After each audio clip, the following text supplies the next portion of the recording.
Tea parties are a must for the well-mannered. If you'd like to learn the proper etiquette, I'd be happy to teach you.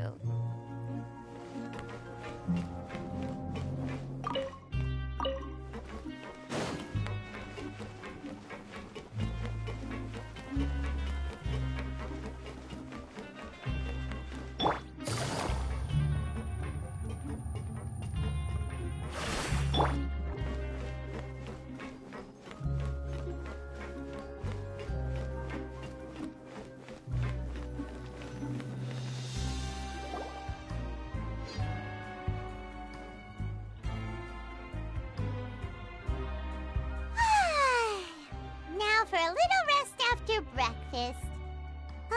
This is the life. Wait a sec. Isn't something important supposed to happen today? Oh, today's our big day! We're supposed to leave the Fortress of Mirapede! Come on, we've got to go complete the release procedures now!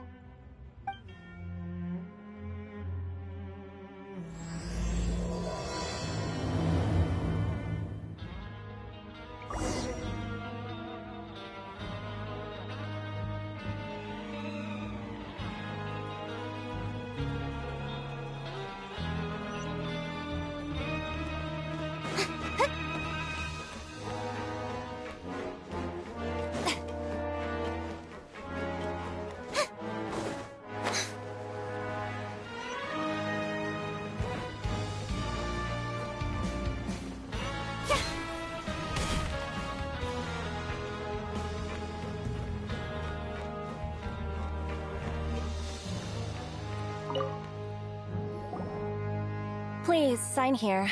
This document will be effective immediately upon signing, and you two may exit the Fortress of Mirapede via the regular channels. It's been so long since we've been to the surface. Let's hurry up and... What's happening?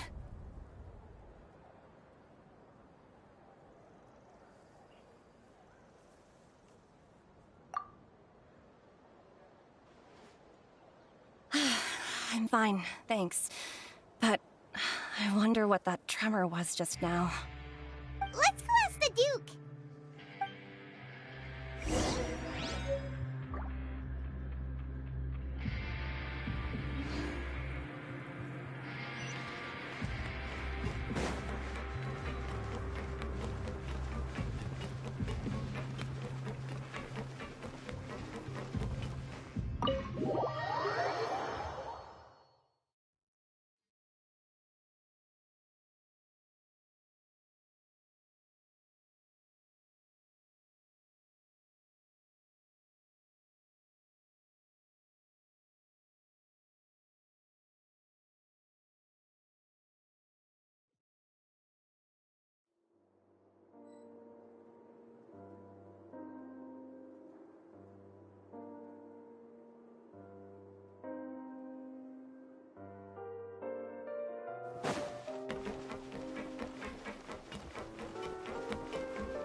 Your Grace?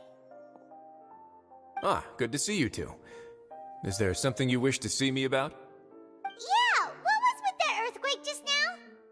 Ah, that. The tremor didn't originate from the seafloor. In fact, it seems it came from the surface. Over the years of serving as the warden here, I have developed a sense for distinguishing between what occurs on the surface and what occurs underwater. Besides, the seal that Monsieur Neuvillette set in place won't fail so easily. So the fortress is okay? If you recall our last incident, if there really were a problem, there would be crowds of inmates in a panic right now. Huh, you've got a point. Okay, seems we need to get back up to the surface and ask about what happened. By the way, do you know what day it is today? I believe today is this month's pipe cleaning day. Wait, seriously?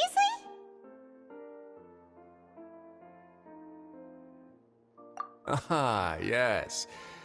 Have you completed your release papers? Yep. It's you two. Are you leaving now? That's right! Today is our last day in prison! But now that Paimon says that, it doesn't feel like we were confined here. It's actually been pretty nice!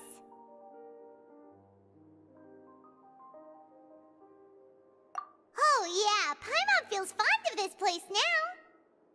Then be sure to come back and visit. I'll miss you. If you've signed the release papers, then you're free to go. The guards will escort you out. You're not going to see us off? I knew you'd ask. All right, sure. Let's go.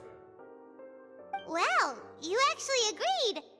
No worries, you must be busy. Paimon was just joking. Ah, so you do have a polite side, I see. After being down here for so long, I imagine you must feel like you're lacking companionship. Shall I come along too? Yeah, don't worry, we'll come back to see you. Paimon really likes the cafeteria here. The chefs sure do know how to make good grub. I hope you won't be here as convicts the next time I see you. We'll do our best to stay out of trouble. Well, it seems our work in the Fortress of Mirabede is finished. That's the end of another chapter in our journey. And since Nervlet was the one who asked us to come here, we should probably go report to him now. Next up, the Palais Mermonia. You're going to see Monsieur Nervlet? Please pass on our kind regards. I'm sure just your regards will do, no? I believe it would be the polite thing to do. You're right. I've heard the Palais has been terribly busy these days. Tell him that I hope he hasn't been overwhelmed by the recent string of troubles.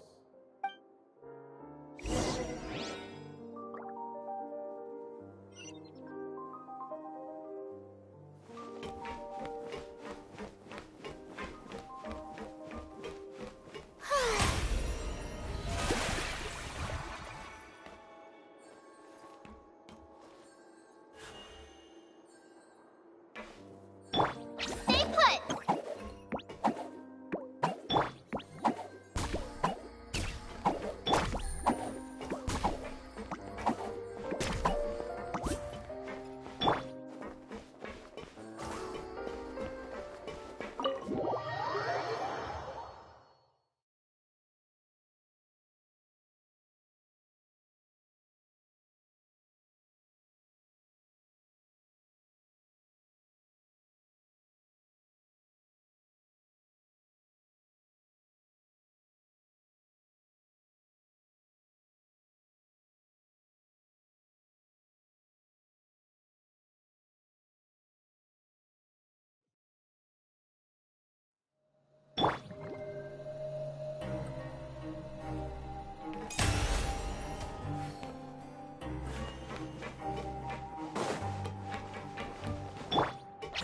Yugley, you're up!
The Palais Mermonia sure is buzzing with activity today. Halt! Huh? Oh, it's you two. Apologies. Monsieur Nervlet did say you'd be welcome at any time. Excuse me, would you mind helping me take a look at this report? I'll be right there. Sorry, I've got my hands full here. You can see yourselves in. Everyone's so busy. Seems a lot has been happening.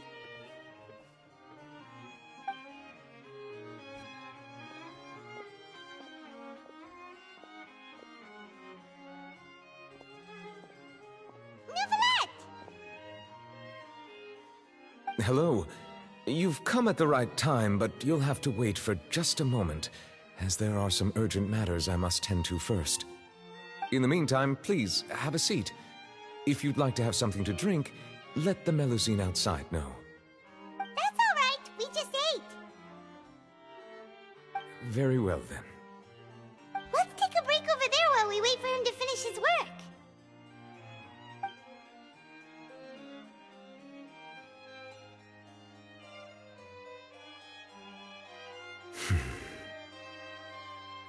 All right. That should wrap things up for now. Are you done with your work? Yes, sorry to keep you waiting. Today should be the day you were released from the Fortress of Meripede, and it appears that you have managed to complete all the release paperwork. That's right, and we came here to see you right away.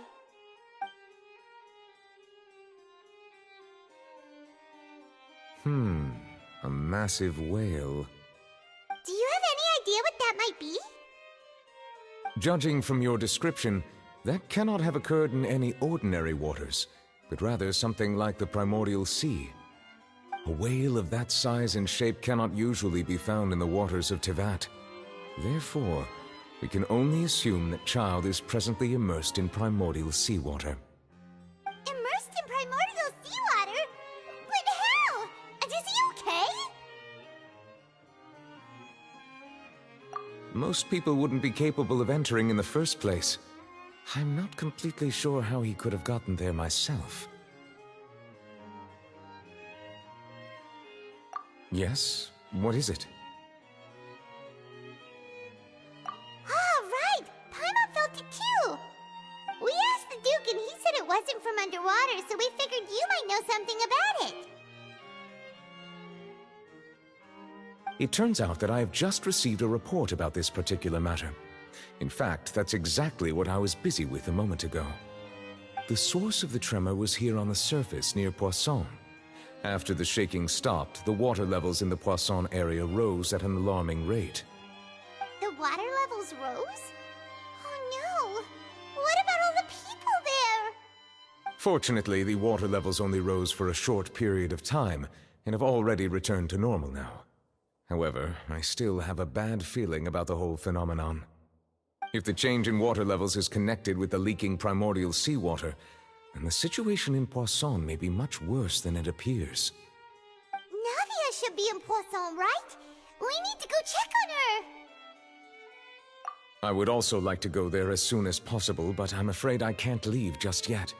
We must immediately formulate disaster prevention plans for the surrounding coastal areas to avoid potential catastrophes. I'll have to ask you two to go to Poisson first. I'll meet you there to check on the situation once I've finished things here. There's no time to lose! Let's get going! Please be careful.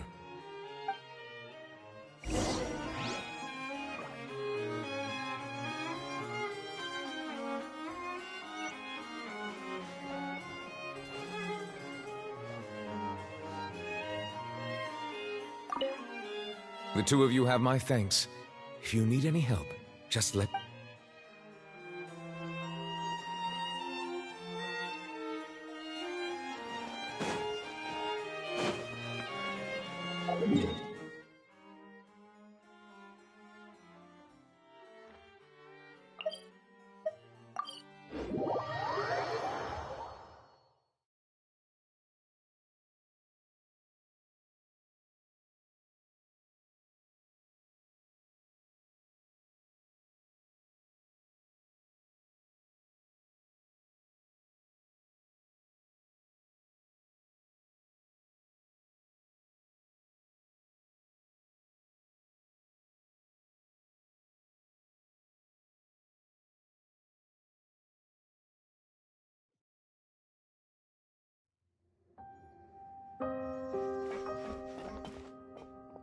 Oh no! What happened here?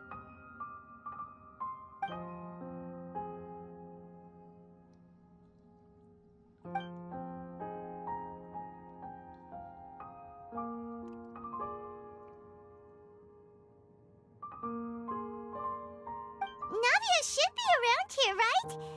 We We need to make sure she's still... Paimon means we need to check on her.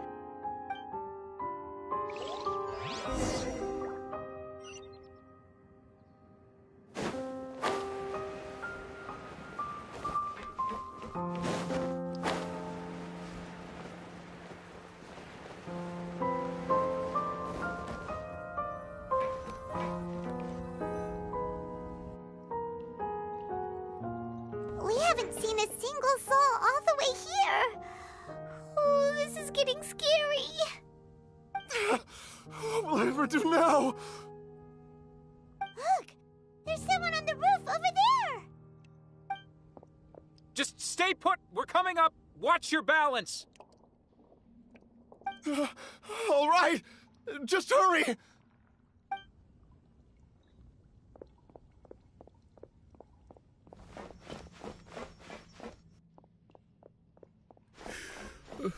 I'm not young anymore. How will I survive on my own? My Desiree! Oh, he looks pretty sad. My leg! My leg! How could this have happened? It hurts! Just hang in there. Help is on the way. You can hold my hand if it makes you feel better.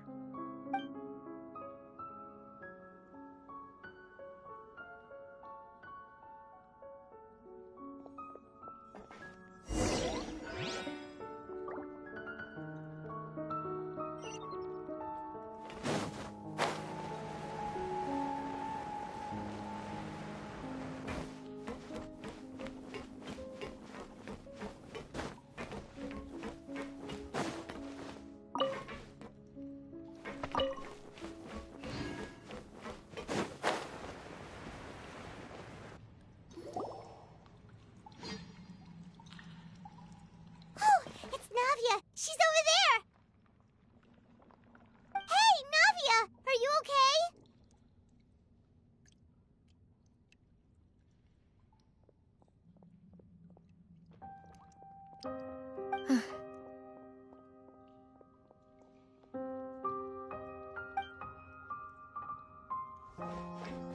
You're here. We heard there was a situation in Poisson, so we came as quickly as we could! Yes. As you can see, the water level suddenly rose. It caused quite the disturbance, in fact.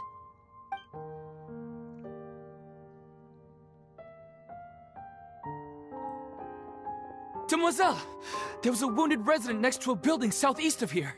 We've already transported him to safety, but we've run out of medical supplies.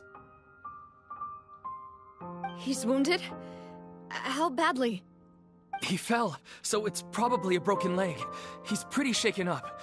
When the water level rose, he desperately climbed up to the roof. Once the water receded and he saw the ground, he became terrified and eventually... He jumped down then. Find the leader of Squad 1 and tell him to take the wounded resident to see a doctor. He should know where to go. Understood. I'll take over his search and rescue mission in the meantime. All right. You'll be in charge.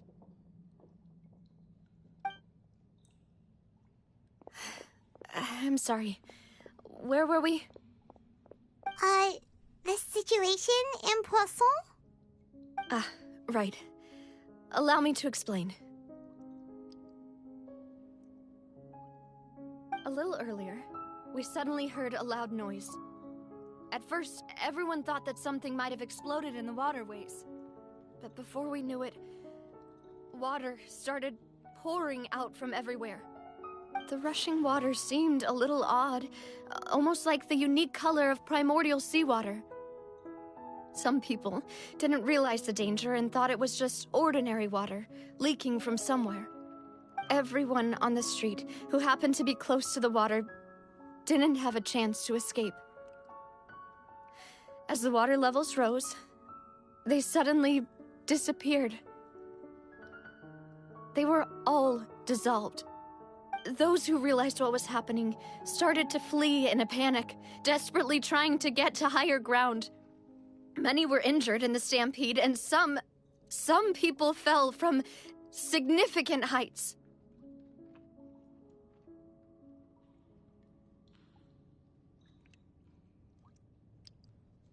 The Spina di Rosula initiated rescue operations as quickly as possible, but there have been a lot of casualties.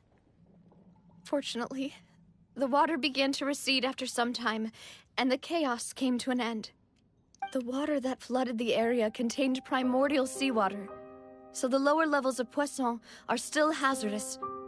To ensure everyone's safety, I've asked the people there to leave as soon as possible. No one knows if this could happen again. All we can do for now is try our best to help evacuate the residents. We still haven't completed the head count, but we'll have some numbers soon. How awful. And all of this just came out of nowhere. It was quite frightening indeed. I only wish that everything that just happened was a bad dream. Is there any way we can help, Navia?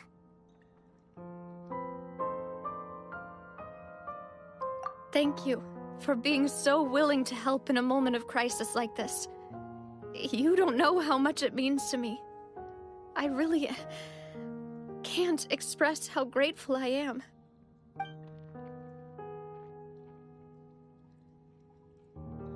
Don't say that, Navia. That's what friends are for.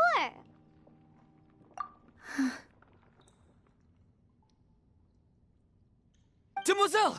We've got a situation here! I'll be right there. Sorry, I need to go for now. And off she goes. Seems it might be a while before she can take a break.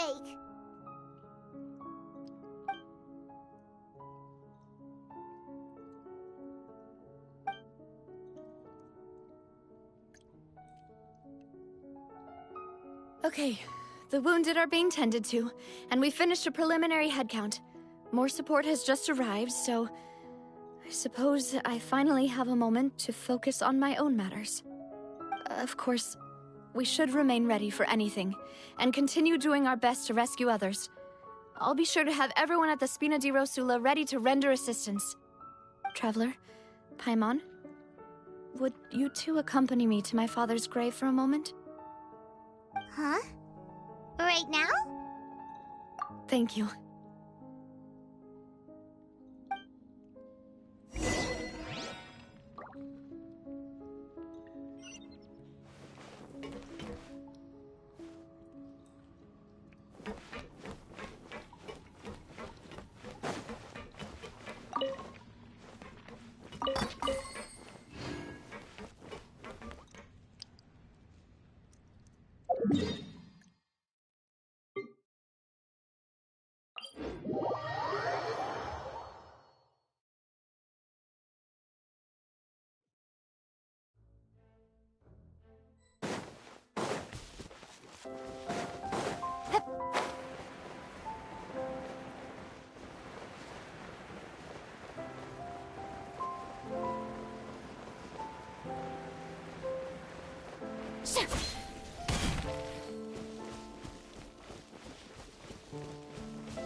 Not a lot of people here, huh?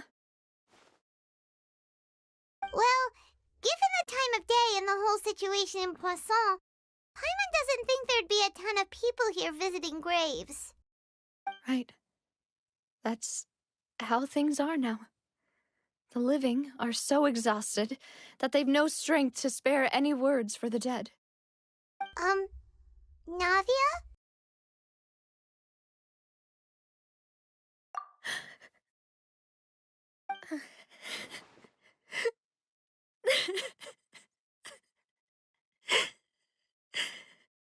Navia, what's wrong?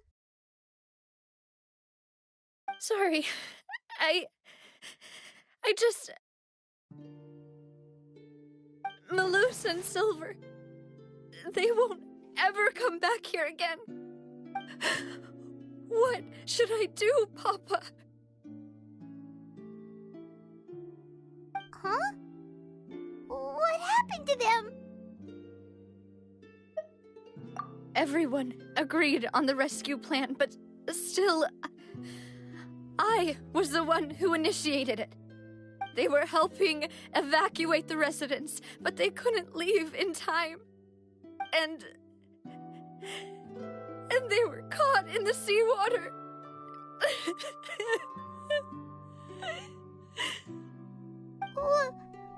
What should we do?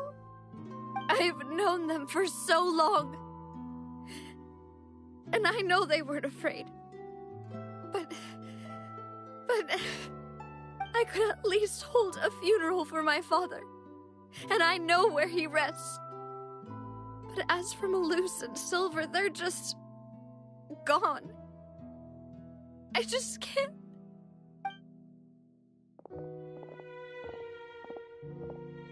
Everything looks so clean after it rains. Even the gravestones. I didn't expect that you'd enjoy a glass of red wine in front of Master Callus's grave. I can understand. Besides, the scenery here isn't half bad. See, it's not just me. I always want to bring something when I visit Papa. Perhaps we might even have a picnic. He wouldn't be angry, would he? How could Master ever be upset with you, Demoiselle? Yet the cemetery is the home of those who have passed, is it not? Everyone ends up here sooner or later, no matter who you are. Buying yourself a plot in advance, are you? No need yet. But when I do, I hope you'll let me be buried beside Master Callus, Demoiselle. Hey, stop joking around. I'm quite serious. That way, it will save us both the trip to see each other whenever you visit your father's grave. That makes sense. In that case, could I be buried on his other side? After all, besides you, Demoiselle, the two of us could certainly be considered Master's closest companions, no? Personally, I believe we fill those shoes just fine. Why are you bringing this up all of a sudden? Seriously. All right. I'll remember your requests. But I'd really prefer not to talk about this stuff. And what do you mean by saving me a trip? I'd make the journey even if I had to visit you two somewhere else. I'd promised to let them rest in peace here. But here I am breaking that promise. I'm sorry for letting you see me in a mess like this. I don't usually cry, really. Paimon doesn't know how to help you feel better. But, well, she understands how you feel. I'd always thought I could make my wishes come true. But now that I think about it, that never solely relied on me. Many things can only be accomplished with someone else's help. Malus and Silver have helped me so much. But by contrast, I could do nothing for them. I'm so sorry. You can spend as much time as you need here, Navia. We'll stay with you. Thank you. Right now, you don't know how much that means. By the way, you can have a look at this. It's a list of victims from the incident that took place here. Obena, Khan, Burnett, Giverny, Francine, Karina, Daisy Ray, Joinville, Julianne, Esson, as well as Malus and Silver. So, everyone else is safe. But still... It's okay. I know what you're thinking. And you're right. We lost Malus and Silver. But we were able to save more than we anticipated. The overall outcome indicates that the cost was worth it. Right. Don't think that way, Navia. One person might be saved at the expense of another, sure, but that isn't something we should ever consider a trade. Malus and Silver were not the price for saving anyone. They're heroes. You're right. Thank you, Paimon. What you said just now was pretty amazing, actually. I'll remember your words. Oh, really? Seems you've become more eloquent in the time since we last met. The knave? What are you doing here? Is everything going well on your side? Yes, my people are carrying out the mission according to your request. All the residents of Poisson have been evacuated, and we're preparing to relocate them to higher ground. As for these supplies, we have everything taken care of. There is no need to worry. Thank you very much. Wait, do you two know each other? We just met recently. Right, Miss Navia? Usually, I would call this a coincidental encounter. But that doesn't quite fit this time. Besides, it never even crossed my mind that a Fatui Harbinger would come looking for me. Thanks to the Knave, Spina di Rosula received generous support from the Fatui, which allowed us to complete the rescue and evacuation work so quickly. Mutual aid is essential to fostering positive developments. We were already in the area, in any case, so it was nothing. That said, I must say that you're a lot sharper than you let on. I'm sure you understand what I mean. I apologize for all the ways in which I tested you previously. We've never worked with a Fatui before, and it's extremely important for us to know who we're working with. My subordinates have reported that Fatui soldiers have been observing water levels and taking head counts in various locations. I hear that they've also prepared a large amount of emergency supplies. I'm quite surprised. This is nothing to brag about, nor do I intend to. It is simply the way of powerful organizations to act forcefully, whether they are doing good or ill. You've witnessed that firsthand, in any case. As I've told this traveler before, I know of the prophecy, and I intend to prevent the impending disaster. Lending your organization a hand was a natural first step in accomplishing that. As such, do not be troubled by this token of our sincerity. Perhaps one day, you'll also be able to help me in the same way. Without your help, there would have been many more casualties. I won't forget your kindness. Furthermore, I sincerely regret what happened to Malus and Silver. I only wish that my people could have arrived a little earlier to prevent this from happening. Don't say that.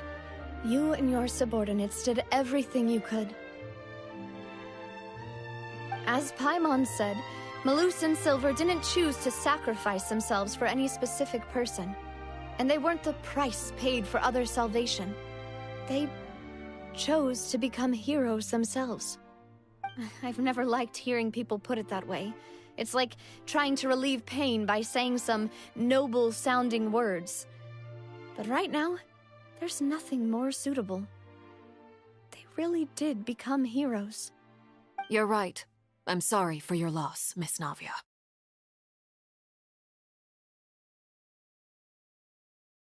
Water is life to Fontaine's people, and it also spells disaster. It's no wonder that people always say that prophecies represent fate. Fortunately, I've never been one for such opinions. So, you're one who will try to change fate, then? Of course. That is why I'm going to Hotel Bouffe de Thé. I still have some things to take care of, and the children need my attention. By the way, Traveler, Paimon, one more thing. Alright, then we'll just... Huh? This isn't right. Paimon thought you would ask us to walk with you for a moment so you could tell us something in private. That is a clever and useful conversation technique, which I do like to use when necessary. But there's no need today. It would not hurt to have Miss Navia listening in. Traveler, I'm sure you remember that I said we could work together when we had the chance. You and I both know that there may be issues with the Primordial Sea. Previously, it was the Fortress of Meripede's sluice gate, and this time it was the water levels in Poisson. These are both signals.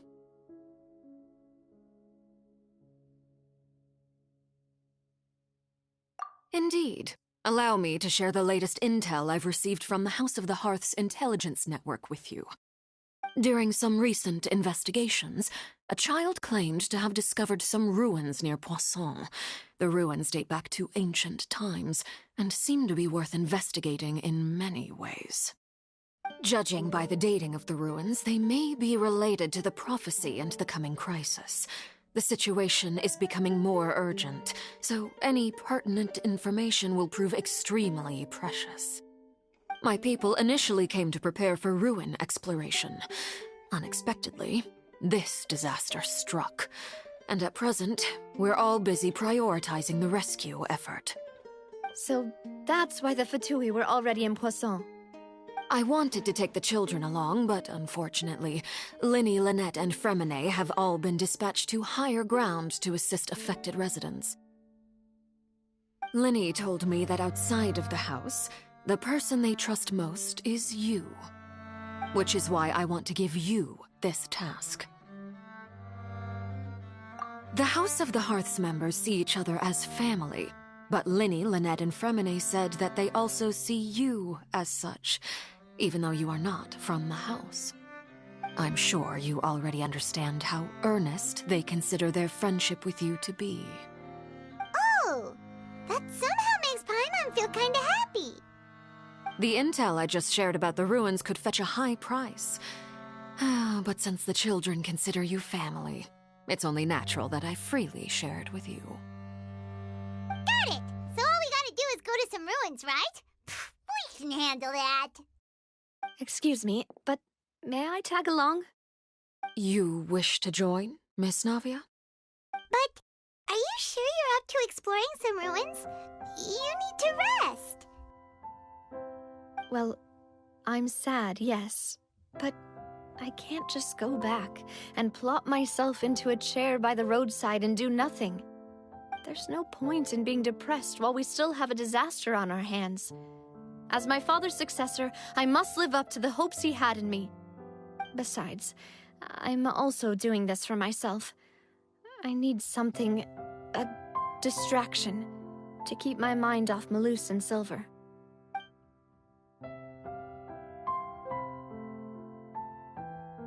Since you put it that way, I have no objections. What do you say, traveler? All right. The ruins are to the south of Poisson. Here's the map.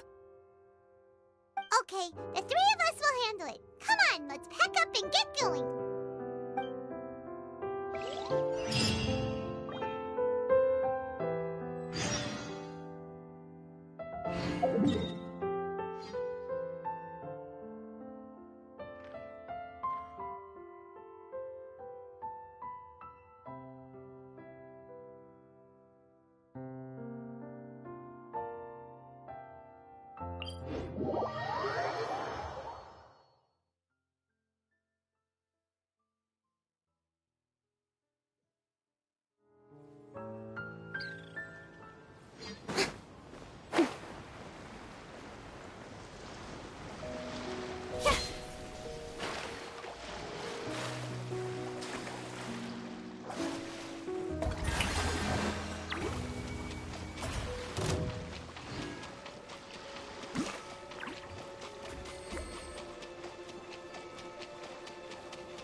Yoo-hoo!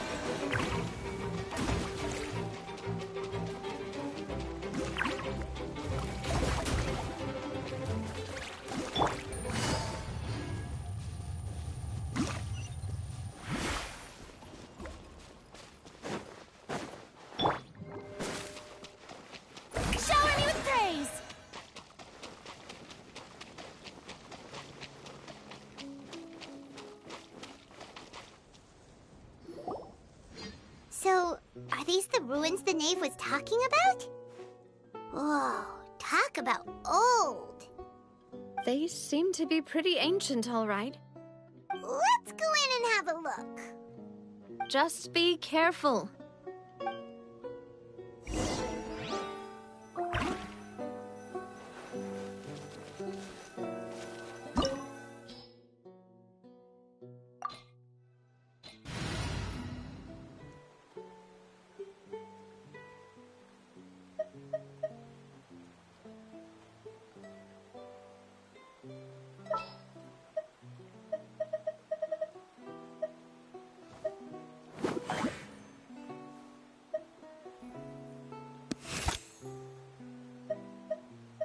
Nearer to the action is closer to the truth.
Hold that pose!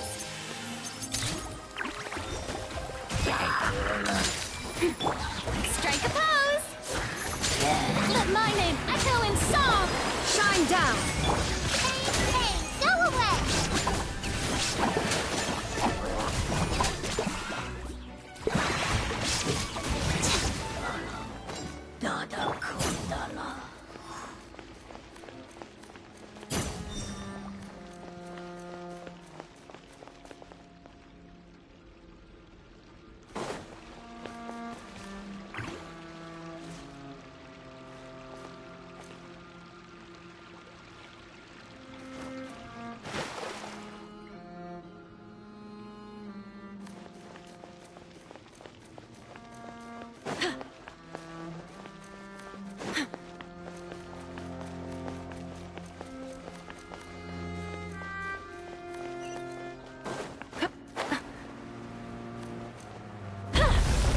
What? The floor here isn't safe!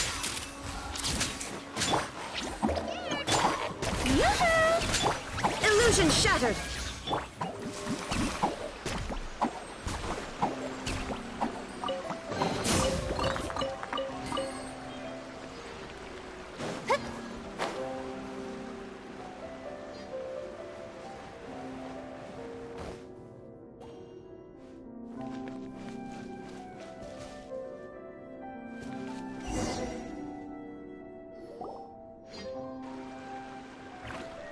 This place has also been contaminated. Yeah.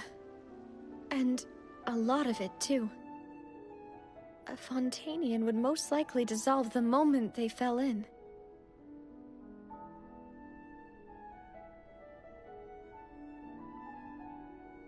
Right! You can't go down if there's primordial seawater. It's too dangerous, and it won't be any help for you to just stay here. Don't get Paimon wrong. We're not saying you're useless. It's just that...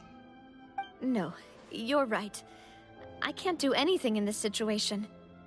I'll leave this to you.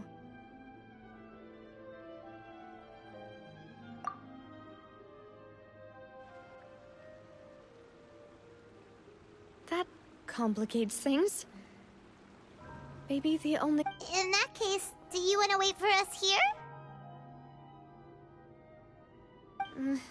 The water levels here are unstable, and there's a chance the water will rise. So, staying here wouldn't be safe either. I'll go together with you. Perhaps we'll find the exit just up ahead. All right. Come with us for now then, but please be careful.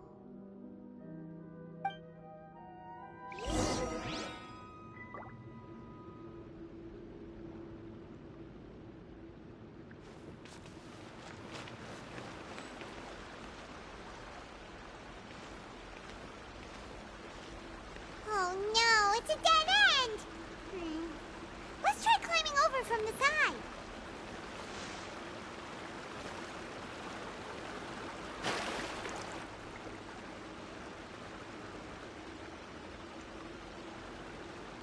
Strike a pose!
Wait! There's something wrong with this bridge! Run for it!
Demoiselle?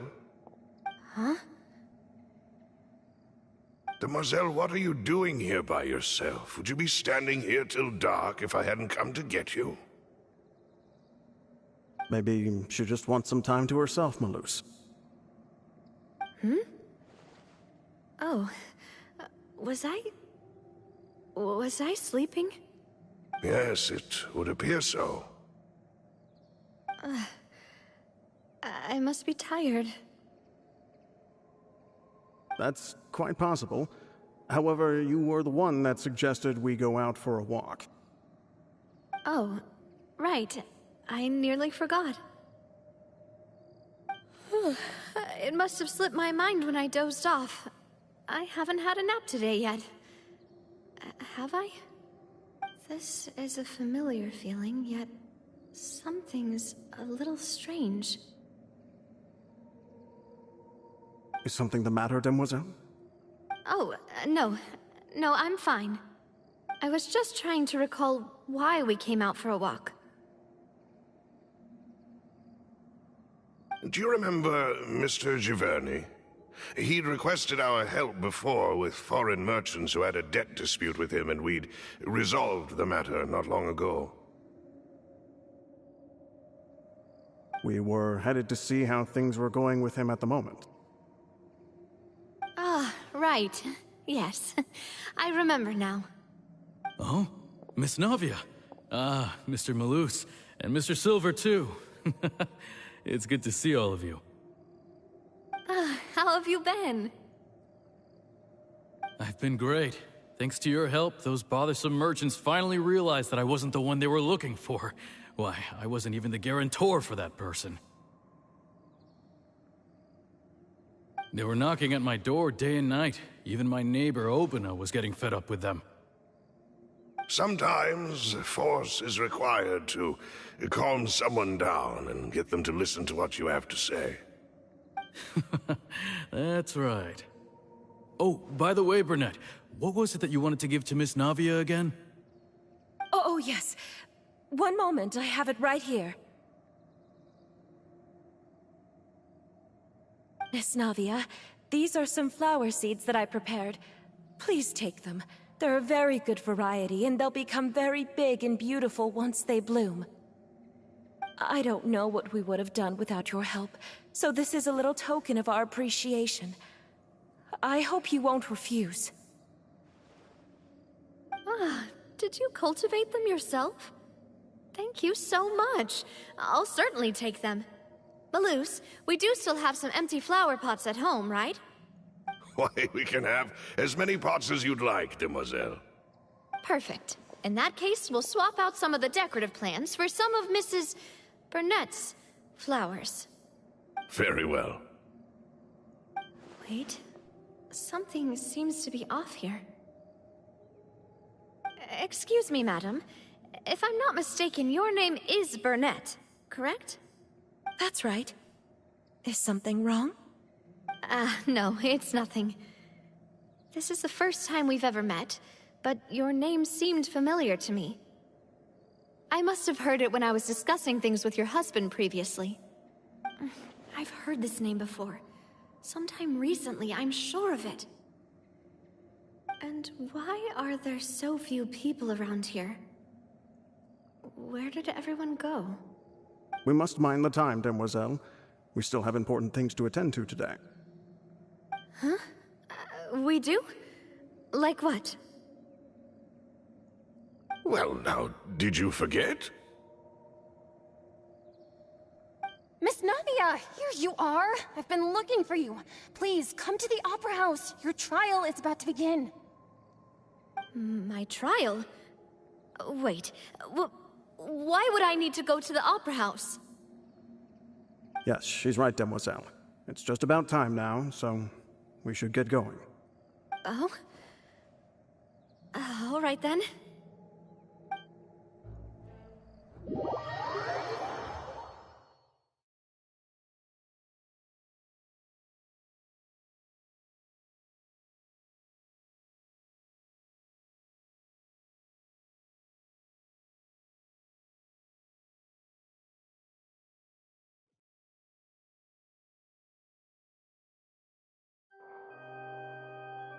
Look, it's Navia! She's here! And her two attendants are with her! Goodness, everyone's finally here. There sure are a lot of people here to see the trial. And they all seem to be oddly excited about something. I even know some of these people. Karina, Desiree, Joyville, Jolien, Essen. Why are so many people here? And why do I have no recollection of this case? And as for the judge... Huh? Where's Monsieur Neuvillette? Please sit in the defendant's seat. Don't worry, Silver and I shall accompany you. All right. But are you sure you can stand behind me? Typically, it wouldn't be allowed, but today is an exception.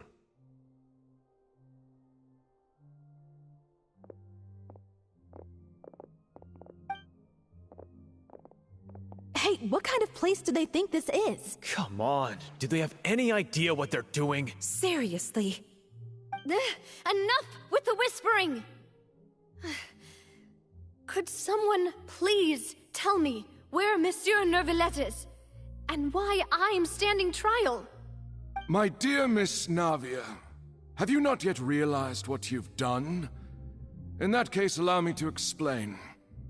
As all here know, you are Master Callus's successor, the head of the Spina di Rosula, someone held in high regard by every soul in Poisson. After you took over the Spina, you treated all of us just like the late Master Callus had. If anyone in need reached out to you for help, you responded. Not only you, but your butler, your subordinates, nearly everyone in the Spina di Rosula fought for the well-being of those in Poisson. Wait a moment. Aren't you just proving that I'm a good person? Yes, correct. Absolutely right. And that is why you stand accused. You have helped so many people get through so many difficulties. You are one with us. We are inseparable. We are one big family, all of us who are from Poisson, inextricably linked. And with you being so important, we couldn't possibly do without you. Therefore, this fair and honorable court shall declare you guilty, and you shall stay here. You will be together with us forever. Huh? What are you saying? Everything you have said is correct. I have indeed done a lot for my hometown, and I would be willing to be with you all, but what is the purpose of having me stand here like this? What is there to discuss? Ah, well, if that's what you think, then I have no further comments. How wonderful, Miss Navia!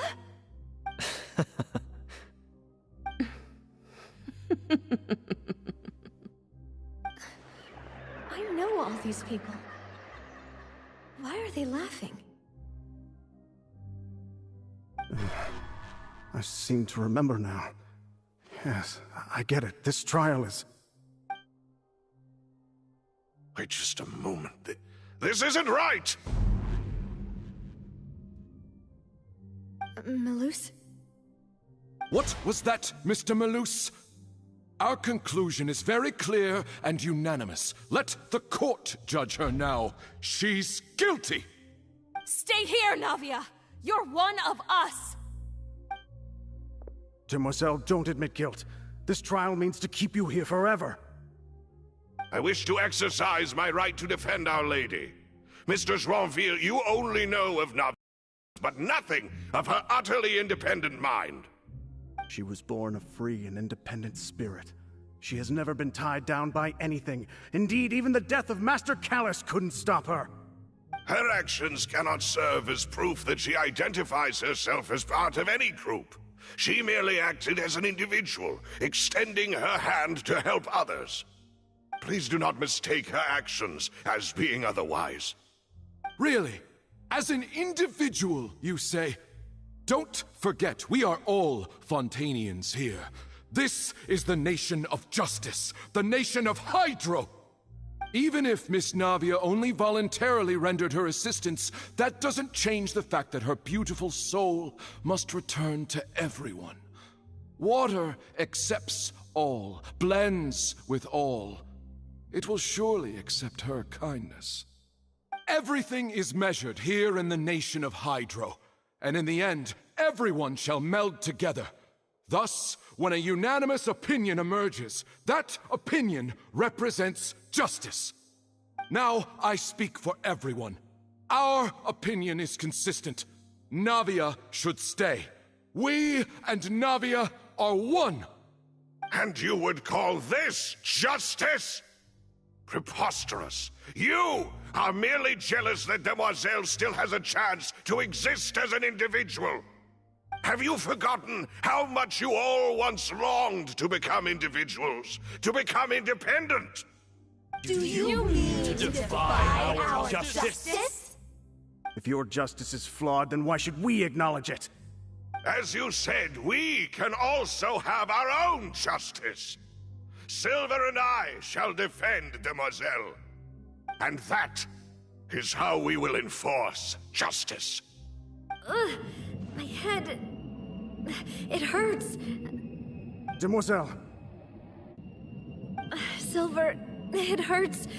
My head is spinning. All I can see is stars swirling in front of me. I remember now. Everything that seemed odd from the very beginning.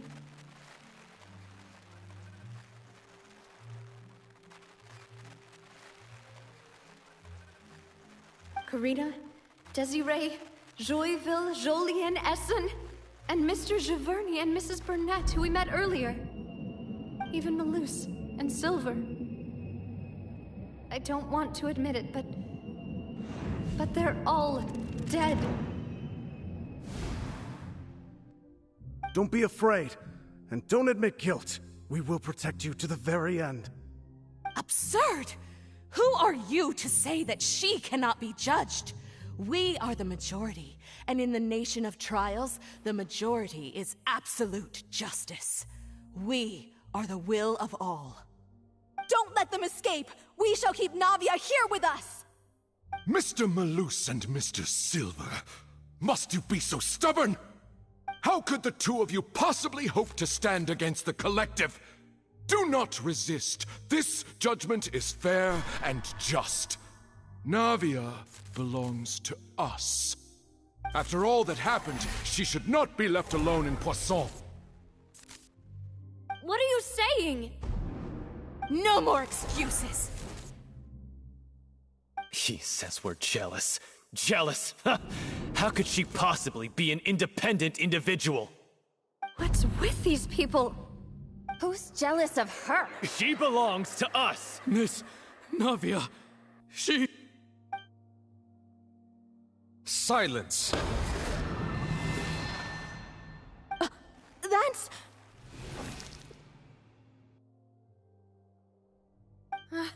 Monsieur Neuvillette! Such commotion is prohibited in the court. The accusations you just presented are nonsense and cannot constitute a proper trial. The court will adjourn for the rest of the day. In this, I shall hear no objections from any unauthorized party. Our thanks, Monsieur Neuvillette. Please leave with me, Miss Navia, while there is still time. But... Go on now, Demoiselle. This is your only chance to leave this place. What, can't bear to leave us behind or something? Malus. My apologies. I couldn't resist making one little joke once I realized that this shall be our last goodbye. Malus... Silver... Quickly, you must come now! Goodbye, Demoiselle. Farewell.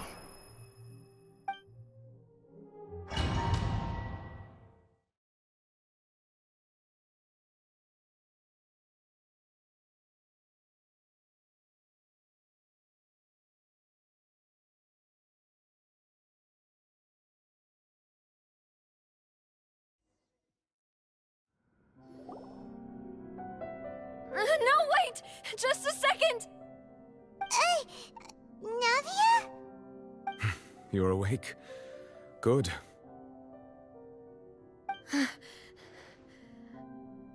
I must have been dreaming.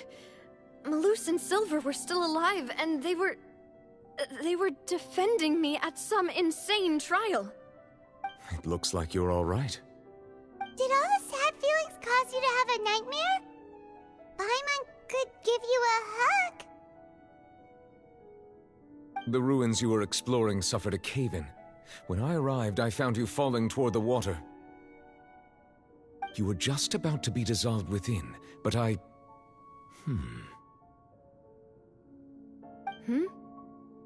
What is it? I think I saw 2 Oceanids protecting you. It was only for a moment, perhaps even a fraction of a second, but they gave me the chance to retrieve you. Were it not for their intervention, I would not have been able to rescue you before your consciousness dissipated. Wait, did you say Oceanids? You mean like what happened with Vache? Perhaps those 2 Oceanids were the people you saw in your dream. I always told them that they didn't have to protect me. Please come with me.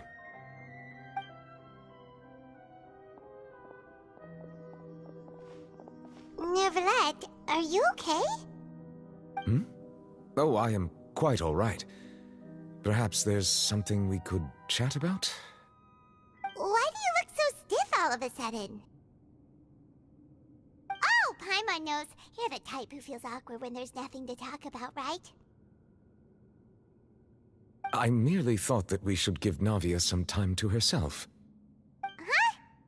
Why didn't you just say so then? Don't you think it's even more awkward to call us over like this and then have nothing to talk about? I suppose so. Ah, Sigewinne. I hope all is well with her these days. Her work in the Fortress of Meropide has not been too much for her, has it? No way! Don't worry. She's doing fine down there. She's an amazing head nurse. I see. Well, that is good. I have always worried that Sigewinne would need a lot of time to understand the world of humanity, just as I have. Oh, and the Duke also says hi! Even though Sigewinne made him do that. He hopes that you haven't been overwhelmed by all that's happened lately. Thank you. I have indeed been busy lately, and I also hope that everything is going well in the Fortress of Meropide. He still doesn't know what to talk about. Let's chat about something else then. So, Neverlet, you're probably quite the swimmer, huh? Yes, of course. This isn't going anywhere. Let's try something else. How did you find these ruins? Did the knave tell you? Yes, in fact. I had arranged to meet you in Poisson, but when I arrived, I discovered that the Fatui were helping the residents evacuate. They had even transported a large quantity of supplies to the area. Amid my astonishment, I ran into the knave, and we had a chat. She informed me that she had asked you to investigate the ancient ruins here. Yeah, we originally planned to meet up with you, but we thought you might still be busy with all those official documents. We didn't think exploring the ruins would take very long, and who would have thought you'd wrap things up so quickly?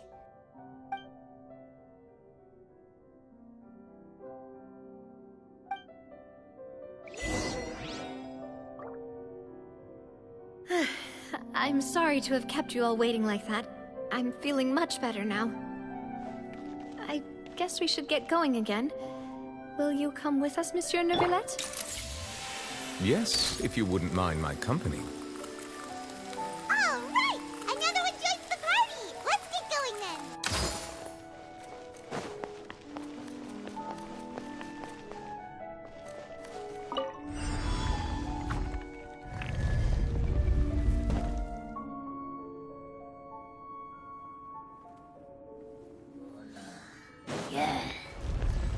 Say cheese! Shower me with praise! Shine down!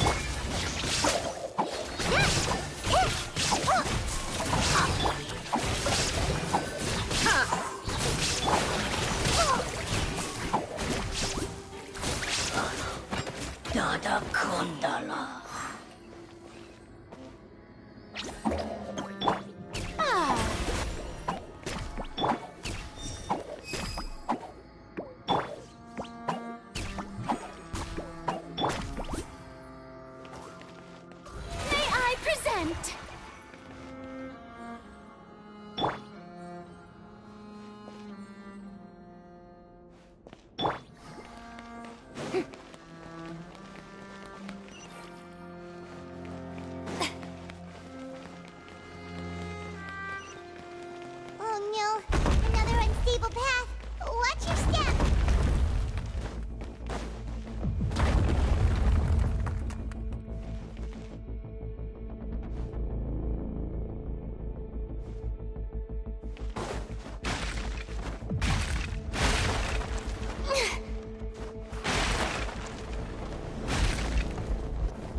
Illusion shattered!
Breaking news!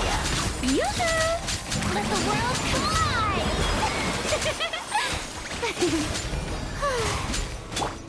Now you shall perish!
Looks like we've reached the end. This is the place. There should not be any other hidden spaces in the vicinity. The path sure had some twists and turns, but it turns out that this place isn't actually that big.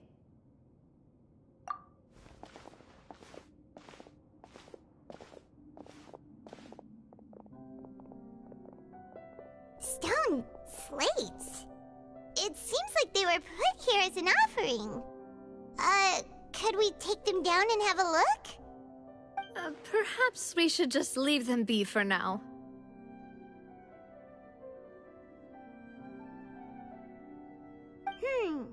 There are 4 locations in total, but only 3 stone slates. The slate that should be in the first empty spot is missing. The surrounding walls also show signs of damage. There's something written below. Let Paimon see. Reason dictates that this nation be destroyed. I shall record the history of its future here in its past. Say what? It feels like someone left these slates and these words here for a purpose. But does he mean that Fontaine should be destroyed? That would fit the circumstances dictated by the prophecy, yes. Indeed, the slate's contents correspond to it. Take the second slate, for example. There's a person kneeling here. She seems so dedicated. And there's a whole bunch of other people behind her doing the same. She's facing this...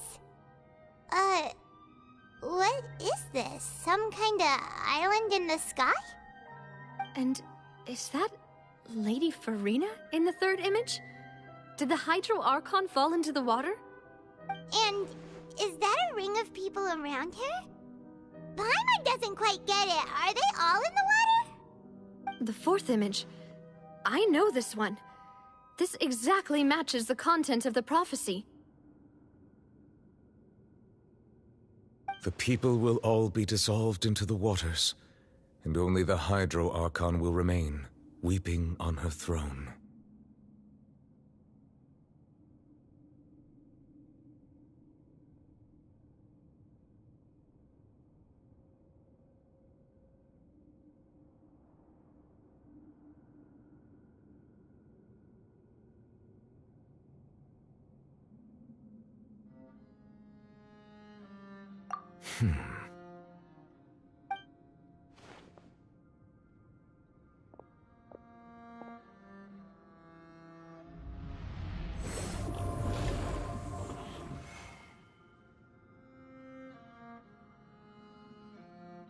More information should be hidden in these slates, but I fear I cannot easily uncover it, most likely due to us missing the first slate.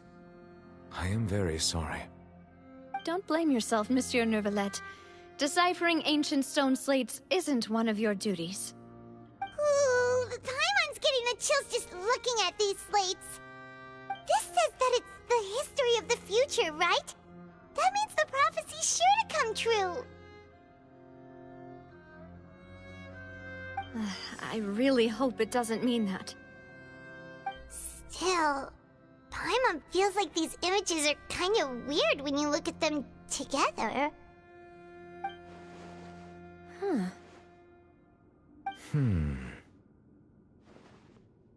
That's right!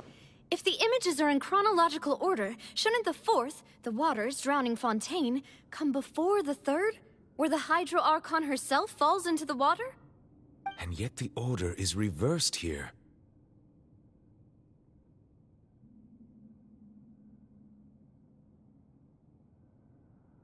If we go by timing, Lady Furina only emerges in the third image. That means that the person in the second image might be the previous Hydro Archon. Egeria, then. I had never met her, but her appearance here does match the records.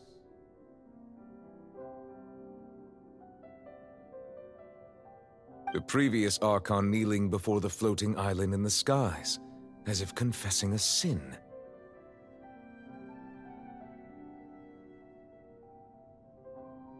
Did she herself commit that sin? And if not, why would she be in such a posture? Also, I'm still wondering why these ancient stone slates are here at all. Judging from their contents, could this place be the origin of the prophecy? Does that mean that someone, or some people, once saw these slates? But who would have created these slates and left these words here?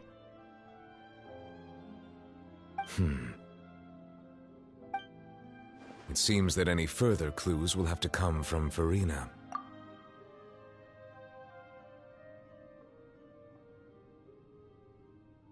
In that case, there's no time to lose. There's nothing else to be gained here, so let's head back first. Yeah, we better get somewhere safe for now.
let's split up here.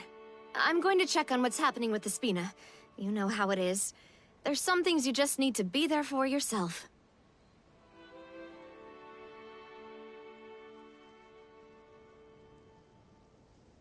You still have energy for that, Navia? Paimon's already beat. Just head back to the Fluvsandre and have a rest then. Thanks for keeping me company all this time. I'll depart as well. Thanks for your hard work today. Rest well, everyone. Traveler, I will go talk to Furina tomorrow morning to ask about the stone slates. I'm sure that you're concerned about this matter as well. If you have time, drop by my office. I will share the results of our discussion with you. Are you really gonna talk to her about this directly? Will that be a problem? Paimon's getting a little scared now that it's come to this. She has long been harboring secrets and will not give them up easily, which makes it all the more my duty to ensure that she understands the present situation. Alright, we'll leave it in your hands then. You're probably the best person to talk to her anyway. I will be carefully considering my words tonight. Traveler, Paimon, our safe house at the Fluvsandre is always open to you, as ever. So please don't think you're an imposition. Alright. I'll be on my way then.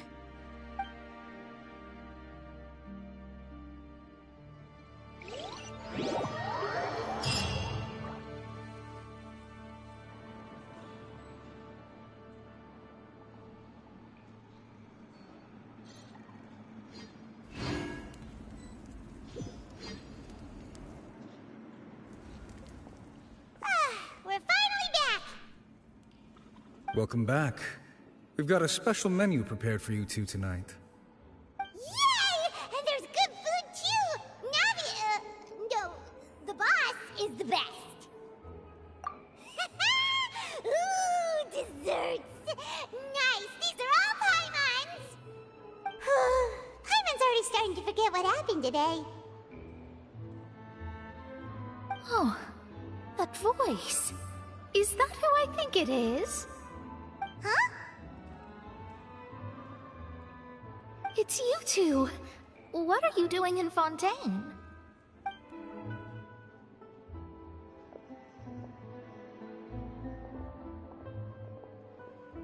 Mona?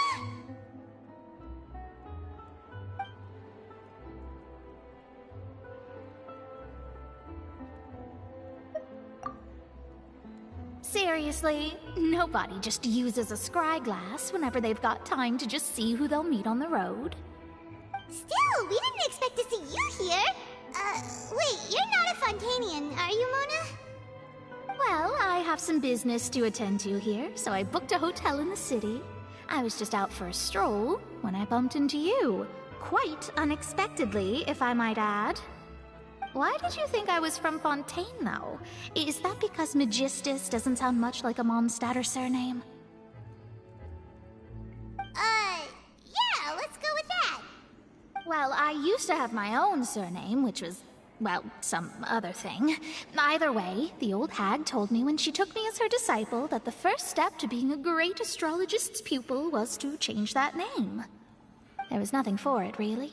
She really is amazing at astrology, so I changed my name to what it is now according to her wishes. To my surprise, however, Magistus is not the name of some ancient house or clan. It isn't? Nope. Although it is used by us in place of surnames, it generally just means great.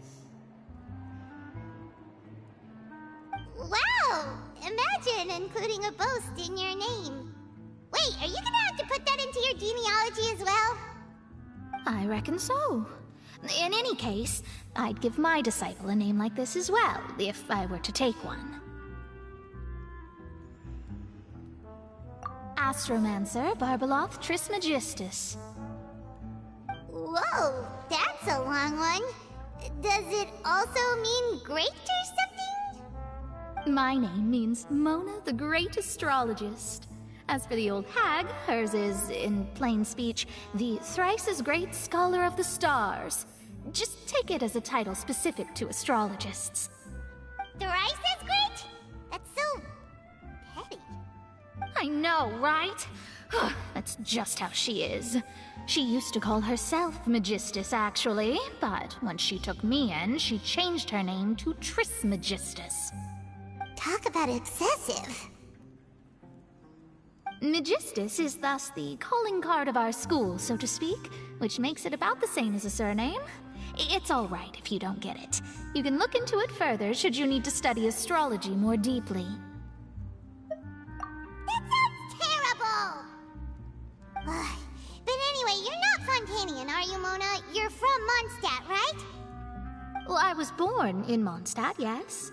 My parents migrated to Dorman Port, and I traveled with the old hag for a while, after which I settled down in Mondstadt City. Oh, that's a good thing then. At least we know you won't be dissolved by Fontaine's waters.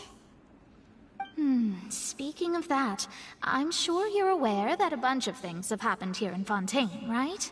I know you're not a local, but I'd avoid getting too close to any water that looks strange all the same. There's something ominous about it. Well, the water, I mean. That was the main reason, yes. Just a while back, the Steambird invited me to take part in a panel and speak about the circulation of the prophecy as an astrologist. The invitation was sent quite early on.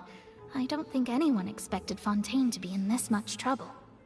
What do you make of that prophecy, Mona?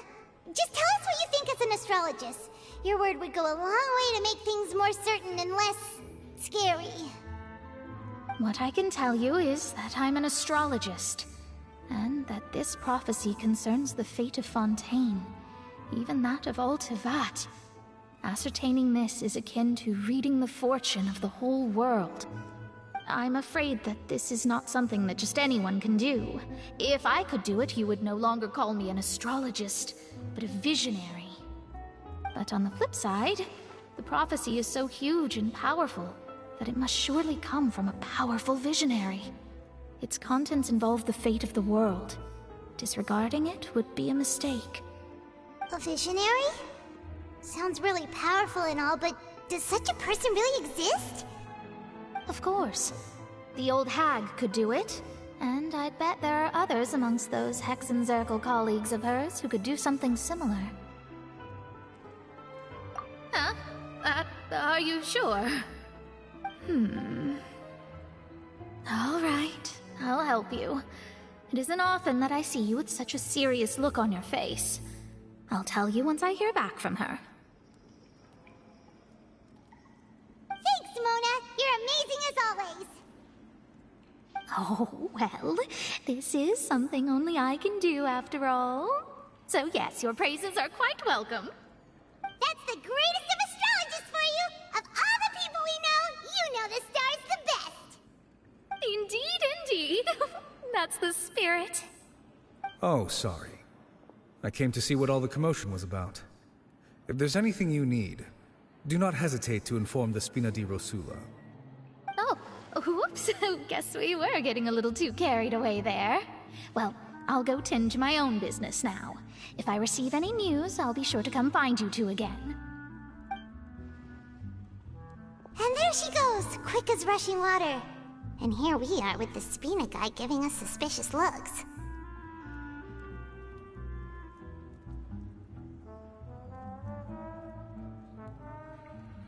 Right, but we were able to recruit Mona's help, didn't we?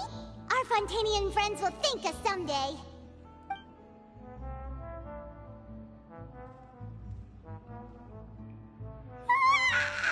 Good morning. To be honest, Paimon's still feeling kind of sleepy. But it's time to get up, Traveler. We agreed to go see Neuvillette, so let's pack it up and get going.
surprise. Truly an extra slice of joy.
You're here!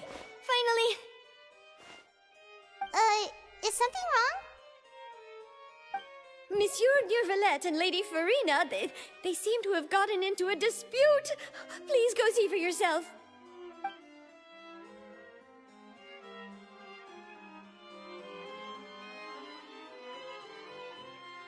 Like I said, I've already explained everything. And yet the problem has not been properly solved. There is little space for excuses between us. It is not my intention to offend you, but please, tell me where you stand. You are the Hydro Archon Focalor, are you not? Look at this. This is a list of the victims from the recent Poisson incident.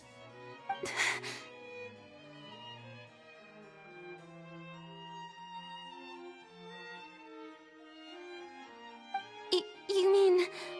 they're all... We did not arrive in time to avert this disaster, and I will not have it happen again. I will say this once more. You must tell me everything you know. Yesterday, I found 3 stone slates in some ancient ruins near Poisson. Do you know anything about those?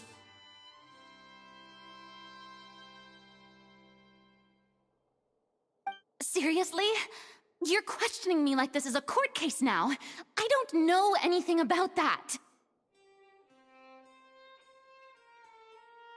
But you found them in some ancient ruins, you say? That's correct, which is why I came to ask you some questions. There should have been 4 slates, but one of them was missing. The other 3 feature different images that seem to correlate to the prophecy. The prophecy? The second of these slates depicts the previous Hydro Archon Egeria kneeling before a floating island in the sky, as if confessing something. Do you know nothing of this either? I don't. I've never seen such slates. I'll ask you again. Do you really have no information regarding the previous Archon? My deciphering of the slates indicates that the Hydro Archon Egeria once had to confess to, or apologize for, a certain sin. If anyone would know about it, it should be you. All gods don't have the same secrets, you know. She was herself and I'm me. Is it really so strange that I know nothing? I understand your concerns, but I'm sorry. I just don't have anything to tell you.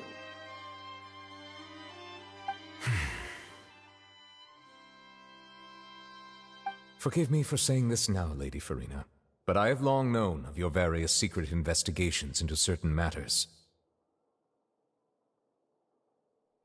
There are several indications that you have been investigating the prophecy on the sly. This is not strange in itself, considering that you are the Hydro Archon.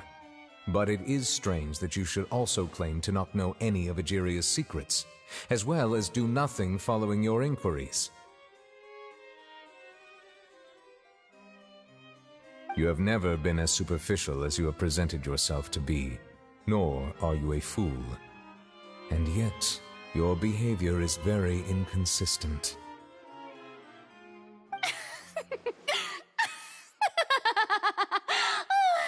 So you've been watching me all this time, have you? I didn't think you were that type. You... Well, since you know about my secret investigations, then you should know I'm actually working to take care of it. There's no point questioning or suspecting me. You're the Eudix, but you're still my subordinate. You should be following my lead. Just trust in me. You're Archon, and do as I say. Never mind whether you can truly convince yourself to or not. It'll all turn out fine.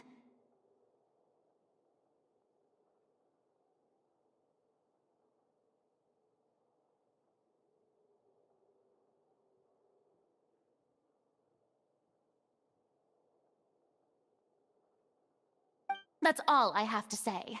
We do not discuss this matter again. Oh, the opera's about to start. Toodles!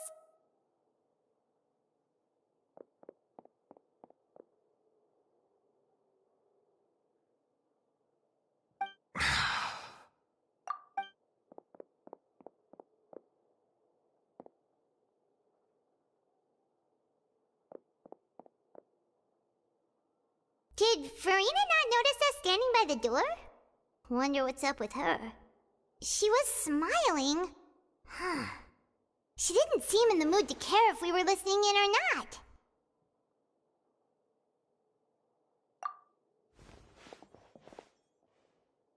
I assume you've been outside for a while now?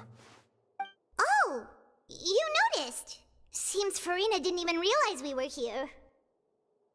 She was in a great panic, though I cannot discern the reason.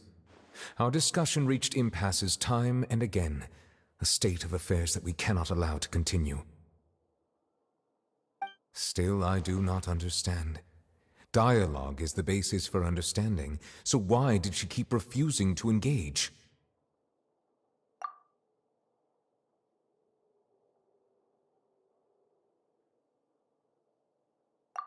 Everyone in her inner circle has noticed that she is hiding some secret. The issue is her attitude. I fear that she will not reveal anything unless absolutely forced to. We may have to create a situation in which she will have no choice but to speak.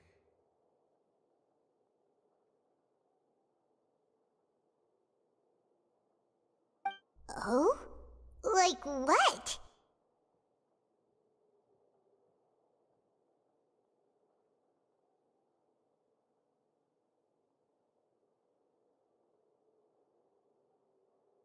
Normally, people will only reveal the truth when standing trial.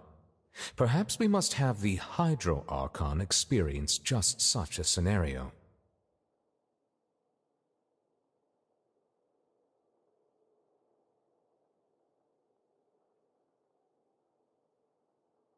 But Furina's seen so many trials, and she's really good at dodging questions.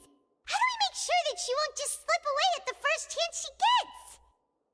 We will need to consider this thoroughly, join forces with various parties, and then do what we can.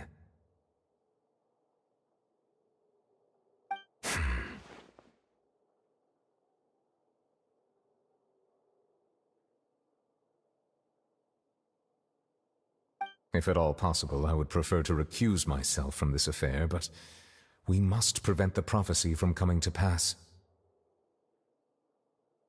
This may be cruel to her, but all Fontaine is in crisis. The information a god possesses is too precious, and so we must take a chance on this. But who will...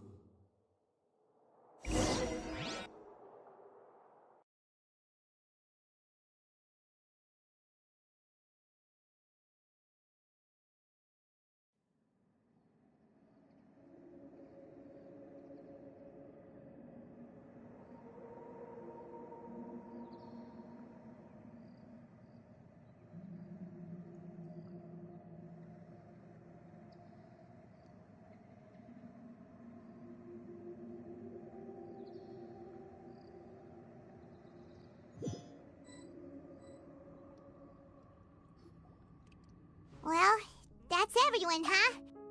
Speaking of which, it was pretty smart of you to think of hiding here. Poisson was just involved in a disaster, so it's presently devoid of people. That naturally makes it the best choice. And here you are drinking tea like it's the most natural thing in the world, huh? That's what family should do. Sit and enjoy a leisurely time together. It's nice to enjoy tea here, you know? Care for a cup? Lend me your ears, everyone. Or perhaps one of you might like to start us off. How about you, friend? Me? No, I don't think I can. Then, how about you, good sir? I fear that I will cause the mood on this boat to become as somber as it is in court. Well then, I guess we're lucky we've got a local like me to organize things. Wonderful, the spotlight at last. I guess I'll be facilitating things from here. That was a little long-winded, don't you think? Oh, you might be right. Anyway, to cut to the chase, our friend here, the Traveler, has brought us together to discuss something. As for what that is, well, let's start by saying that we'll be pooling our efforts together to create a series of traps. Oh, how intriguing. Well, it's just an expression, really. One that I just learned from Chlorand, and used on the spot. So, let's invite her to explain in detail. A round of applause, please.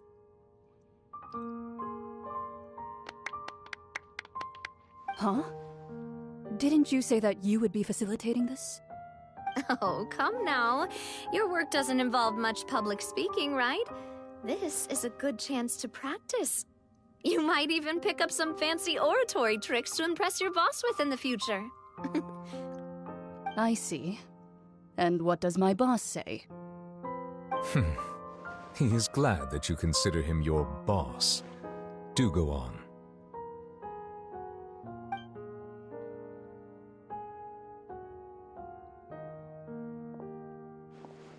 In that case, do any of you have experience hunting? Not that I recall. Fremine and I once used a wooden stick in a basket to catch wild rabbits when we were younger. As for Lynette, oh, right. You were sick that day, weren't you? I've also gone diving to catch some fish before. Does that count? I'm afraid not. You may or may not have heard, but Fontaine once played host to a group known as the Marechaussee Hunters. Though that was their name, they did not hunt animals, but rather various monsters left behind by the ancient dynasty of King Remus. Today, Fontaine's monster population has already thinned greatly, so the hunters have blended back into society, taking up arms in other lines of work. They even left a unique methodology of hunting in their wake. A trap comprises of the following components: bait, a trigger, and a containment device. Sometimes a lethal implement will also be necessary to deal with the prey. So, if we were to build a trap together, right now, what would you choose to build it with?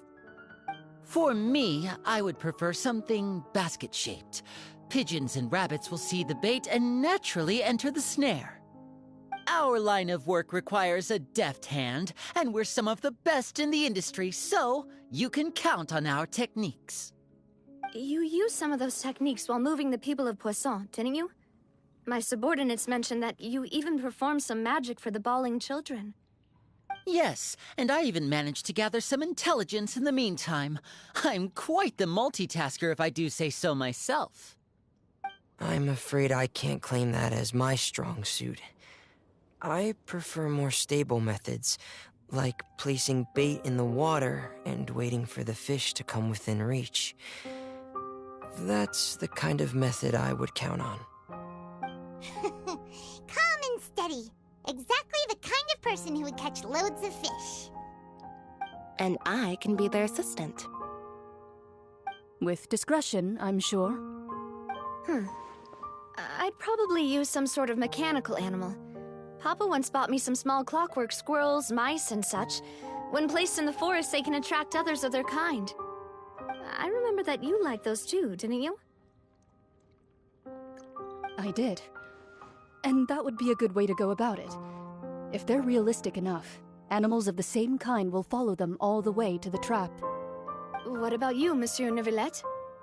I fear I do not have any related experience. That makes sense. You usually solve problems directly, without the use of any such tricks. But I do have one more question for you, Monsieur. If we were to create a trap now, how would you design it? I would like for it to be effective, but bring no harm to the prey. A more gentle trap would be ideal. Kind, as always. However, our intention doesn't necessarily change the containment device and the type of implement we need. If we wanted to kill the prey in one strike, we would need a powerful implement. However, that also goes for prey that must be captured and safely contained. Wait, why's that? Only a hunter who's a true expert at subduing their prey can snare it without harming it. The line that divides life and death is often exceedingly thin. So are we going hunting together? Huh.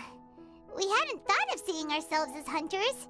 It kinda works, but maybe it's still not the best metaphor. If our means of capturing and dealing with our prey is to put them on trial, then the hunting metaphor is actually quite accurate. But we shall require much more courage than any hunter to judge a god, a being whose seat is an exalted throne.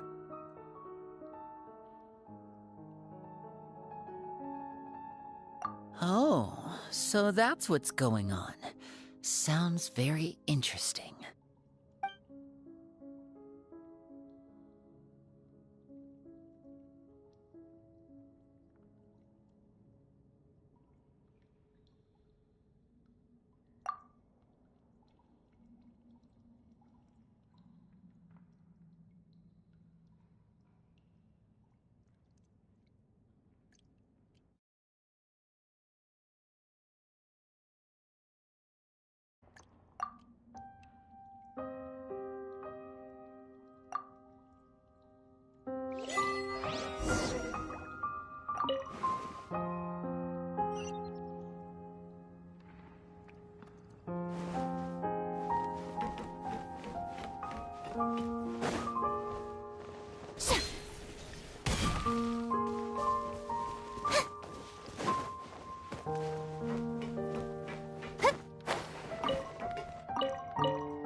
It's been a tough few days, hasn't it?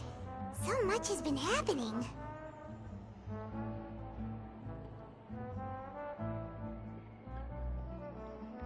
Paimon didn't think the meetings would go on for so long, but everyone seemed pretty fired up, huh? Paimon thought they'd be at least a little frightened. Well, Fremine was, now that Paimon thinks about it, but everyone else just looked a little surprised. Well, it's hard to say. Paimon doesn't have any experience with this sort of thing. But with you around, Paimon sure will do great. After all, you're the most reliable person in the world, aren't you? Huh?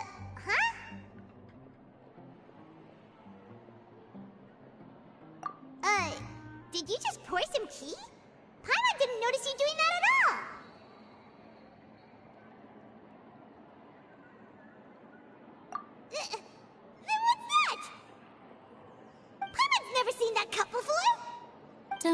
frightened.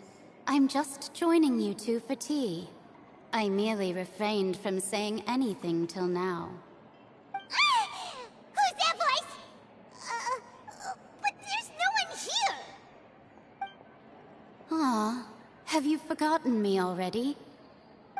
Wait, you are familiar. You're the voice we heard from the sky in Sumeru! The voice from the sky, I fear that description is wrong. Though, not completely wrong. You're feeling lost now, just as you were feeling previously. I sensed that confusion and thus came to you. Guiding people is an irresistible hobby of mine, after all. Consider me a passerby, just accepting a commission from my friend's disciple on a whim. The prophecy. Yes, what has been prophesied will be fulfilled. You may view such things as the history of the future. What? Then is there any way we can stop it?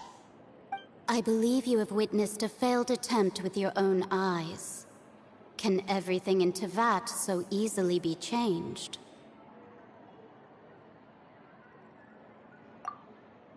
Ah, so you've caught on. Just as prophecies are usually only the future as seen from the perspectives of the gods, could things be happening in hidden corners where the gods' gaze does not fall? Are the things that you shall see different from the fate that the gods perceive?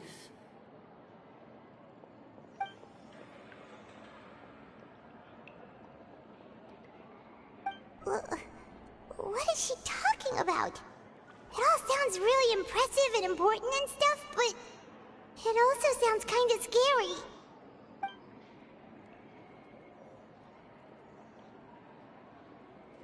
I believe that you understand, right?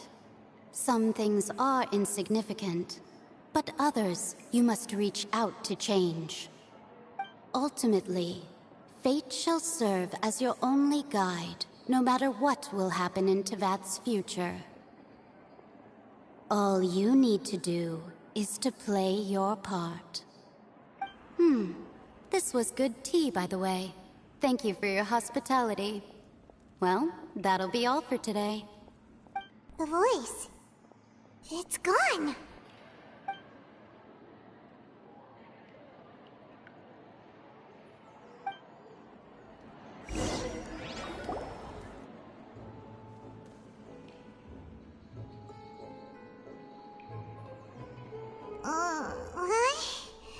I want to hear someone talking. All right, coming.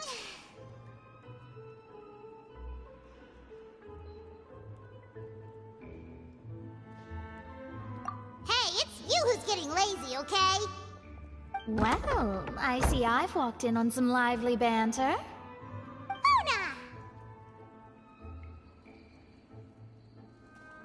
Fine, just fine. I went to take part in that Steambird panel. It turned out to be more interesting than I expected. Not all Fontainians are pessimistic about this. One journalist mentioned that sitting around and waiting for the end to come would be wrong, and that they should make their own rescue preparations. I agreed, so we had a brief chat with her. Did she have pink hair by any chance? Why, yes! It was Charlotte. You remember her, right? That daredevil journalist? I'm in full support of her view. Prophecies are very important, but how can people allow their lives to be commandeered by just a few words? That's right! Paimon's glad to hear something sensible for once. Ah, yes. About what we had discussed before. I did try, but I'm afraid I couldn't reach the old hag. I'll try again tonight, but I wouldn't get your hopes up. Huh?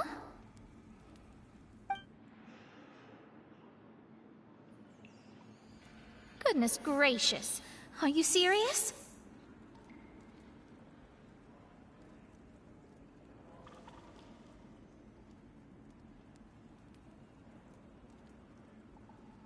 She said that even the god's gaze has blind spots.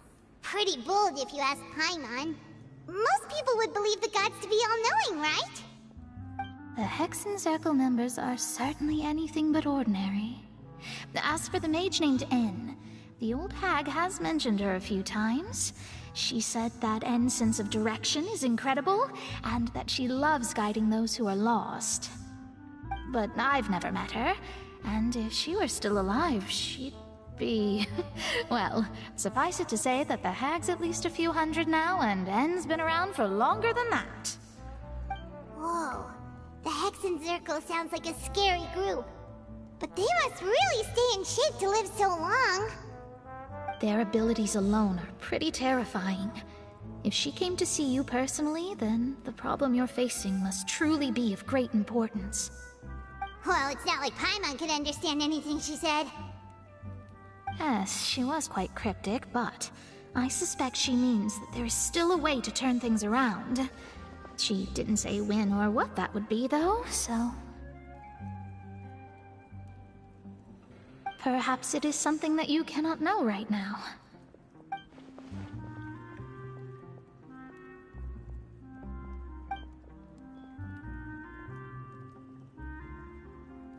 Traveler, Paimon, are you two all right? Oh, we're fine. We're just a little down right now. It kind of feels like the end is coming, you know? I see. I feel that same sense of desperation, too. I guess you could consider me someone who has often witnessed fate. So far as I have seen, it cannot be swayed. But even so, I still hope for, and believe in, miracles. Astrology is eternal and rational, but fate may not be. It is cruel, but it can also be beautiful. Perhaps that's what En was trying to tell you. Not to lose heart, and to believe that what you are seeing playing out before you is not yet set in stone. I did originally think of steering clear of all this, but I couldn't. Even if this is all futile, I still wish to help everyone. If we don't struggle to the last, then how can we face the end when it comes? Huh. You do have a point. There I go, talking about astrological principles again. Sorry about that. The moment I start talking about work-related stuff... I need to get going. It was worth trying to comfort you, even if only a little. I believe that you'll help those who are struggling in the same way I did.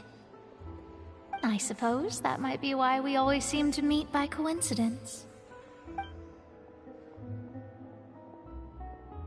Paimon feels kinda moved by what Mona said. But also kinda sad, too. Hey, Traveler. Paimon suddenly feels like going outside for a walk.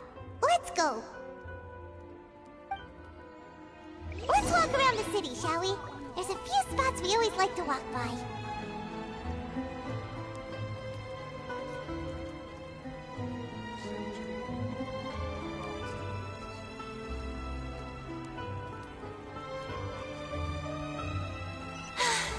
Being too popular can be such a hassle. Who knew the people would adore me so much?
headlines are...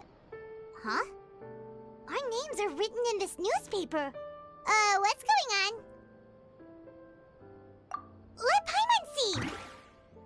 The underwater stronghold, the Fortress of Meripede, has continued in its noble autonomy, but that does not mean that others cannot interact with it. My recent attempts to enter the fortress bore little fruit. Huh. Guess Charlotte still hasn't given up on that. Thus, did an Outlander friend become the focus of this report? A blonde adventurer with their white fairy, legends trailing in their wake. It is said that this mysterious traveler once visited the underwater fortress. So while the fortress's interior remains a mystery behind closed doors, do not fear, for the tales of the traveler contain surprises in spades. Journalist Charlotte's biggest scoop yet, the Traveler's Trail, World Walker. Huh. Charlotte took so many awesome photos of us and we never even noticed her! She hasn't been able to get a hold of anything at the fortress, so since we're easier to find, she's using us as the subject matter instead? Ugh, seriously? Well, fine. Those headlines and photos do look cool, so Paimon will forgive her this time.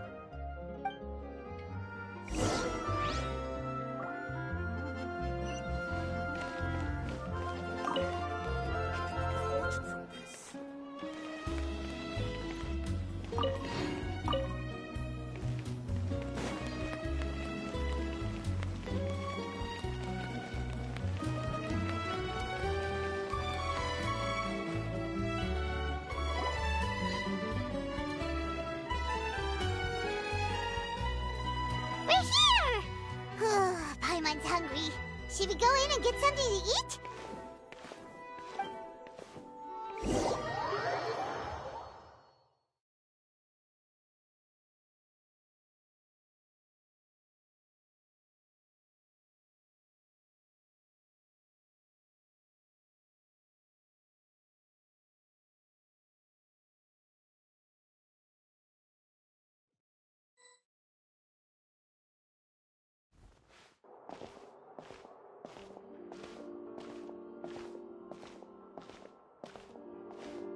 Hey, quick! Look! That's the limited edition, only 16 slices a day cake! It was so delicious the last time we tried it! Despite the tense situation we were in, let's give it another go! Paimon's sure it'll be great! One slice of cake, please. Someone showed up after all! Oh, wait, you're the one from the Palais Mermonia. Oh, are you here to buy cake too? It seems Monsieur Nervalette was right. You really can eat. Wait, did he really say something like that? That's right. Even he has his own preferences when it comes to food. As for me, I love the cake and coffee here. Do you come here often? Usually every day. Every day? It's part of my daily schedule, apart from work. I shall have my cake and coffee. Then what if someone told you one day that this place would be closing soon, and you wouldn't get to eat cake here anymore? What would you think? But why would it close? Well, Paimon doesn't know either, but maybe the waters will rise tomorrow. You know, like in the prophecy. Oh, the prophecy. To be honest, I haven't paid much attention to that. No, still, even if there'd be no more cake tomorrow, that wouldn't keep me from having some today. No, it's the same for eating in general. You might not be able to eat tomorrow, but if you can do so today, then you should carry on. That's what people call living, you know. Huh. Don't be sad. Excuse me, could I have 2 more slices of cake to go? These 2 slices are for you. Sijuin said that this kind of expression you're making is what humans call being sad. Oh, you know Sijuin? I sure do. She was born before me, and she sometimes comes to the surface to teach us things about humans. She said that humans are creatures that are saddened easily, yes, and you can only lift their spirits by feeding them delicious food. So please try the cakes here. I've got something else to do, so I'll be going now. You two try to stay in a good mood after eating, all right? Bye.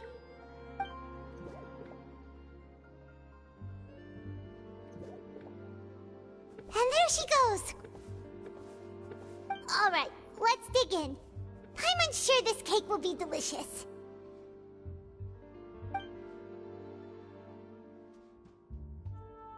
It's more delicious than last time, and the flavor gets even better with a sip of tea.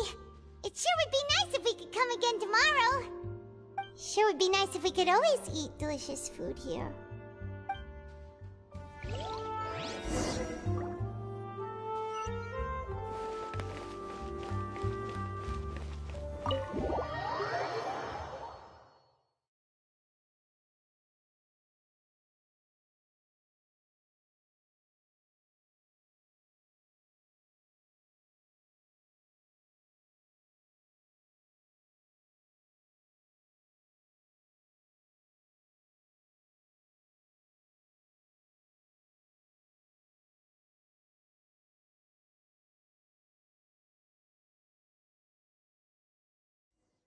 Oh, we're near the Seabird office.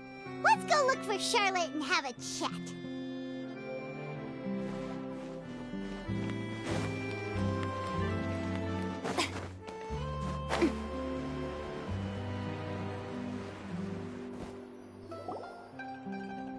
Wow! If it isn't the Traveler and Paimon! Oh, have you seen the article I wrote about you? Ha! You've got some nerve! You just used us to make some quick mora! Oh, you needn't worry about that. I heard that you were in Poisson some time back, so I sent you a letter to discuss just that. It appears you didn't receive it, though.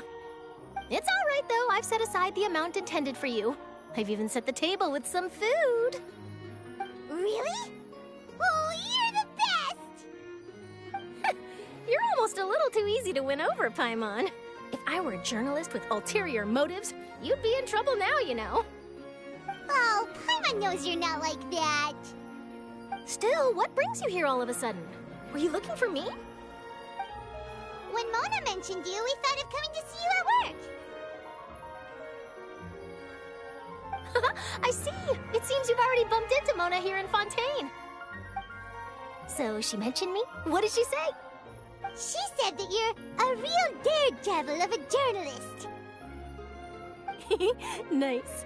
In which case, can this daredevil journalist dare to request an exclusive interview with the legendary Traveler and Paimon? Huh? So your article in the paper today doesn't count? Oh, of course it doesn't. That was more like live photography. What I'd like to do is dive deeper and ask you to talk about the things you've seen and experienced. Yeah, are we even qualified enough? Why not? If I say you're worth an interview, then you're worth it. But not right now, of course. I'll need a few days to prepare. Oh, in that case, we'll just chat when you have the time then? Oh, so that's a yes? Ooh, splendid! I'll tell the editor-in-chief immediately. I'll have to apply for lighting, a venue, some props, and... Whew, so much to get done now. Talk to you later. Wait, Charlotte, Paimon's still got a question for you. And what's that?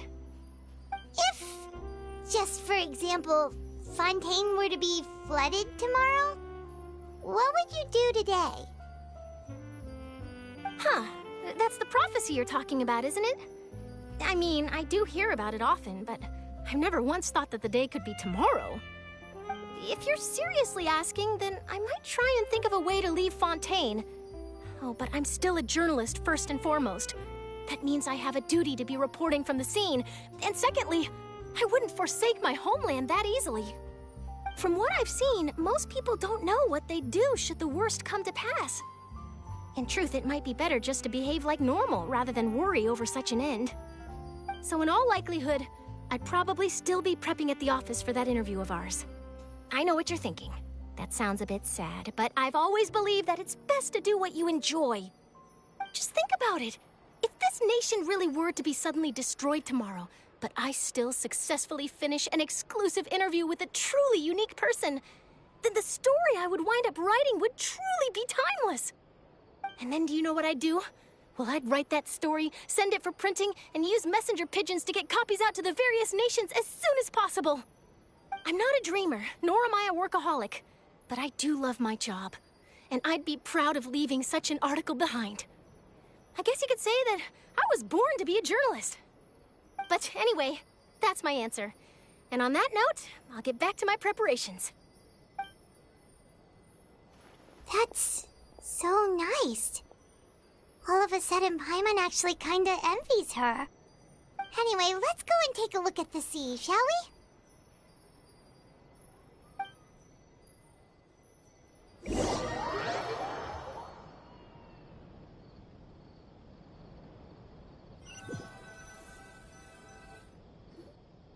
The sea breeze and scenery can be a pretty soothing combo, huh?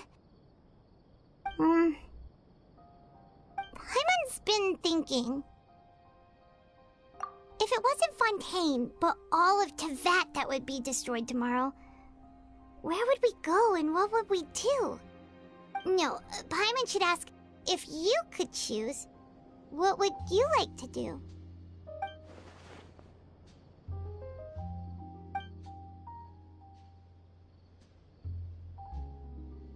We've always been moving to the next destination, so we haven't spent much time thinking about these kinds of things.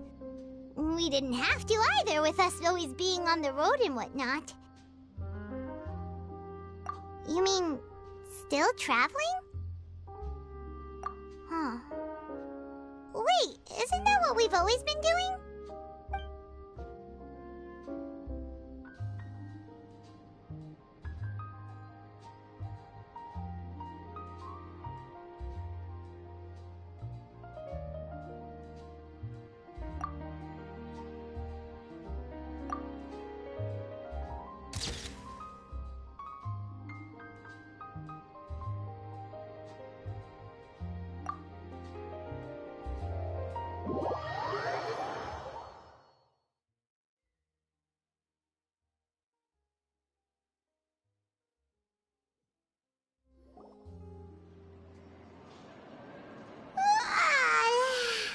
Feels like you'll grow mold if you stay here long enough.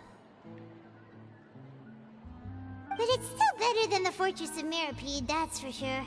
It's not only damp there, but salty too. Ah, so the two of you are still here. Wonderful. Oh, you're from the Palais Mermonia, aren't you? Yes, I'm Isadora. Monsieur Nervillet sent me to look for you two before. I heard that afterward you went to the Fortress of Meropide.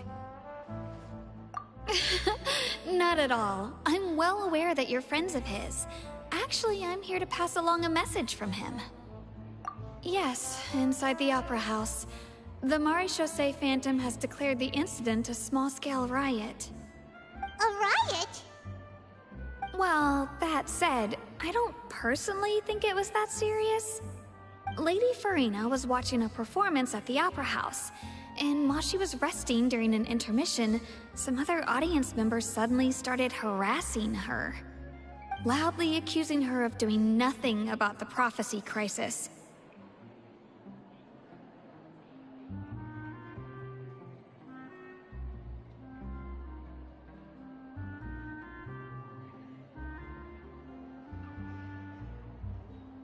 And before she could respond, others started to join in.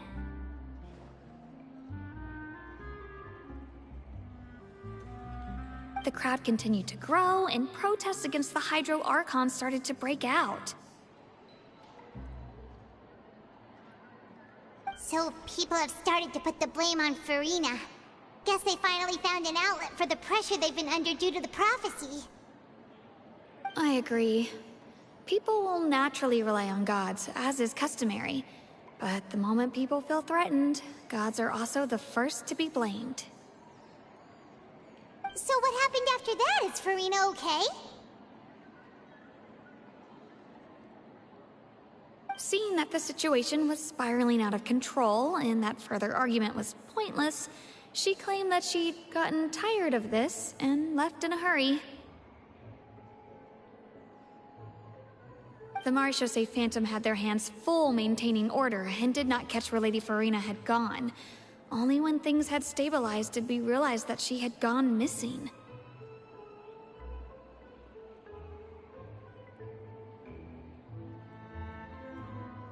So, you mean she's still missing? That's right. The Marechaussee has dispatched many people to search for her, but we don't have any leads yet. That said, I don't think there's much to worry about. She is a god after all. Even if she were to fall into the hands of rioters, what could ordinary people do to her?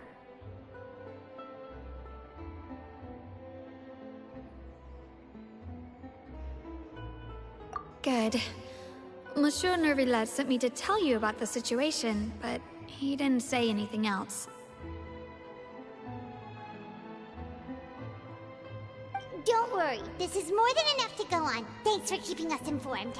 Ah, is that so? Well, alright then. In that case, you two take care. I'll be heading back to the Palais now.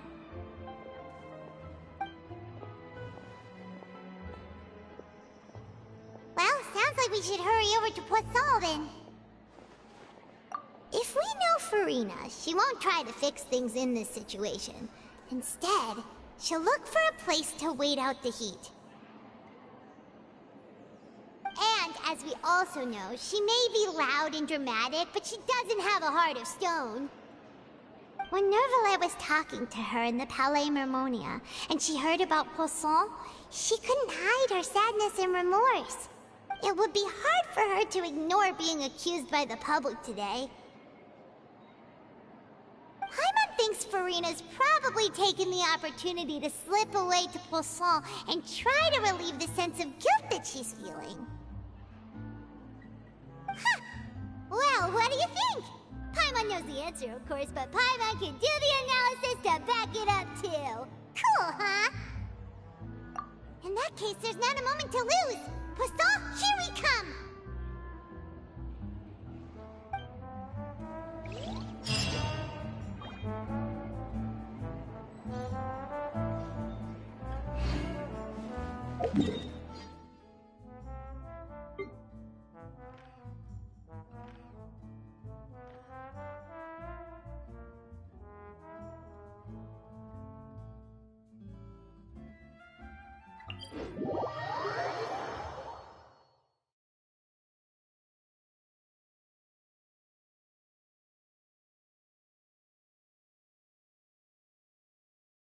This place looks deserted.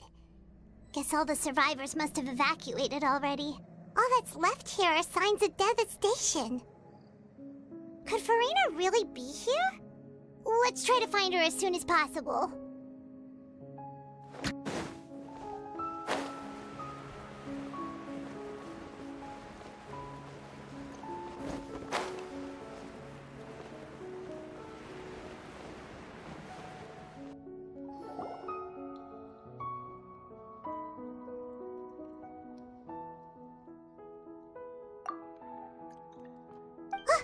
That's Furina, right over there! She really is here all on her own.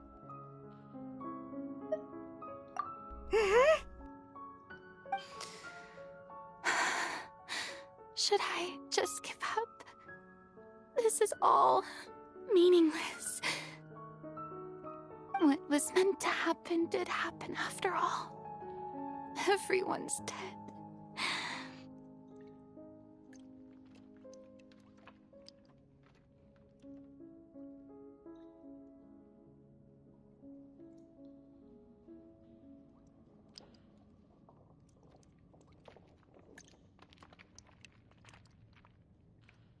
I'm sorry. I'm so sorry. Give up, Furina. There's no point in holding out.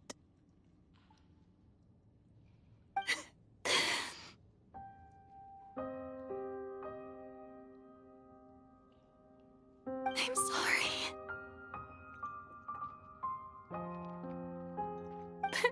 I even do? Other than to repeat meaningless apologies over and over.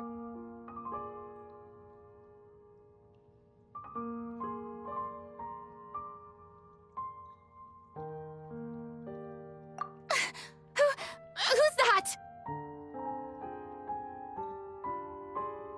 Don't worry, Furina, it's just us.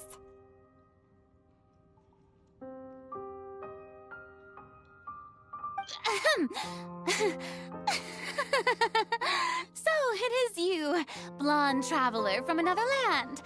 Why, I almost thought you were someone from that mob of my ignorant subjects, come to kneel and beg for my forgiveness. Furina, you were crying just now, weren't you? The tear stains on your face are obvious.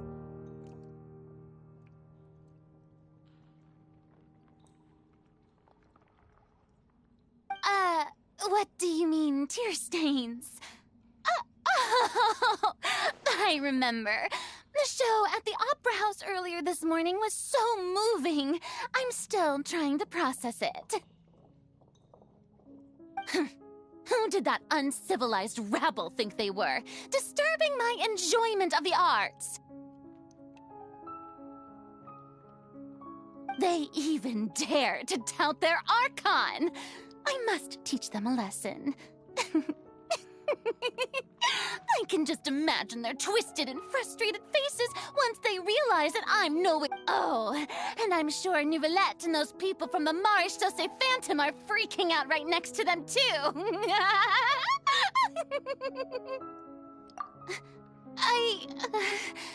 Of course not. Hey, there she is! The Hydro Archon's over there! Quick, after her!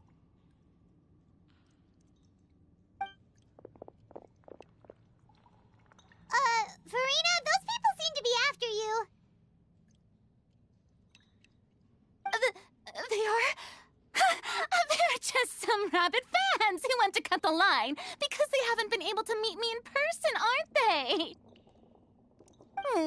That's against the rules. I can't let them get their way.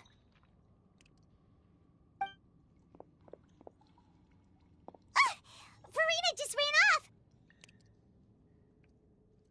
Quick, we have to catch up with her!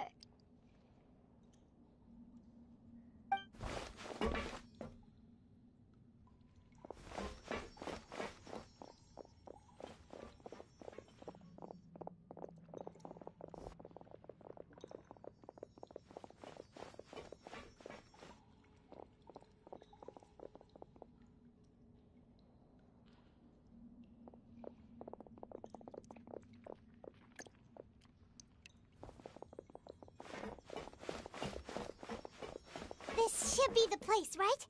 Hey, Furina! There's a good hiding spot over here. Quick, come to Paimon before the rest of them catch up to you. What is this place? Hurry, they're almost here! Fine. I suppose haste is warranted. Lead the way.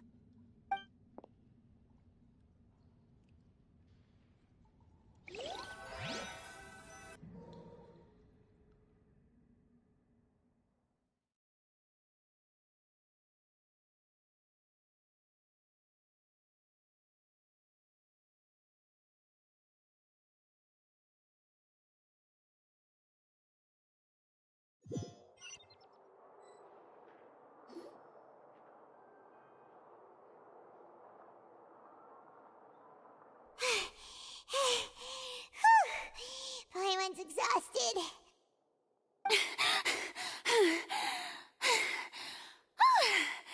I'm so tired. I totally thought they had caught me. No,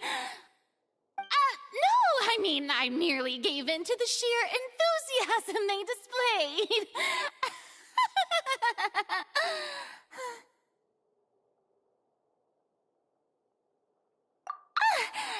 You're right.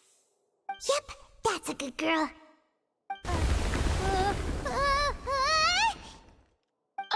What's happening? The ground's shaking. Is it an earthquake? Yeah, a quake of this kind preceded the flooding in Poisson, didn't it? It can't be. It's happening again. Well, there's no need to worry too much about that. Neuvillette made some emergency plans, so the evacuation should go a lot smoother this time. Yeah, I hope you're right. But the people of Poisson, they've already...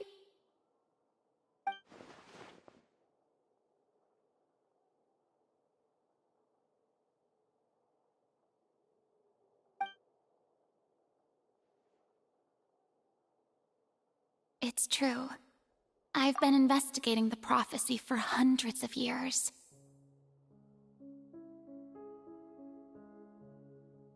I once had informants all over Teyvat, searching for clues and feeding information back to me. I've tried all kinds of ways, too, to hold back the sea. Anything to keep the coastline from advancing. But all my efforts proved to be futile in the end. Really, the truth has been clear to me for a very long time. We cannot make an enemy of the divine. No matter what we do, the will of the heavenly principles will have its way, and the prophecy shall be fulfilled. Give up. I do love the sound of that phrase. It would mean finally coming to terms with fate, but also for me to finally be free. Indeed, I've thought about giving up so many times, especially after we almost lost Poisson. Fate is really unreasonable, isn't it? It has no heart and obeys no rules. The prophecy has only just started to come true, and so many people have already lost their lives. But just now, it all became clear to me. I still don't have the right to come to terms with fate on behalf of everyone else. As long as the final moment hasn't come, it's still not too late. Don't worry. I will keep hope alive for everyone until the very end.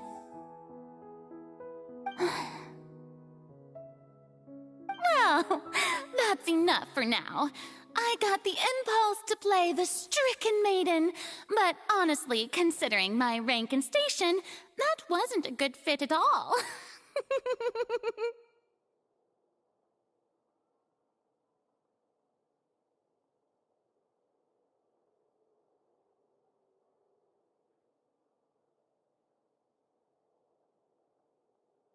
Don't take any of what I just said seriously. How could I possibly let Fontaine fall to the whims of trivial prophecy? Come on! Paimon could have sworn you were actually being honest just now.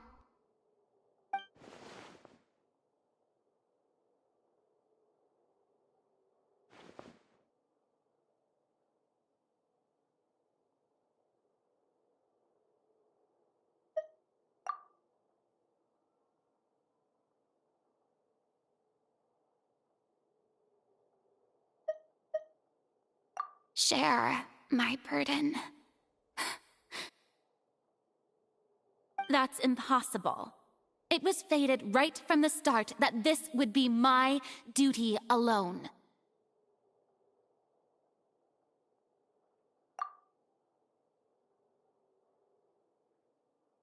A witness. Yes, I've heard that you came to Teyvat from beyond the stars, yes. In other words, you never belonged here. And if Teyvat is, in its entirety, a show on a stage, then you're just a spectator, aren't you? If that's the case...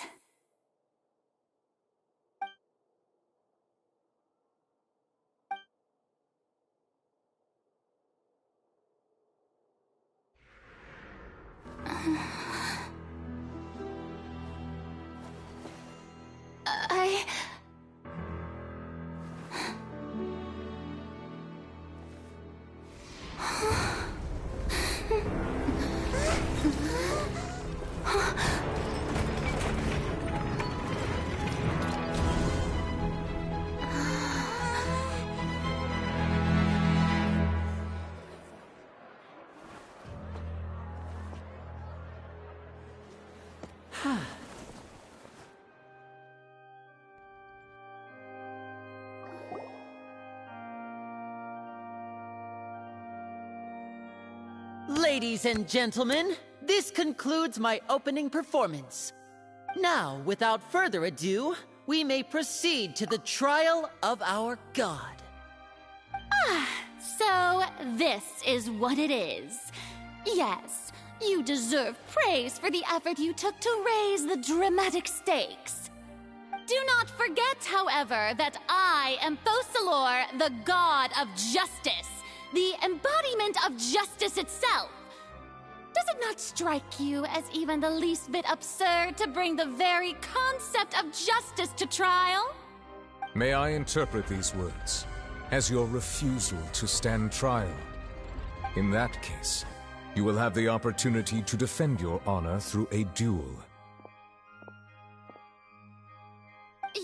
You would draw your blade against a god?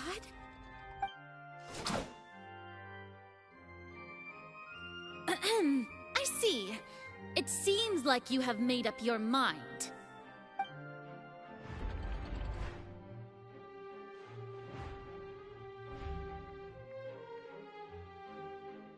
Paimon can't believe it.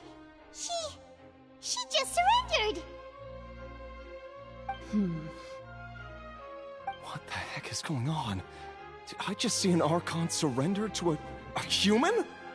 Wow, how utterly humiliating. Lady Furina, what is the meaning of this? It would seem that there has been a misunderstanding. To be clear, the raising of both hands is not always an indication of surrender. Looking for excuses again, huh? I raised my hands just now to indicate my acceptance of the trial. No duel shall be necessary. I will admit that I've been running away for a long time. I'm sorry, everyone. I was unable to protect the people of Poisson. It is my duty to stand trial for my crimes. You are not the only ones to be disappointed in me. I, too, am exceedingly disappointed in myself. But now, it is time for the Hydro Archon to show you her courage and resolve. I, Furina, will use this trial to show the world the true meaning of justice!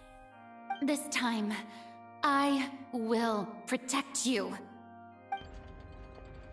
Applaud and rejoice. One of the most outrageous and fantastical arcs known to the opera epiclese is now unfolding before your eyes. Mark my words, this shall be one of the most exhilarating and brilliant shows ever to grace the stage of Fontaine. The trial of the Hydro Archon, Focalor, will now begin! Woohoo!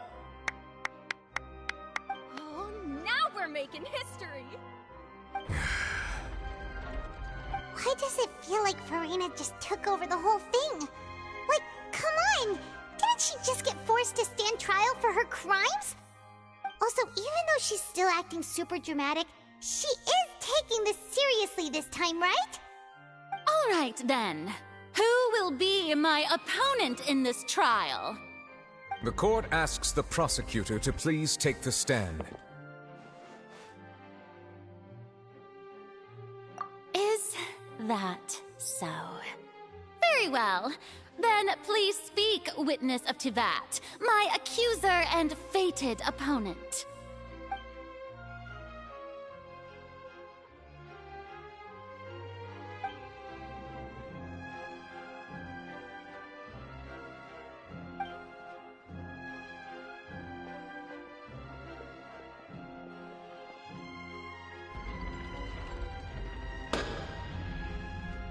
Also, please allow me to ask, as a final question before the trial begins. Just how much work did you do to force me onto this stage? Well, we did do a lot of prep after the meeting that day. I can go over the tasks assigned to the Spina di Rosula, since they were rather straightforward and easy. Navia, the president of the Spina di Rosula. Most of the people who participated in the disturbance this morning were my subordinates. They changed into plain clothes and came to the Opera House as regular audience members, waiting for the perfect opportunity to incite insurrection against you. The people's resentment against their Archon has been building as more and more of the prophecy is fulfilled. A spark was all we needed to turn smoldering anger into a flame. Moreover, according to our understanding and analysis of you, when something like that occurred, you would likely flee the scene and head to Poisson by yourself. So, we arranged for a second group to lie in wait there. So, you mean, the ones who scoured the settlement for me were also from the Spina? And their goal was to force you to step into the giant magic box so you may personally participate in the greatest magic performance in all of Fontanian history. That's right. That house was a magic box, rather than someone's residence. As the super ultimate version of the setup that I used when I first performed at the Opera Epiclese, the volume of the box was increased by a whole order of magnitude, and the distance it traversed was the entire gap between Poisson and Aranias. Its cargo, of course, was an Archon instead of a human. My thanks, Furina. Without your help, we could never have pulled off such an extraordinary performance. You're welcome? Of course, this performance was only made possible with Father's support. The House of the Hearth spent a massive amount of labor in Mora to pull this off. We had to select a location, construct a giant magic box, dig a tunnel, and open up a path through the water. It was a lot of work for all of us. So, in other words, the earthquake that we felt within the giant magic box was just a normal tremor from the transportation of the whole house? That's right. It wasn't a sign of another disaster to come.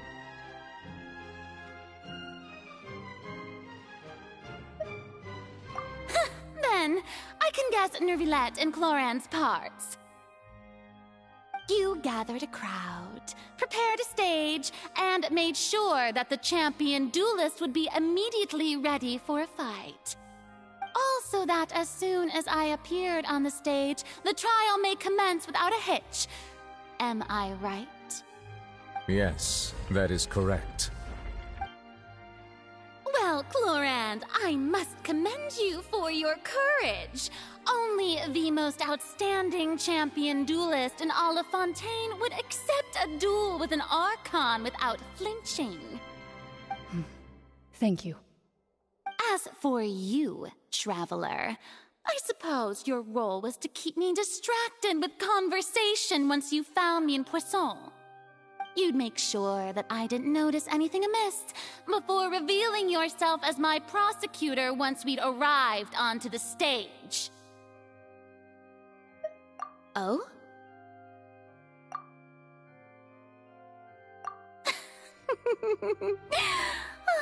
Is that so? Then I suppose I must have missed my final chance. It's fine. It matters not. What's done is done. The stage is already set, so there's no reason to disappoint the audience. Let's see this trial through to the very end.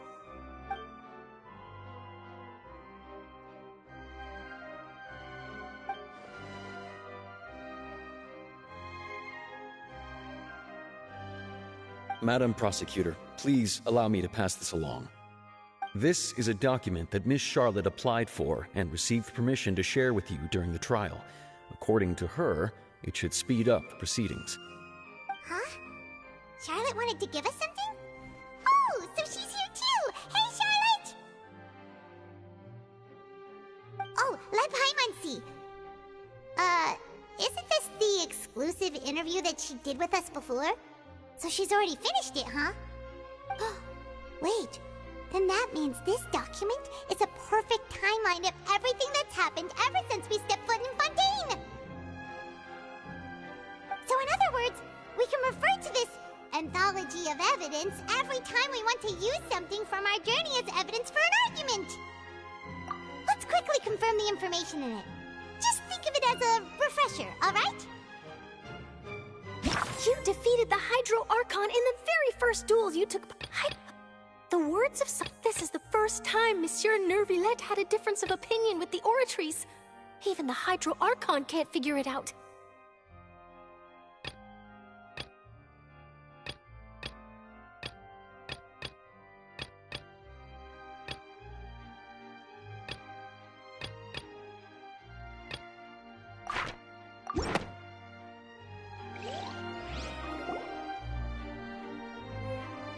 The prosecution and the defense are both in position. The trial shall now begin. Oh, come on, Nervillette. There's no need to repeat all the unimportant legalese. Just fast forward to the part where the prosecution lays out my offenses. As the defendant and the lead actress of this performance, I still haven't even been informed of my supposed guilt in all of this. Of course, it is only natural for humans to struggle to understand the actions of a god. However, you will need more than that to convict me of a crime. That's true, but my charge here is unrelated to your conduct as an Archon. Instead, I would like to charge you as a fraud who's never been the Archon in the first place. Wait, what was that? Lady Furina's a fraud? Hey, I came here thinking that we were going to try the Hydro Archon for forsaking her duty, but did I hear that right? She's not our Archon at all? Charge accepted. Lady Furina, do you plead guilty to the charge?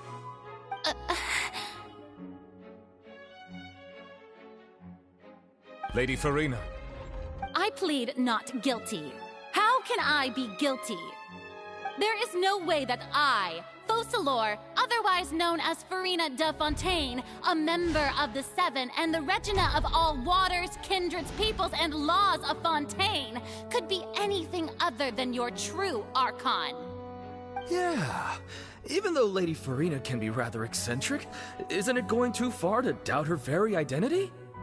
Yeah, I've never questioned her identity either. Sure, Lady Furina can be super irresponsible, but what grounds does that prosecutor have to make such a huge claim? I have cause to believe that common sense will prevail in this case. Many of the members of the audience have known me as the Hydro Archon ever since they were born. There would be no fooling their memory. See? Even the Oratries has decided to show me its favor. Are you sure you want to commit to a charge that will never be upheld? If you wish to drop the case, I can promise you as the God of Justice that you will not have to face trial for making a false accusation. We will treat everything that's happened as a dramatic spectacle and move on with our lives. What do you say to that? Huh. An argument with near impossible odds, huh? We have to not only refute Furina's claims, but also overturn the long-held beliefs of the people. Well, I tried to give you the chance to surrender. If you must persist, then let me ask.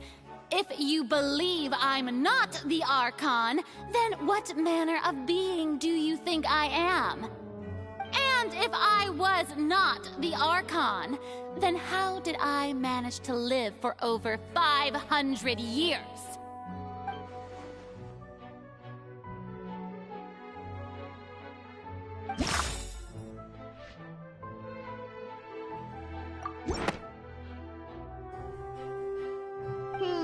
That doesn't sound right. Paimon doesn't think this clue can be used as compelling evidence to build our case.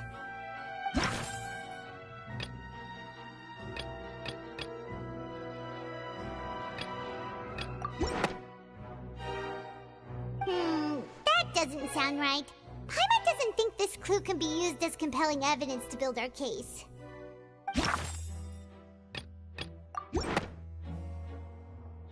First of all, you may be a member of another long-lived race, which would allow you to naturally possess an extended lifespan. And second of all, even if that wasn't the case, there could be other ways to extend your life. Who gave you that idea? Was it the knave? You'd sink so low as to use a harbinger's words against me. A curse? I once thought it possible that the aura of an Archon might naturally resemble a type of curse. But in light of this claim, perhaps what I sensed was not your divinity, but a curse after all. You sensed it too, huh, Neverlet? Lady Furina is actually a human? Well, it is true that it's extremely difficult to tell humans and gods apart just by looking at them. It's not impossible.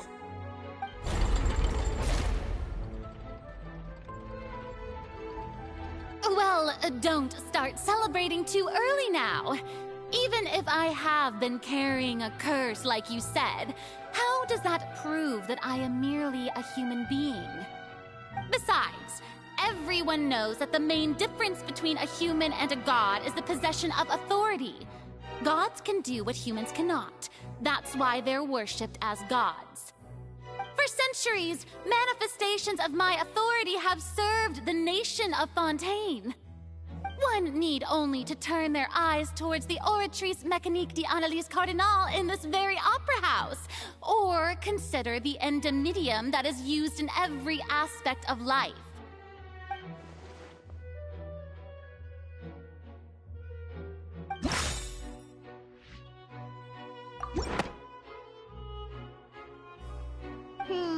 That doesn't sound right.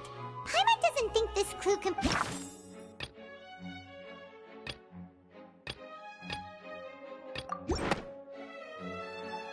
That doesn't sound right. Paimon doesn't think this clue can be used as compelling evidence to build our case.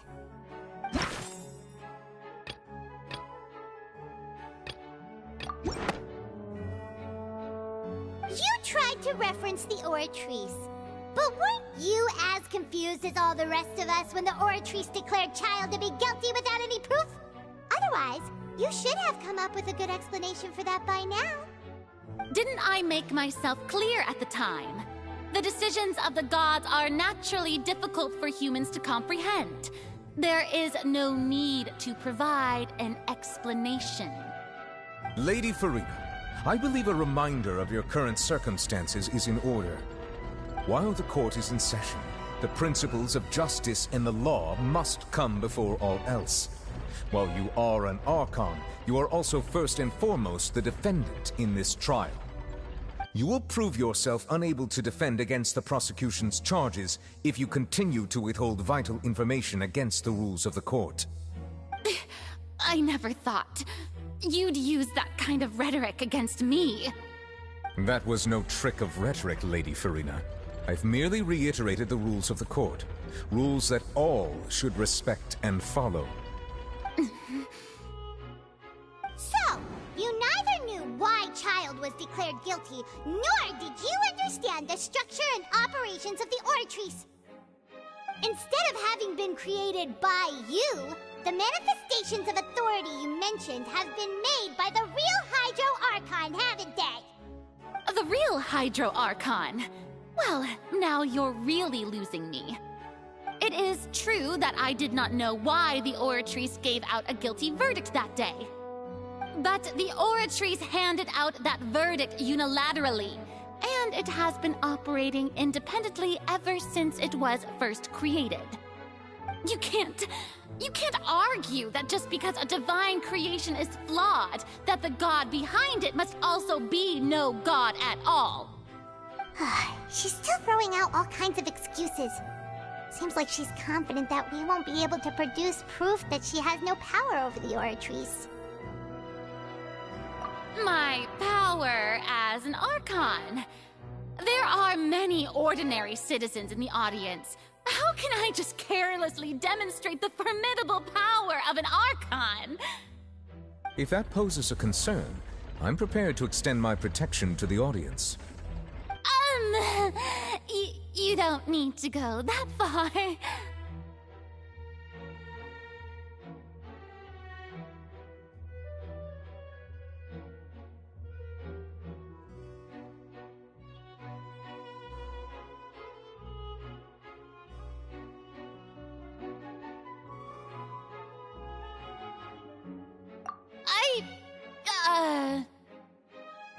Aren't you the Hydro Archon?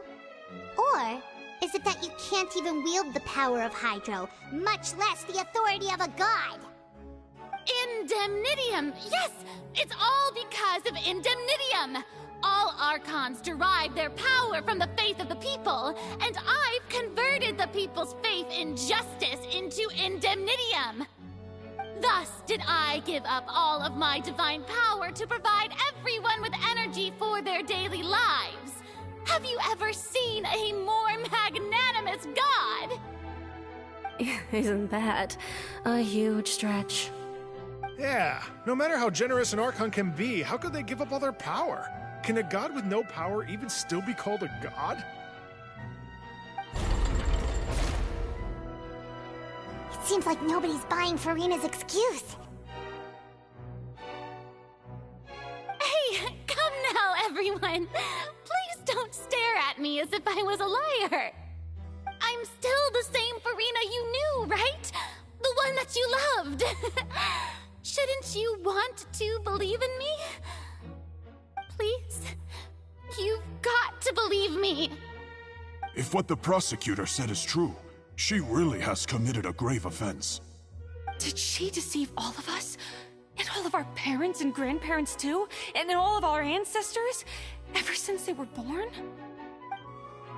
Enough! That's enough. Tell me then, if I'm not the real Hydro Archon, then who is? If you have no evidence of another Hydro Archon's existence, nor can you find anyone who can back up their claim to be such, then what grounds have you to say that I'm not actually the real deal? Wow, she came up with yet another argument. How can we refute her now? Seems like she really doesn't want to give up.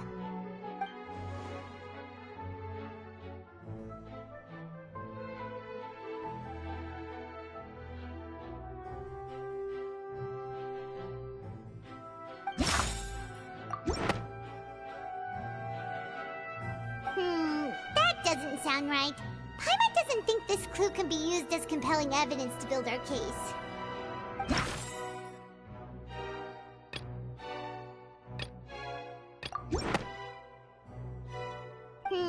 That doesn't...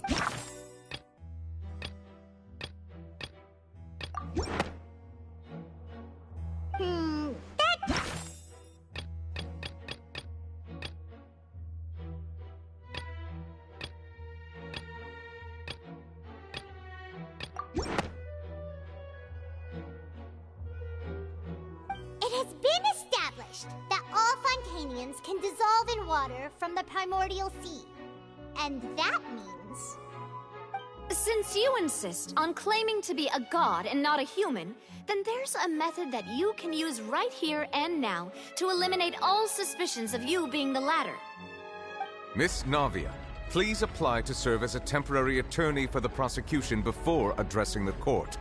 Though you act in partnership with the prosecutor, you must still adhere to proper procedure. Super sorry, Monsieur Chief Justice. I swear this really will be the last time that I'll speak out of turn. Now, I've brought some seawater from Poisson. As everyone knows, a massive flood struck the area not long ago, taking many lives, including those of some of my closest friends. So, Miss Furina, would you dare to touch some of this seawater? If we are to believe that you are indeed the real Hydro Archon, touching this seawater would have no effect on you. All it should do is strengthen your case. But if you don't dare to touch it, then we would have basically proved the reverse. Oh, and I must remind you that after the disaster at Poisson, nobody wants to see any more people dissolve. I do hope you'll act prudently and choose the simpler path of admitting guilt. Navia from the Spina di Rasula. The Spina has governed Poisson for many years. I guess her suggestion is valid. If Lady Furina is indeed just a human, she's probably Fontanian like all the rest of us. Would she really dare to try?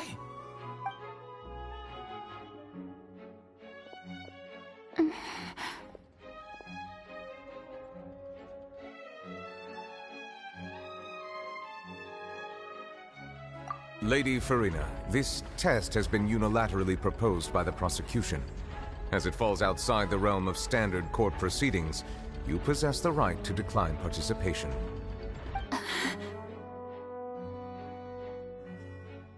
Well, of course he had to tell her that. But refusing to participate is basically the same as a confession of guilt.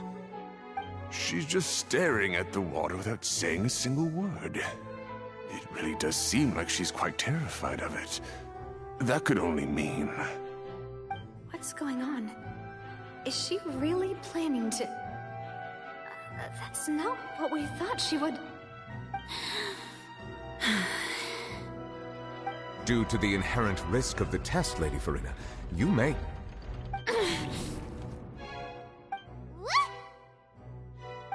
Hey!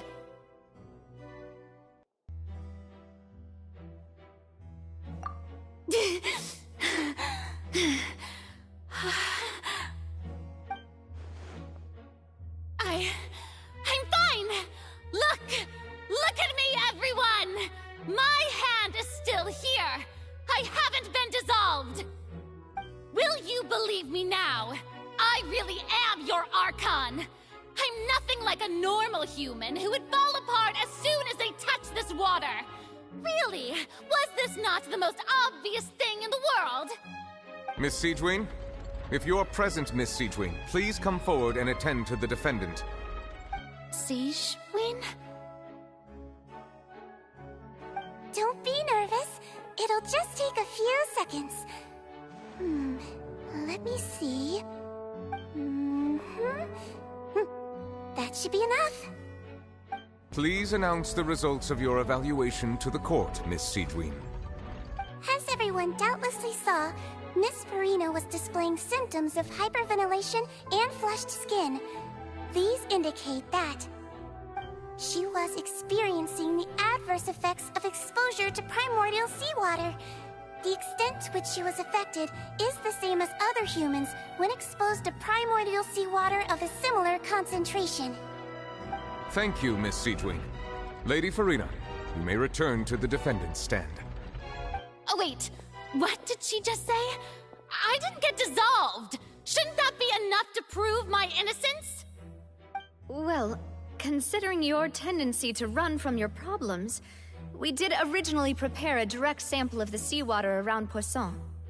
However, after extensive discussion, we exchanged it for a sample that is not concentrated enough to dissolve an actual human.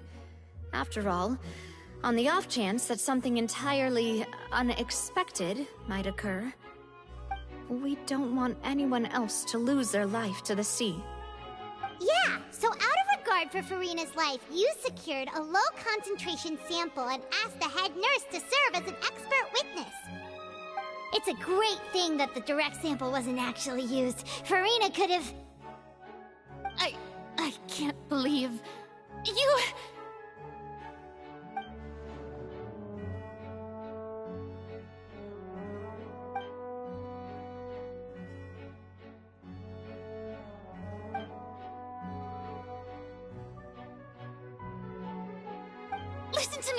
Listen to me, everyone. Please don't give me such cold and disdainful looks. What happened just now didn't prove a single thing. Think about it. How can you conclusively prove that an Archon can't also be affected by the primordial seawater? Also, if I was really just a human, why would I dare to just put my hand in that kind of water?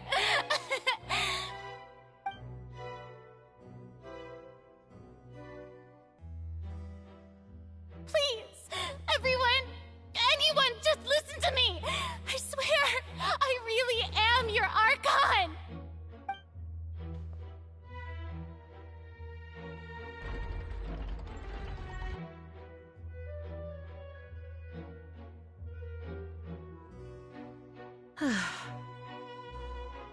I don't think anything she says at this point will sway anyone.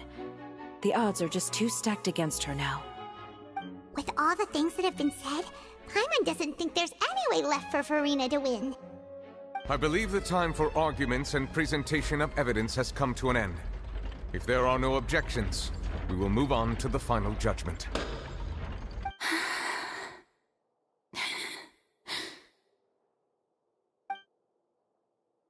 I don't think anything she says at this point will sway anyone. She's too stacked against her now.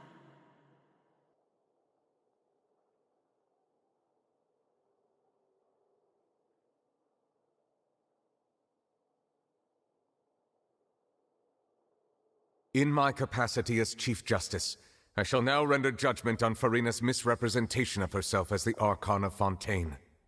As a human who knowingly deceived her fellow citizens, Furina is guilty.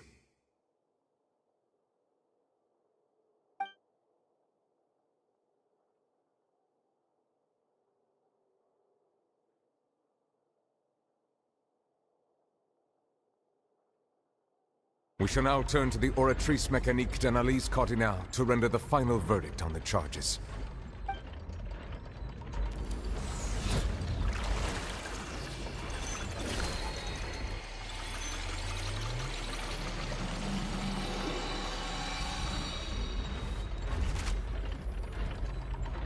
According to the judgment of the Oratrice Mécanique d'Analyse Cardinale, Furina is... Well, what's wrong? What's the Oratrice's verdict? No, the Oratrice also displays a guilty verdict. Isn't that correct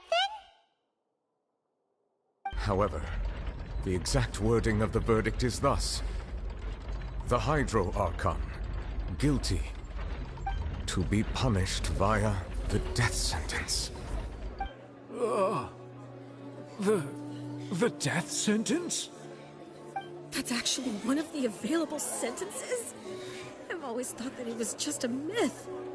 The one and only time the death sentence has been handed out at the court, and it's been given to the very person we've worshipped as the god of justice? What an unexpected twist. Furina's been sentenced to death by the Oratrice? We just wanted to use the trial to show her the seriousness of things so she'd tell us the truth. How did things escalate this quickly? This outcome is indeed quite strange. According to Fontaine's current definitions of justice, as well as its recommendations for criminal sentences, is this sentence really appropriate for the crimes that have been committed? Yeah! Even Vacher wasn't sentenced to death by the Oratrice. You know, the real evil mastermind behind the serial disappearances case. Indeed. Not only is Furina's sentence overly excessive, the very point of our trial today was also to prove that Furina has never been the Hydro Archon in the first place. But now, the Oratrice seems to have deliberately invoked the title of the Hydro Archon. What does this mean?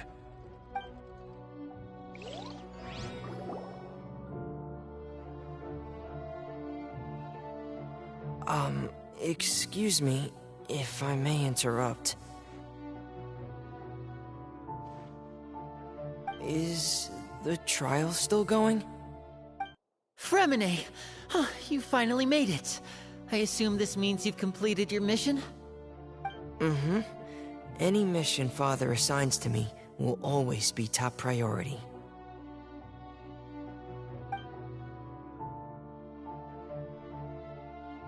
Is that the first prophecy slate? Huh.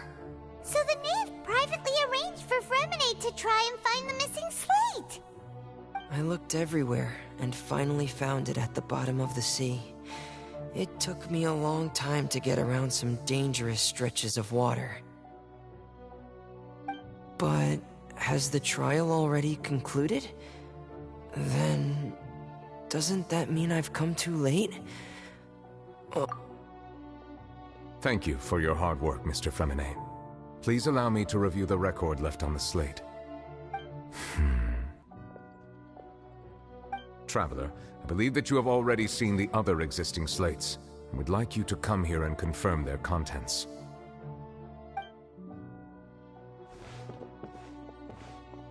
Huh? So what do you see? What is it?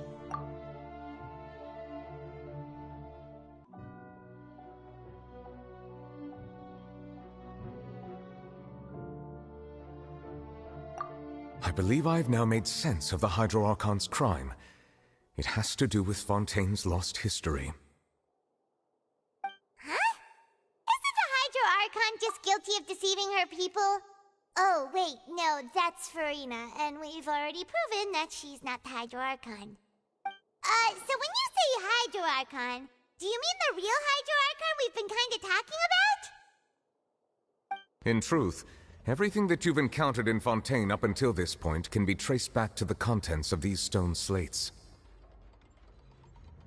However, I'm uncertain as to how much sense they currently make to you. Okay, let's try to recall the contents of the other 3 stone slates. Paimon will do her best to help you remember.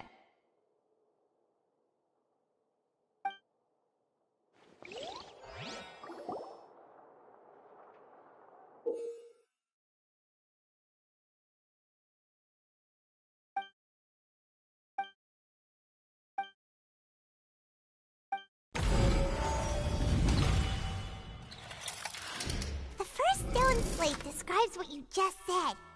It seems to show the previous Hydro Archon using her divine power, and then the Oceanids turn into humans. Does that mean that Fontainians are transformed Oceanids? Oh, Paimon wasn't expecting that.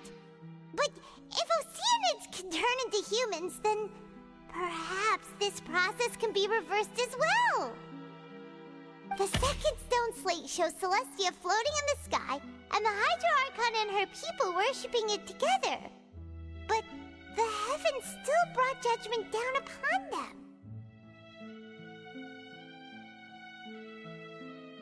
This must be the point when the Hydro Archon and the Fontainians were branded with their original sin. Does this mean that the original sin and the Hydro Archon sin are the same thing? The third slate shows the Hydro Archon sinking into the sea surrounded by many people. Huh. That reminds Paimon, didn't we also watch that happen to someone else? Well, the fourth slate is the prophecy the Fontainians have been talking about. People dissolving into the sea, the Hydro Archon crying on her throne, and so on. We didn't believe that such a crazy disaster could happen at first, did we? But after that incident, it was just a question of when and not if.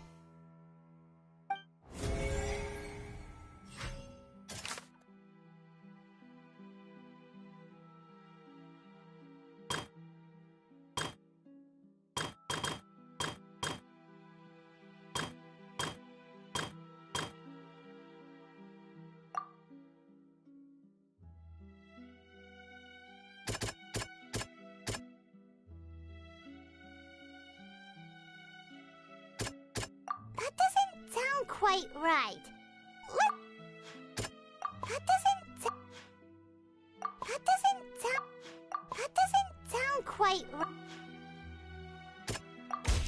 The prophecy from the stone slates found its way into society, but not many people believed it at first. The fortress of Meropide was nearly flooded with primordial seawater, which we know can cause Fontainians to dissolve. It seems increasingly likely that the prophecy may come true. If we hadn't dealt with it in time, things could have gone very badly.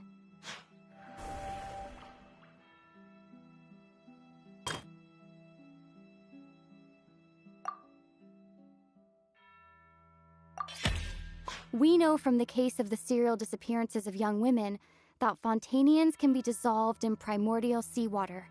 And the first stone slate tells us that long ago the Hydro Archon used her power to turn Oceanids into humans. This might be the reason that Fontanians can dissolve.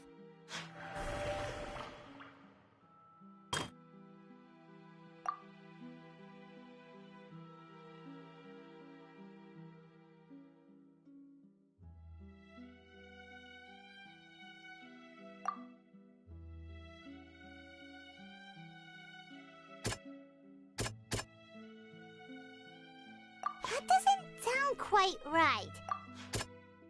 That doesn't sound... Perhaps what is about to take place has all happened before. The true sin of the Hydro Archon that Nervilette mentioned, and the original sin cast down on the people of Fontaine by Celestia as recorded on the stone slates.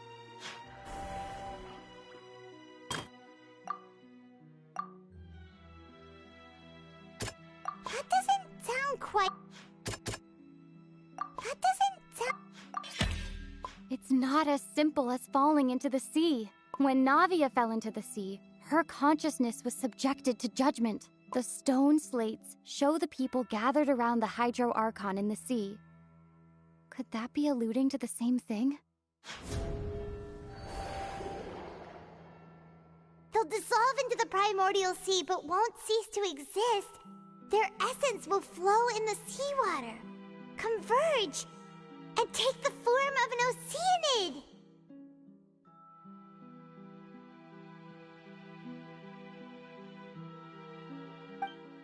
The Hydro Archon was sentenced to death in court, shocking everyone present.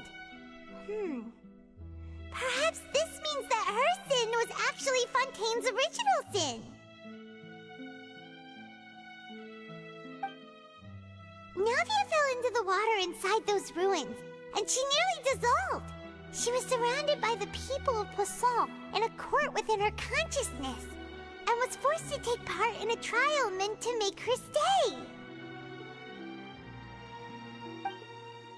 The eruption of the primordial sea at the fortress of Meripede was the surest sign that the prophecy was about to come to pass no matter what. The prophecy's contents can all be verified by recent events. If we combine what we know together, loads of truths should come to light.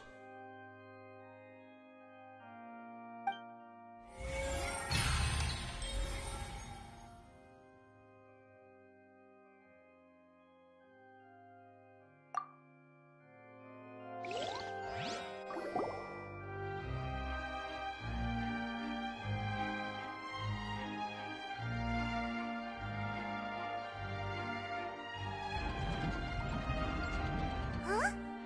Oh, Paimon gets it now! So that's how you can make sense of it!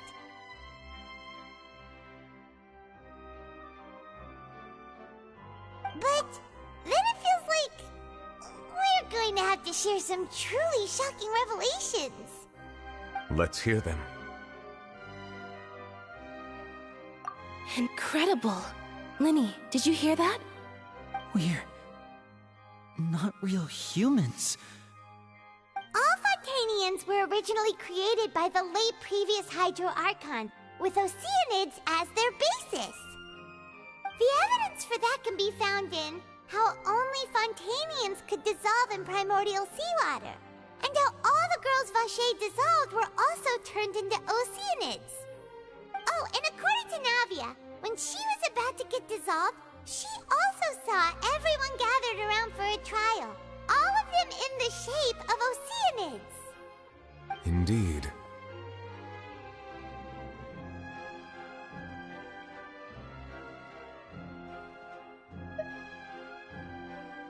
Yeah, and it follows from the content of the first slate that she probably angered Celestia by creating humans without prior permission. That could also explain why the Oratrice judged the Hydro Archon to be guilty. It's to account for that ancient sin. The Hydro Archon's true sin was creating us? And yet, after many hundreds of years, the Hydro Archon's creations have turned around to try to judge the Archon within the Opera Epiclese. The twists of history are often the most unexpected of all. Yeah, isn't the image here just like when Navia fell into the sea? So wouldn't it be trying to show the image of the Hydro Archon also falling into the sea once the prophecy has been fulfilled in the fourth slate? In the end, the people will all be dissolved into the waters, and only the Hydro Archon will remain weeping on her throne. Only then will the sins of the people of Fontaine be washed away. Did Paimon get all that right? You've made some keen deductions. I must say, given how much you still don't know, it is impressive that you've already managed to connect so many pieces of the truth. However, while you were able to decode all the information on the slates, they've also been etched with an additional layer of hidden information using a different power source. When we were at the ruins, I tried to decipher the hidden information recorded in the slates. But since we only had 3 slates at the time, I was unable to come to a full conclusion. Now that the slate collection is complete, I shall make another attempt to decipher the narrative recorded within. If everything goes well, we should finally be informed of the unadulterated truth.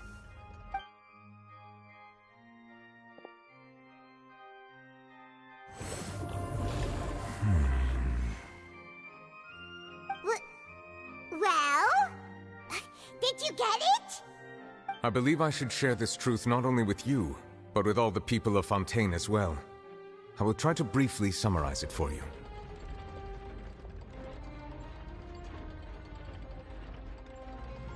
Your hypotheses regarding the origin of Fontainians and the sin of the Hydro Archon were both correct. In the Fontaine of old, the previous Hydro Archon sensed the yearning of her Oceanid familiars for life on land.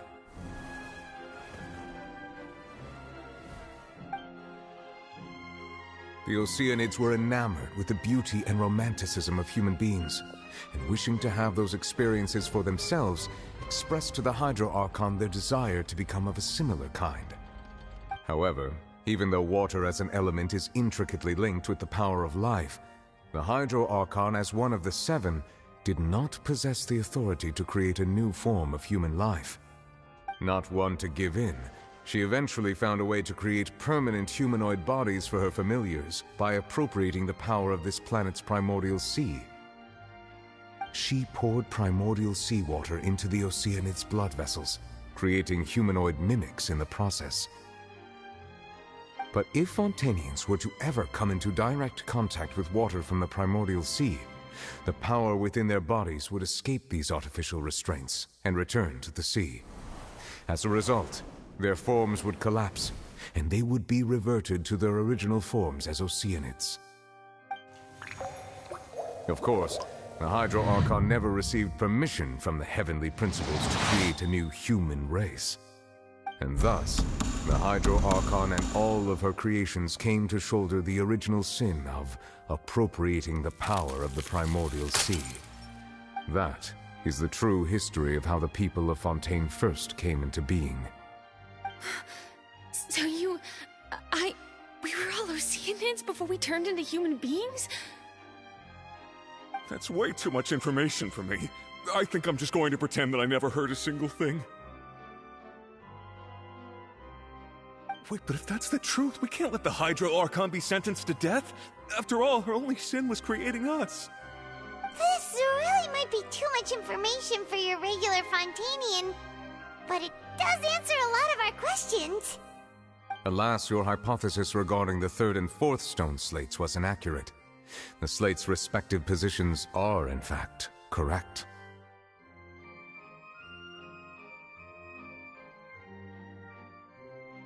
A key point of the visual on the 3rd slate is how all the individuals depicted in the water are humans rather than Oceanids. They have not been dissolved, which implies that the water depicted in this slate is not water from the primordial sea. The nation of Fontaine is the nation of Hydro, as well as the nation of Trials and Justice. Instead of being the literal element, the water in the scene symbolizes judgment and justice. You may also recall Navia's experience. When she fell into the sea, her consciousness was surrounded by that of many others who intended to hold a trial to determine her fate.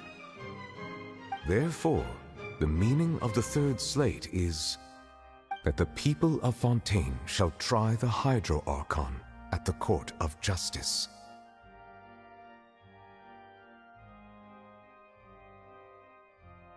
Yes, it refers to our present situation. I think I'm following now. So, what you're saying is, even though we decided to put on this trial to avoid fulfilling the prophecy, in truth, everything we've done has happened exactly as the prophecy foretold.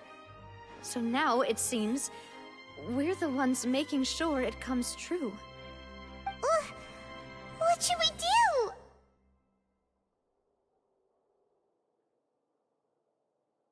Huh.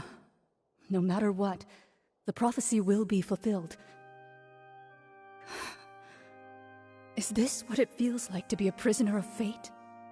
If that's the case, does that mean the scene in the fourth slate will also be fulfilled soon? Traveler, I would like to point out another small fallacy in your deductions. About the fourth slate, you probably thought that the eruption of primordial seawater beneath the fortress of Meripede served as the surest sign that the prophecy was about to come to pass, yes? However, I believe that rather than being a sure sign, that eruption could in fact only be a small warning of something far worse to come. As for the root cause of the catastrophe, I believe you've already encountered it once before.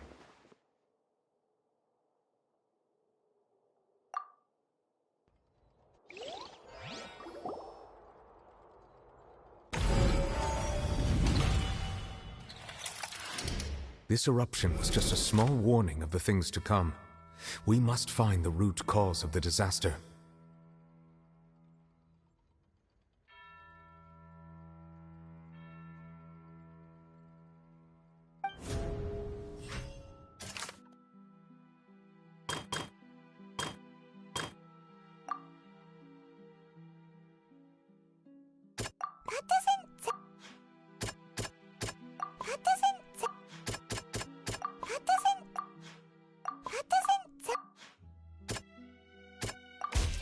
It was both dream and reality.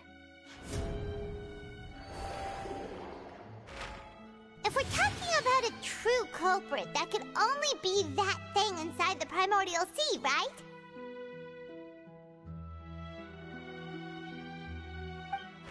The truth, the original sin, the trial, and the root cause of the disaster.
That was way too close!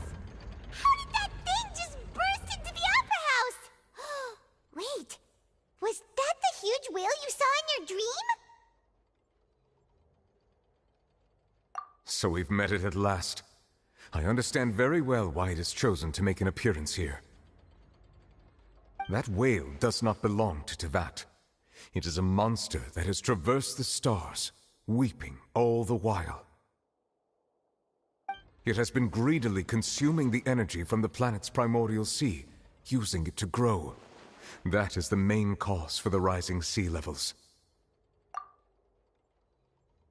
And once it has finished consuming all of the energy contained within the sea, its next step will be...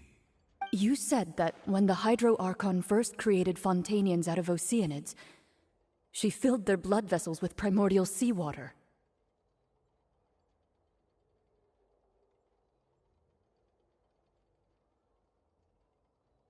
Precisely. That whale finds the blood of Fontanians nigh impossible to resist.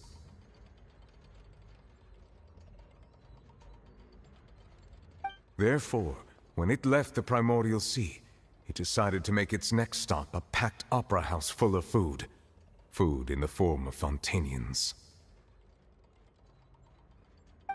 We just barely managed to push it back, right?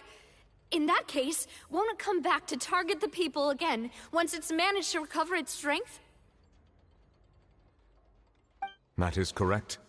Indeed, it is more accurate to say that we should thank that Harbinger for buying us some time. Without him, the whale would have likely come onto land far sooner. From the way he looked, he must have been fighting the creature for quite a long time. That battle maniac. We've always known that he had a special connection with that whale, but we definitely didn't expect it to help us out like this. Anyway, now that we know that this whale is the actual cause of the disaster recorded in the prophecy, all we need to do to stop the prophecy would be to find a way to beat it up, right? It is too late. It had already absorbed too much of the primordial sea's energy before we could notice it. At this point, it has become practically integrated with the sea itself. Even if the entirety of Teyvat were to be destroyed, it could still survive and swim off towards some other world. That's not something I will accept. We've already done everything we can, and we even found the true culprit. We've come so far. You can't just tell me that the last hurdle is some impossible foe. That's just not fair. Indeed, that's not how a grand performance should end. I'll fight it to the end, no matter what. So the prophecy will be fulfilled no matter what, huh?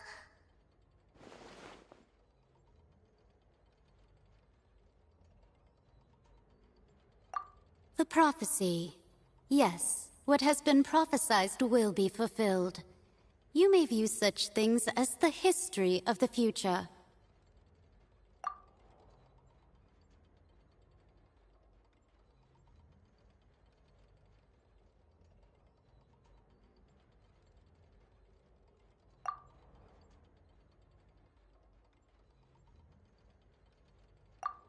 Just as prophecies are usually only the future as seen from the perspectives of the gods, could things be happening in hidden corners where the gods' gaze does not fall? Ultimately, fate shall serve as your only guide, no matter what will happen in Teyvat's future. All you need to do is to play your part.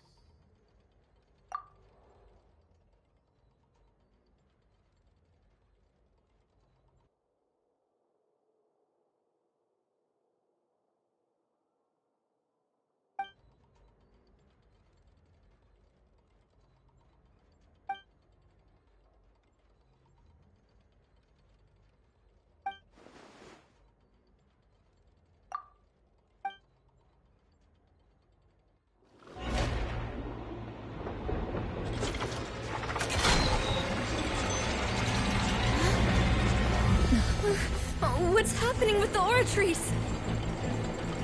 I believe it is preparing to carry out the death sentence.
You...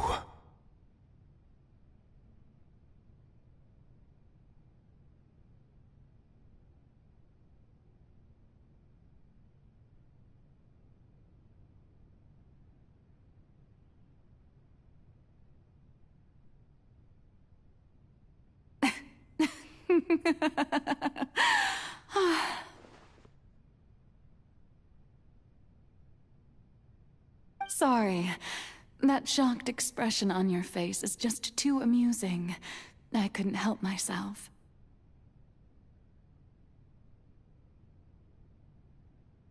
You are not Furina. Who are you? Ah, the sweet sound of bewilderment. Marvelous. A sure sign that my attempt to deceive everyone was a resounding success. But to answer your question, I am Focalor. You know, the god.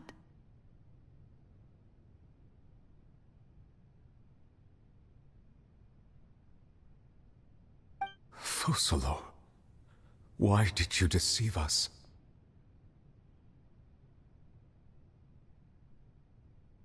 Oh, that wasn't my goal, of course. Goodness, no. But I had to fool everyone else too, if I was to stand any chance of deceiving.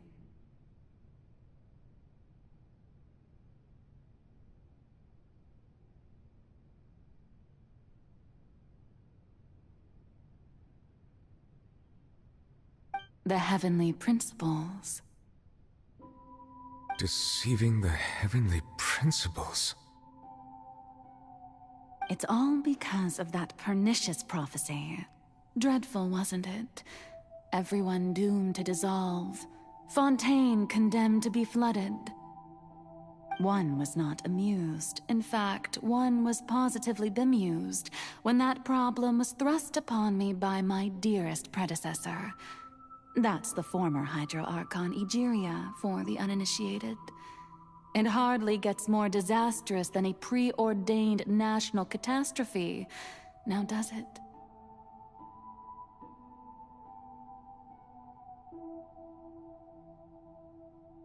She knew full well that the prophecy would surely come to pass. And as one of the seven, she also knew full well that one defies the heavenly principles at one's peril. So yes, as you have no doubt surmised, it was a rather impossible situation that I found myself in. I spent a terribly long time mulling it over, alone on the ocean floor.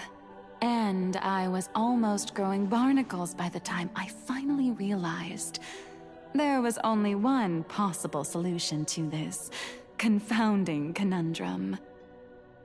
I had to outwit the heavenly principles, allow the prophecy to be fulfilled, ostensibly at least, while saving everyone at the same time. I'm a genius, I know. I can only assume that's why Egeria chose me as her successor.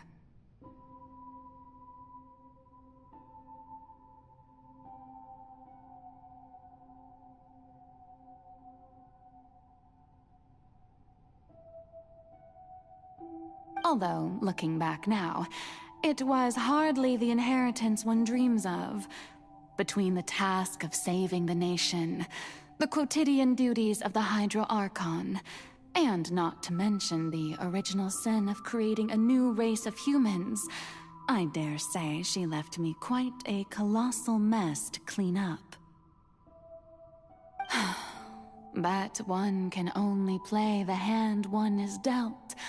I did not choose this, any more than I chose to be one of her Oceanid familiars.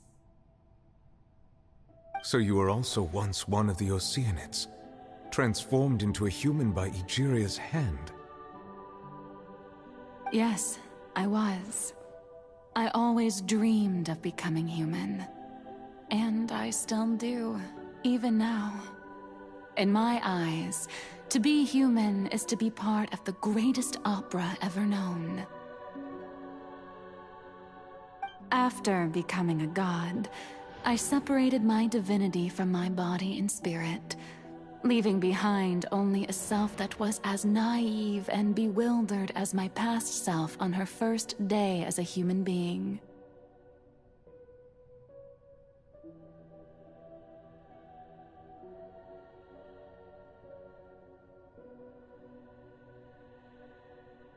The me you see before you now is that divinity.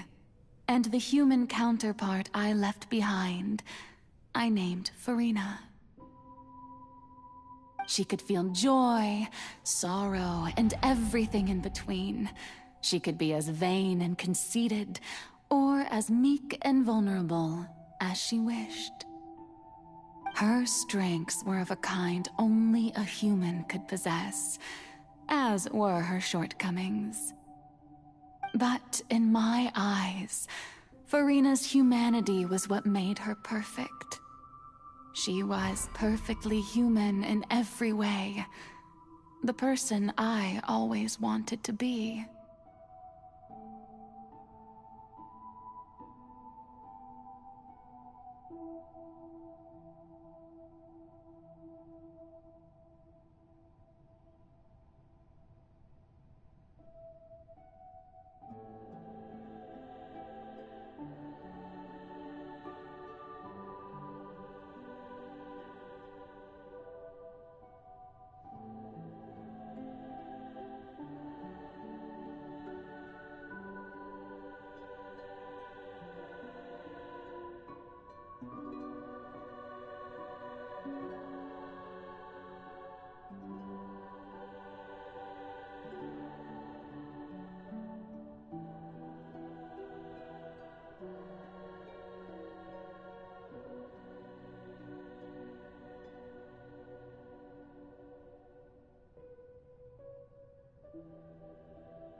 Anyway, so then I cursed her. All part of the plan, of course. The plan to deceive the heavenly principles. Do you still remember the final scene of the prophecy? The Hydra Archon, alone, weeping on her throne. In order that the prophecy might appear fulfilled, I invited Furina to be an actress, to play the part of the Hydro Archon in the prophecy. Under the curse I placed on her, so long as I, Focalor's divinity, continued to exist, she could not die. But nor was she free to live her life in the pursuit of happiness. Instead, she was forced to take the stage in the opera house, to embrace the role of leading lady, to forever play the part of the god from the prophecy, all to create a deceitful appearance of that prophecy coming to pass. I suppose now you probably understand why your court is called the Opera Epiclese. But Furina is only human, isn't she? Even though she has had a long life, her mind is no stronger than that of any other ordinary human being. I cannot begin to fathom what she has had to endure. It must have been torture for her. It has indeed. And although she is, in a sense, me in human form, I most definitely owe her an apology for it. It's been 500 years. And all along, she's been playing her part in the most unimaginably long, unbearably lonely, and agonizingly painful opera of all time.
Oh, who permitted you to come onto the stage? Now, I understand your admiration for my august self, but I must ask you to keep to the rules. All right. It is not my intent to reprimand you. There is no need to state your name. Just be off with you. Do not distract me from my performance. Oh, do not jest. Can you not feel it? I am Focalor. The eyes of countless Fontanians are upon me. I must, at all times, display the utmost elegance and nobility.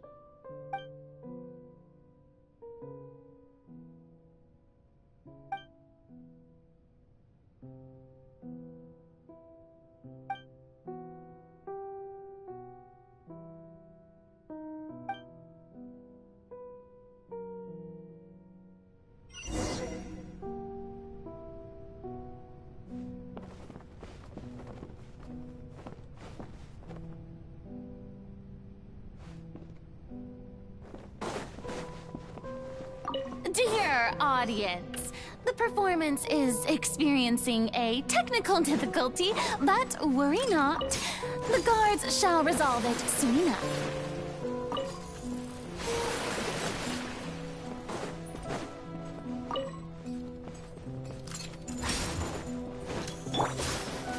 Hold that pose!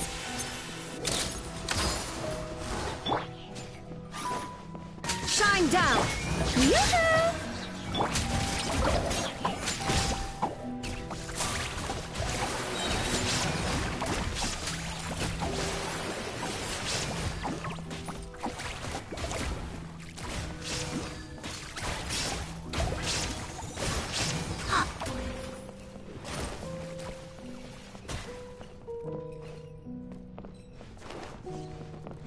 Hey, what gives?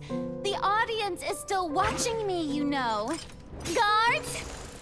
Wait, where are the guards? Guards!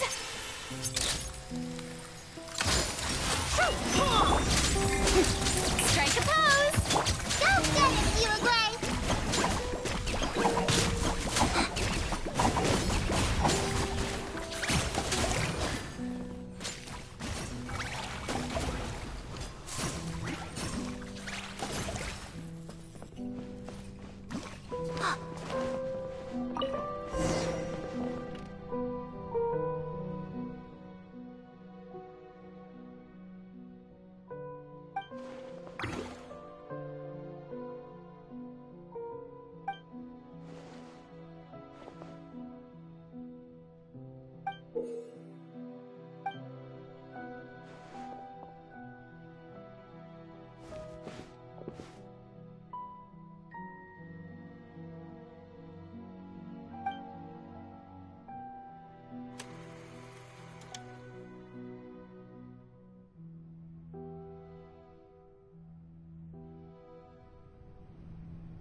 Furina.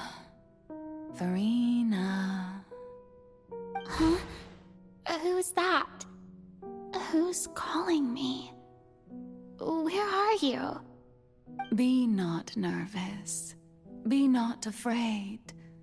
I am before you. Wait a moment. You're near me? How can this be?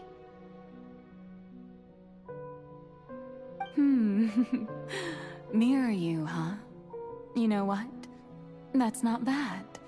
Let's go with that. Mirror me. What do you wish to say? The prophecy. Have you heard of it? What prophecy? Wait. I know. I think. I don't know why, but it's in my head somehow. The people will all be dissolved into the waters, and only the Hydro Archon will remain, weeping on her throne. Only then will the sins of the people of Fontaine be washed away. Oh, very good. You know it well. What's going on? I can't seem to remember anything clearly. The only thing I know for sure is this prophecy. Will it really come to pass? Yes, it will. And that is why I've come to you.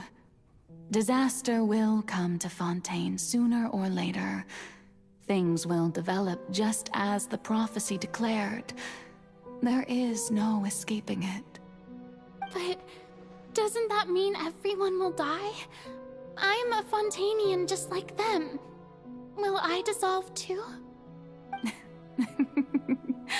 Oh, don't worry. Magical meetings exist in this world precisely to give people a chance to turn things around. It is the reason why you met me today. I will tell you how to save everyone, but you may have to suffer somewhat. Oh, so there's still hope after all. Goodness, you frightened me. You spoke so much and with so much certainty. As for the suffering, well, I will admit that the first thing that came to mind was, why do I have to be the one to suffer? But if the prophecy will come true, I'll also die anyway, right? So if I've already met you as my magical meeting in this world, if there were scales, with all the people of Fontaine on one side, and my pain on the other, is it not obvious where the scales should tilt? You truly are the perfect human, my ideal. I suppose this would also be the justice that belongs to you. Huh? Don't worry, it's nothing. Listen well. Fontaine has just lost its Hydro Archon. I need you to play a role, that of the new Archon. Play as a god? That's right. You must begin a never-ending masquerade. You must never let anyone suspect your identity. If you can keep it up, then I shall have my way of defying this prophecy. But should your identity be revealed, then all hope will be lost. But how will I do this? A human assuming the role of a god without being exposed. Don't worry. What you must do is not to turn yourself into a real god. You simply need to play the role of a god as humans imagine them to be. Being a human yourself, I'm sure you already know what such an entity would be like. Remember, your true challenge will not be pursuing divinity, but contending against humanity. I'm still not sure I understand, but I'll try. I'll try to do this. So, how long am I going to have to play this role? To accomplish this mission, you will have to stay on the stage for many, many years. You will endure and not grow old until your task ends. But I promise you, all will eventually end in a magnificent and dramatic trial, and everyone will be saved. A trial, huh? How exciting. I'll be looking forward to it.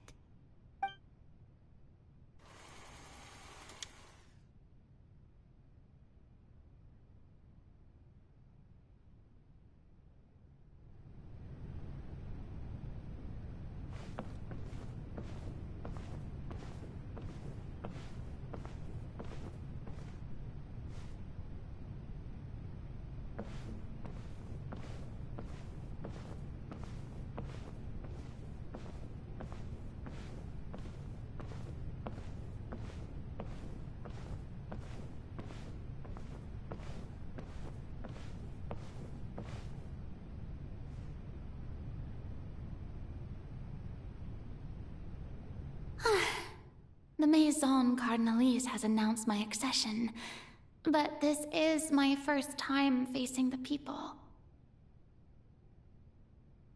What should I say to most appear like a god? To be honest, I still don't know. Perhaps I should first try to act natural.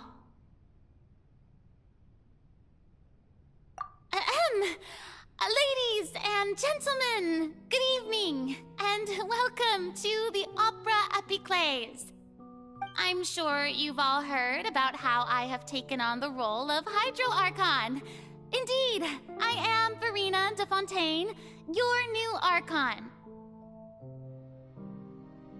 In truth, I know little about becoming a nation's new god, but it will be my honor to guide you all. As the god Focalor, the god of justice, I shall do all within my power to lead you into an age of fairness and justice. Once again, thank you all for coming. If you should have any questions or suggestions, please send them to the Maison Cardinalise. The future of Fontaine will require us to work together, after all. This should do it. I thought I might stammer, but thankfully, I was able to convey my thoughts just fine. Okay, and next. That's the new Hydro Archon. Is this some kind of joke by the Maison?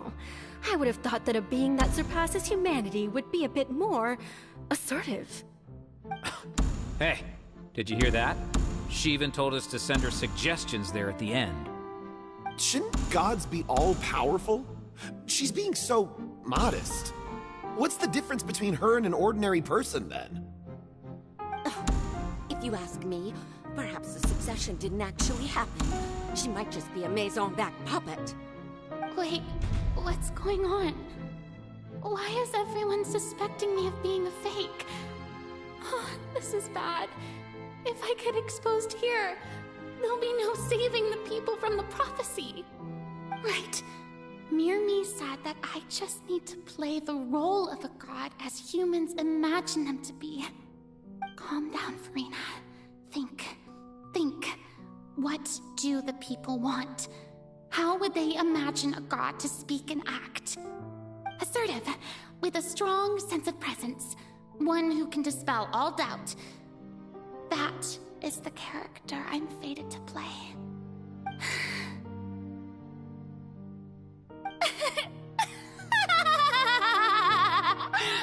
Oh, very good, my people. Only ones such as you are deserving of my rule. Now, I was wondering if some weak puppet were to one day come onto the stage and claim ownership of this opera house, would the children of Fontaine follow them? Well, it seems that you would all see right through them. Having passed my test, you are qualified to witness wondrous trials alongside my august self, here in this opera house. You may consider my previous act a door gift of sorts. I thought it was a debut that suited the atmosphere. Now then, let us be reintroduced. Ah, so that was just a performance. How could I have forgotten that we were inside an opera house? Her personality. It's quite shocking, to be honest, but I suppose it's a better look than before. Such a fascinating and bold deity. How wonderful! Our future may yet be bright after all. It seems I've turned them around. Best follow this flow and restart my accession speech. My dear people, whether you acknowledge me or not, whether you trust me or nay, I say to you, keep faith in your ardor for justice. We have heard it said that this nation's sins can no longer be washed away. Well, I say that justice is most fragrant when it blooms amid sin.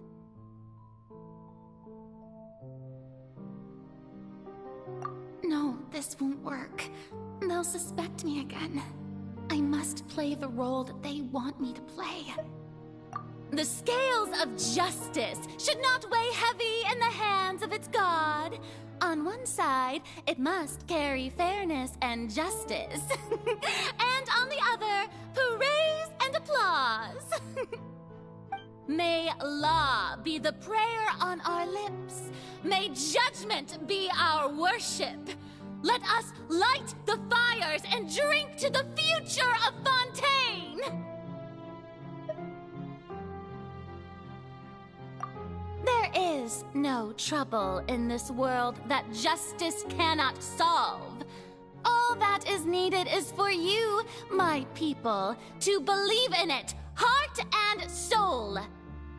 So long as I, the Archon Focalor, stand within the Opera Epiclese, so long as I stand before the Oratrice, I shall even judge the gods of this world!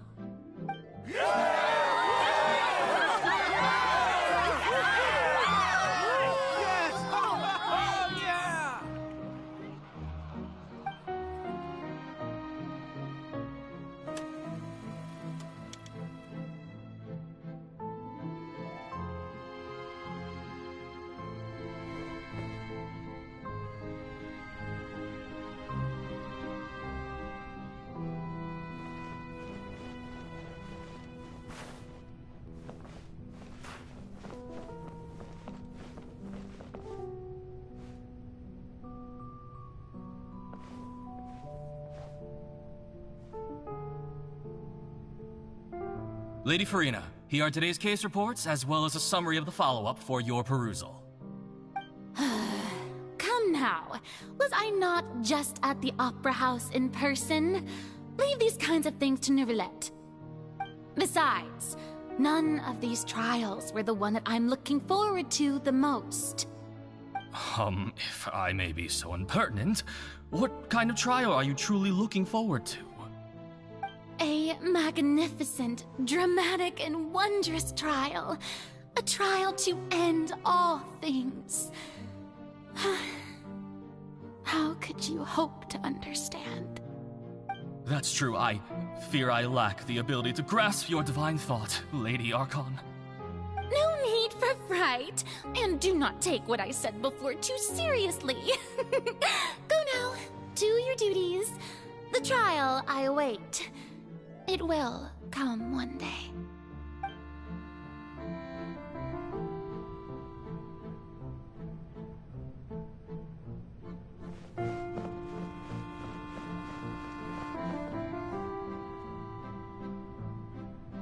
Lady Furina, I don't know what to say.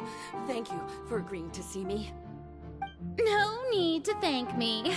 Or rather, thank your own sense of perseverance instead. Long have you stood in line to meet me, have you not? Oh, I'm afraid that's just an inevitable consequence of my divine charm. All right, Deoteria, is it? how is your son's illness? You remembered me, and you knew of my family, too. He is doing much better now. In fact, he is far more of an ardent believer than I.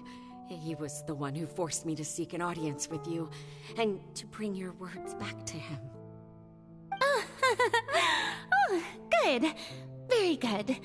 If this should happen again in the future, please do not hesitate to come and tell me. Going down to citizens' homes every so often, while not usual practice, should serve as a fine change of pace. Oh, you're such a gentle and wise god. Thank you once again, on behalf of my son.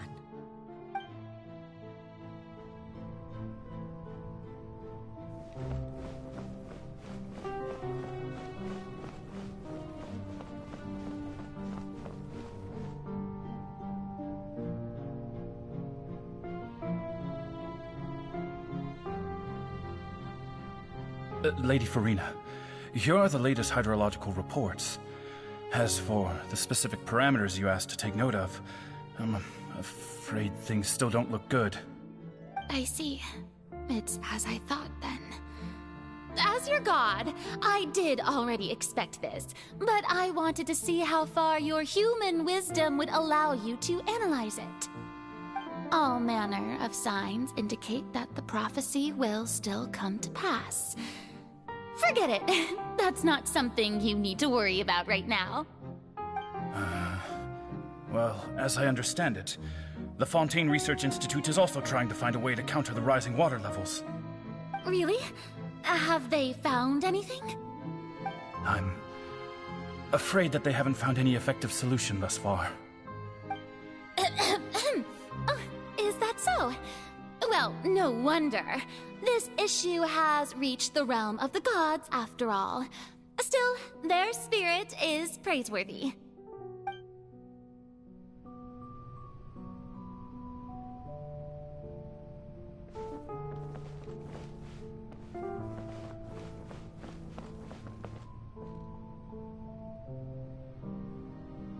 The day is finally over.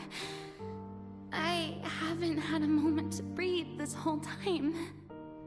But it's good to see that everything's getting on track.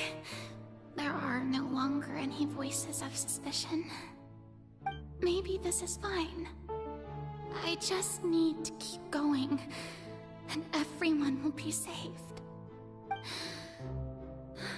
Alright, Furina, don't think too hard about this. You need rest. Tomorrow's a new day.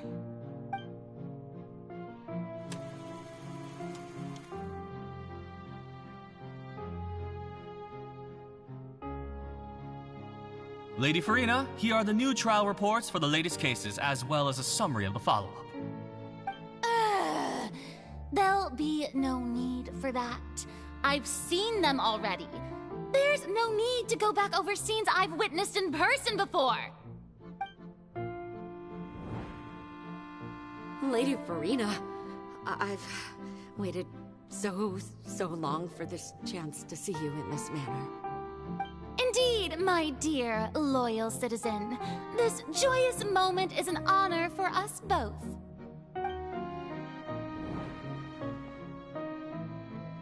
Lady Furina, we're detecting significant hydrological anomalies near Poisson. Understood. Keep monitoring. Keep me informed should anything come up at the Institute.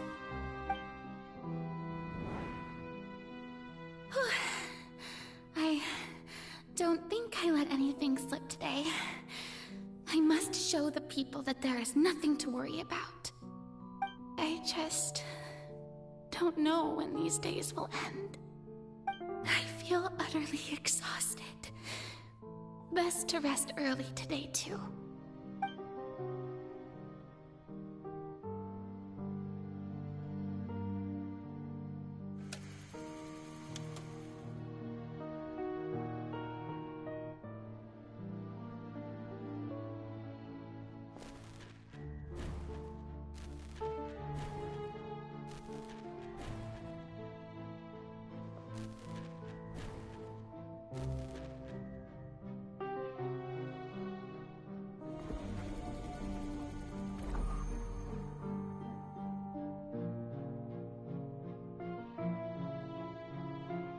Lady Furina.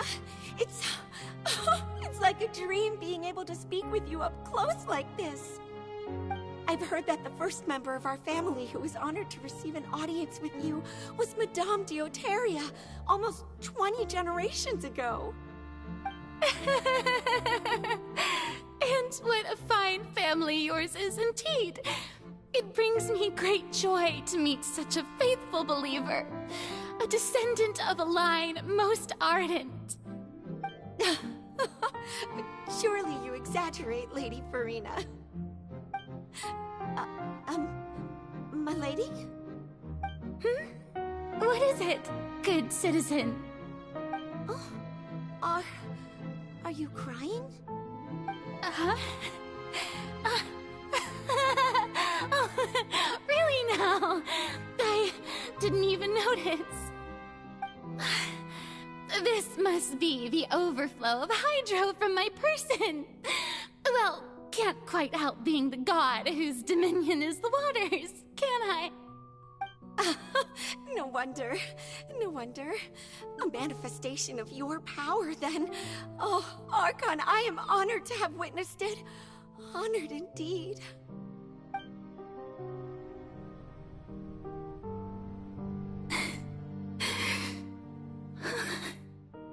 So interminable. So lonely. Just how much longer? Hundreds of years must have passed by now. Perhaps the show must go on for hundreds more. I never imagined that it would hurt so much. Have I reached my limit? No. Perhaps I reached it long ago. Today I didn't even notice my own tears. I want to tell someone, anyone, about this. But would that not destroy all I've done so far? I've conducted so many investigations across the centuries, but there's not even a sliver of hope that we might break the prophecy. All I can do is keep heart. I must maintain this act. It is the only way to save Fontaine. Please, mirror me. You have to succeed.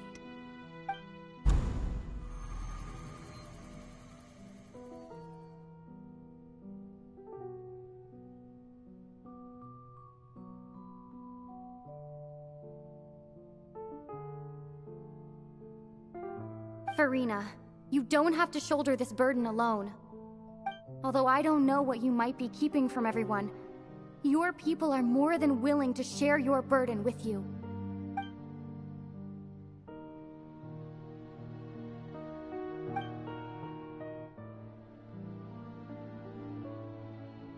Share my burden. That's impossible. It was fated right from the start that this would be my duty alone.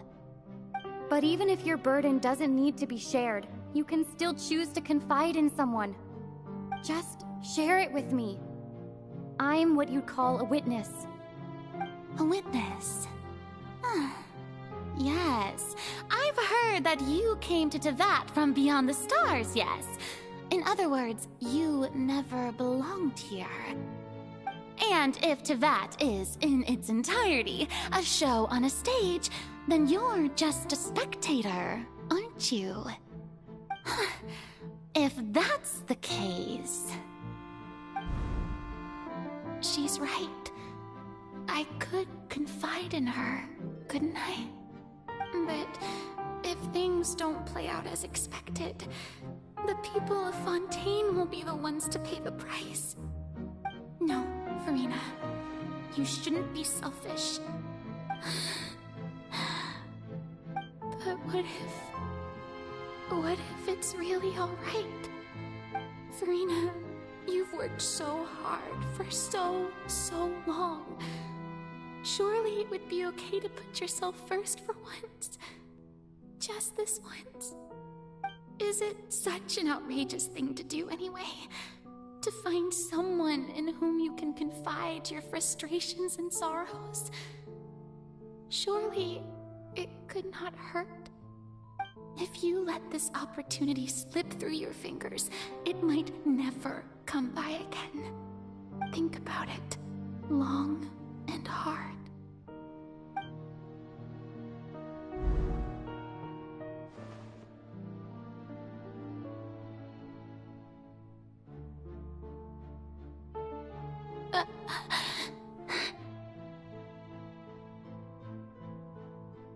No, I have nothing to say. I am Furina, the Archon of Fontaine. Everything will surely get better. All you need to do, dear spectator, is to witness my performance until the curtains fall.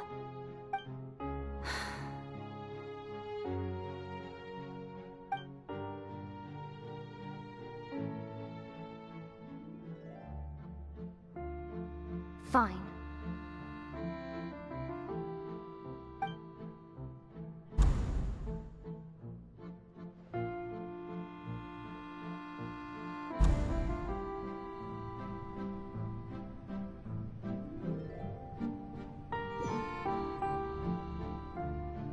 So even Furina doesn't know the truth? You've never once let her in on the full plan? Yes, it had to be done. To deceive the heavenly principles, you must first deceive yourself. She did very well.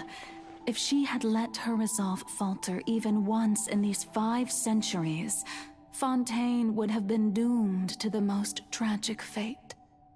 It seems that trusting humanity was the right decision after all. I believe that I understand how your deception works, but that is only half the truth, is it not? How would you build on this foundation to save the people of Fontaine? That is the most important thing.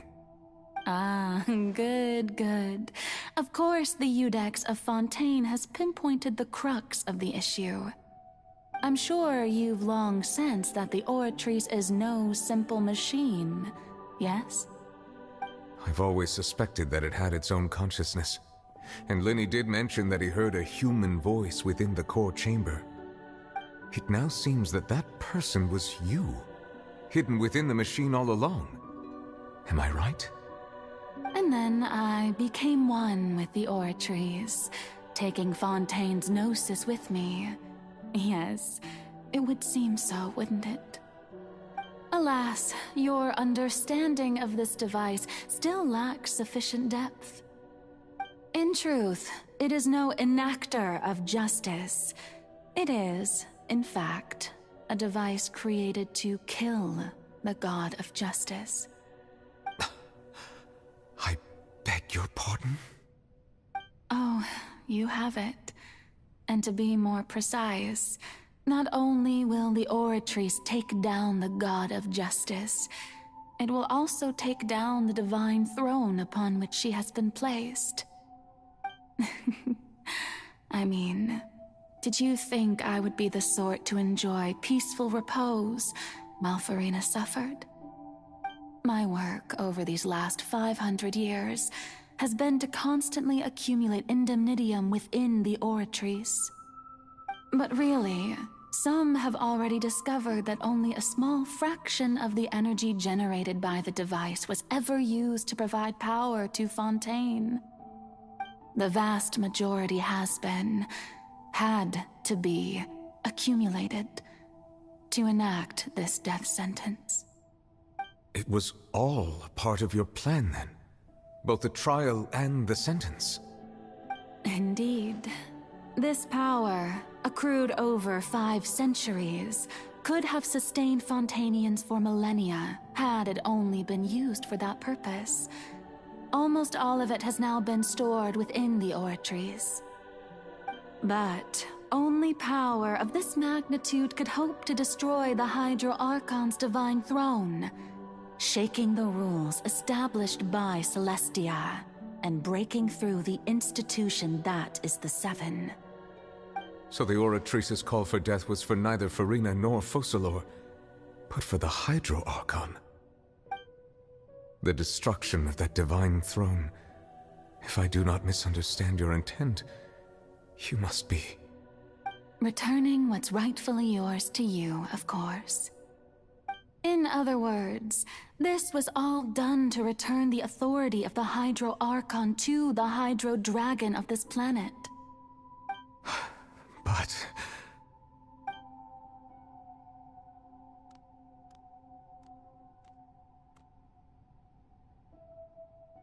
Oh, what? Getting sad again, are we? The authority of the ancient dragons shall soon be yours once more, O Hydro Dragon Sovereign. And this is the face you make. All you've done throughout the years is just so you can sacrifice yourself at the very end. I've never quite seen it that way, you know. Even now, I'm quite pleased at how well my deception worked.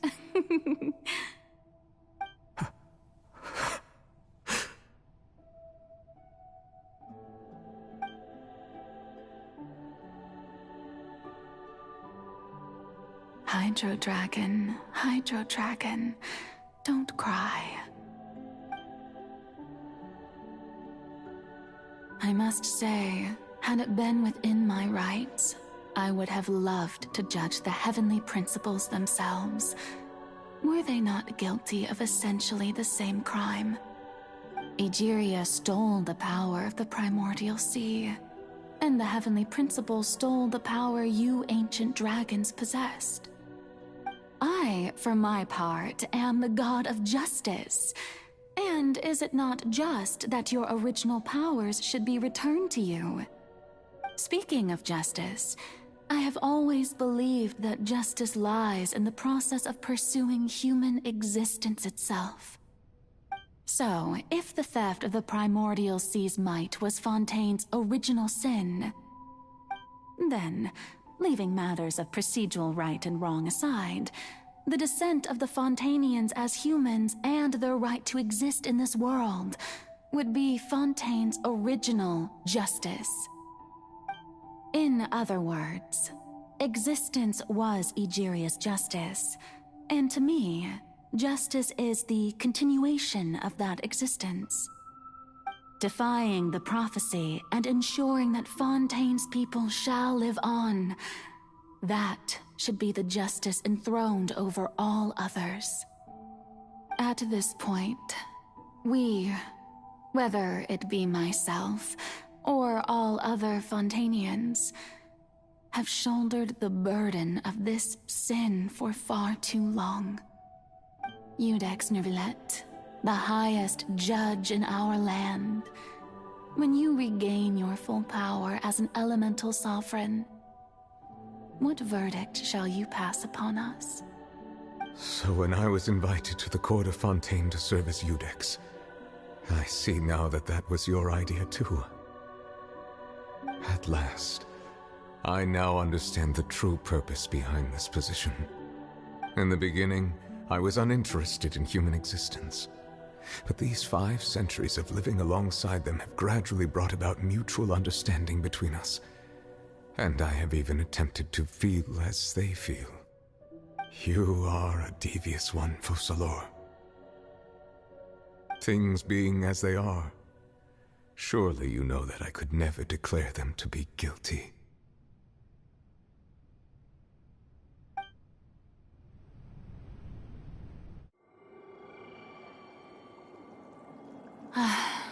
The hour of my execution is almost here. For the sinner, the curtain call has come.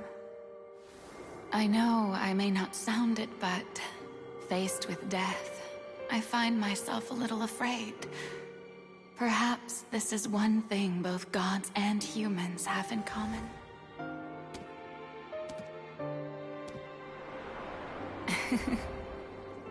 Farewell, Neuvillette. I hope you've enjoyed the part you played these 500 years.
Ex Nouvellette, hereby declare,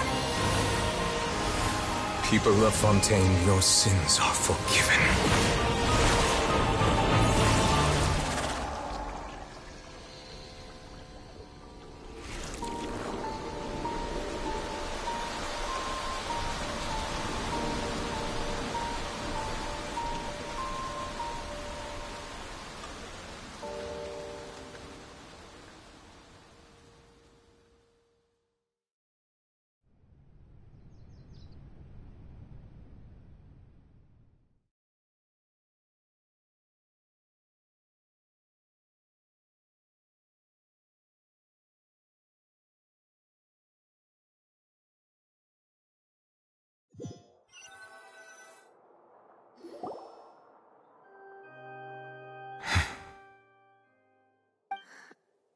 What just happened? Has the death sentence been carried out? Was that bright light some sort of misdirection? I have a feeling that something huge just happened. But since we're all still alive and haven't been dissolved, I assume whatever happened was good for us. It's time to end this. We must mete out punishment to that beast.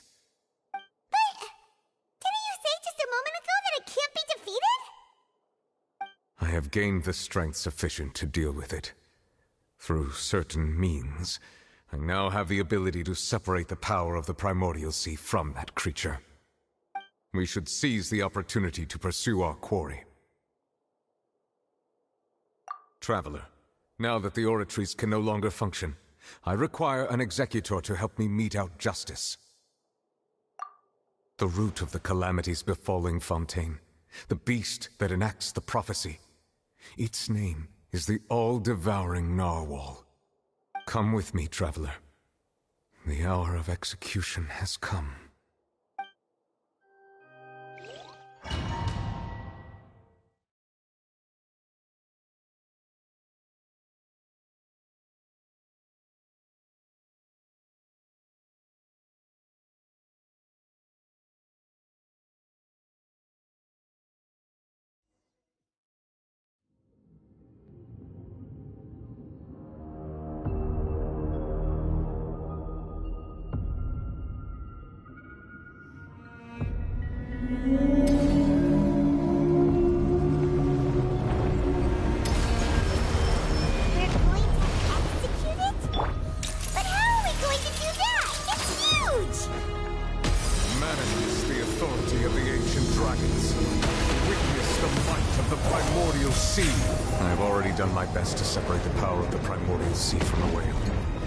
Considering the size of the beast, I cannot reach the power source.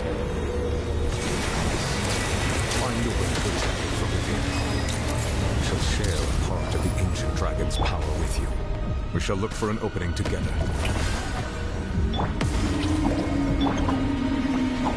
Inazuma shines eternal! Sorrow turning into hostility.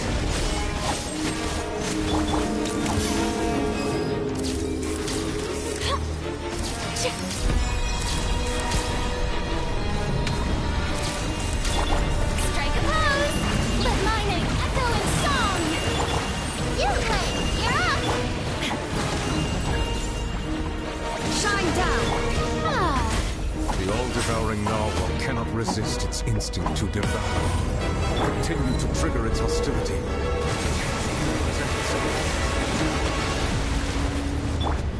The show begins!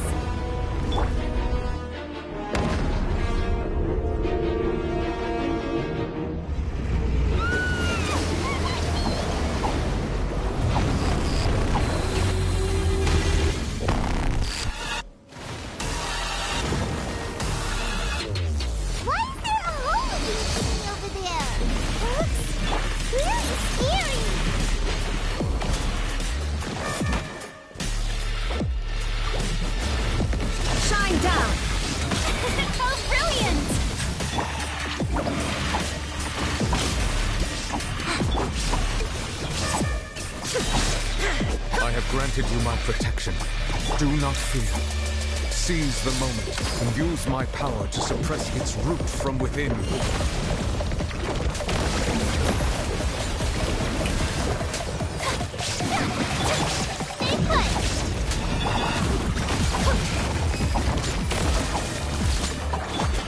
There is no escape! Torn to oblivion!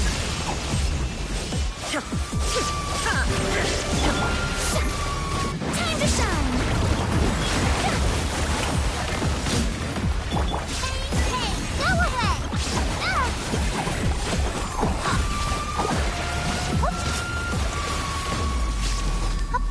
You win! Shine down!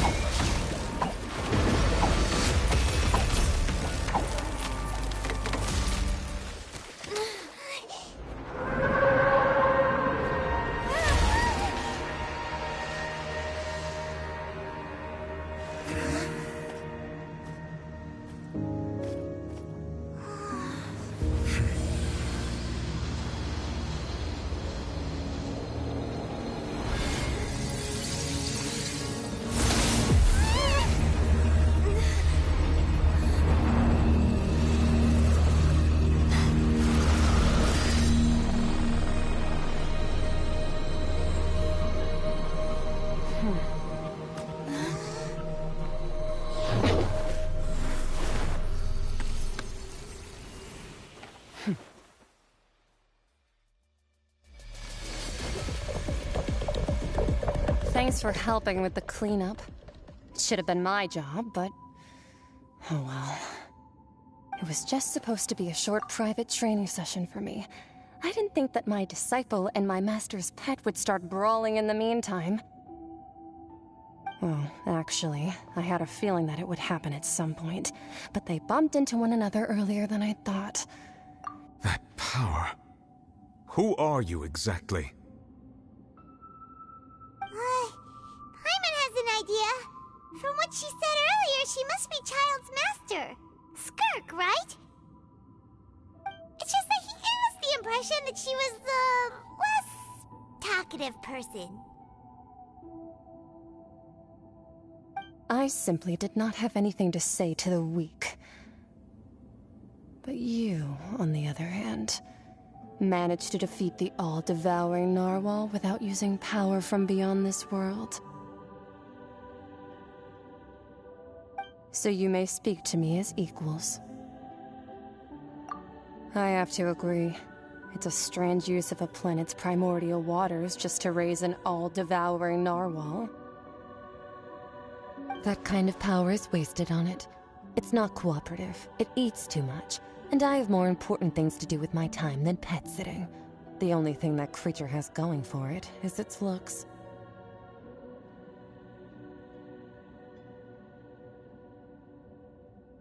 All in all, it fails as a pet. Miss Skirk? I think you might have missed the point. The point being? Well, being that this pet almost destroyed an entire nation. So what sort of person is your master? Well, child's master's master. Wait, is that right? Oh, right. So you don't know him. Sorry, I assumed you did. His name is Choragi. Huh? I am unfamiliar with that name. Huh. So Master is insufficiently famous. How should I describe him then?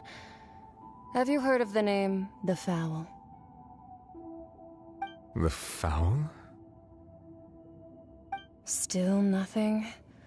Well, how about the Visionary? Vetterfulnir then? Or Gold Rhindaughter?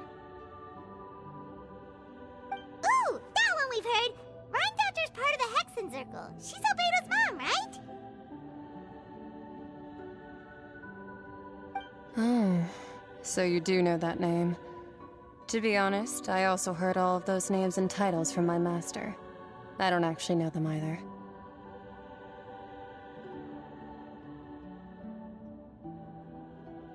But I suppose you understand now, yes? My master is likely a similar sort to Rhindaughter. They are both pursuing some form of perfection. Wait! Didn't you also mention a visionary person? Paimon didn't quite catch their name. Actually, never mind that. I believe it expedient to inform you that the all-devouring narwhal used up nearly all its strength fighting you. Such roiling hydro energies will prove difficult for the planet's deep seas to digest. As such, the fontaine back on the surface has most likely been thrown into chaos. In other words, the prophecy that you've been fretting over should now be in full swing. What?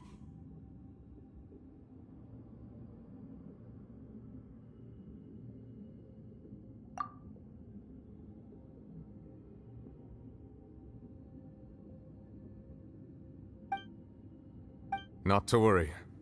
Focalor has already managed to deceive the heavenly principles.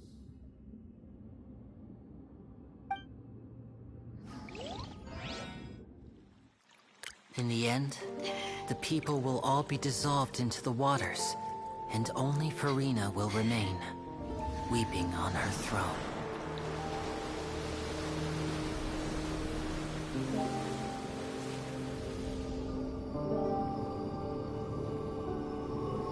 Only then will the sins of the people of Fontaine be washed away.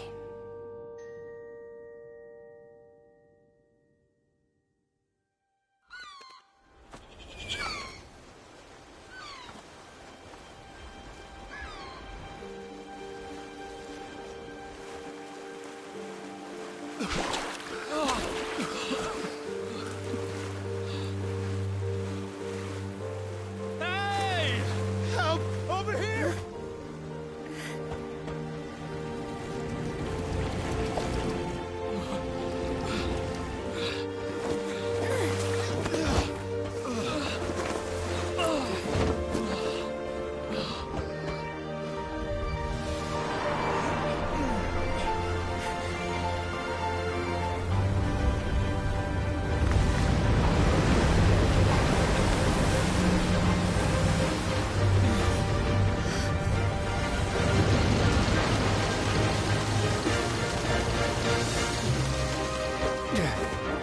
All hands, initiate emergency rescue!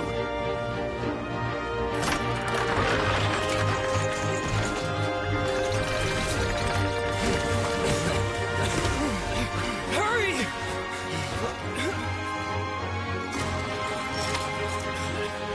Hey, lend a hand!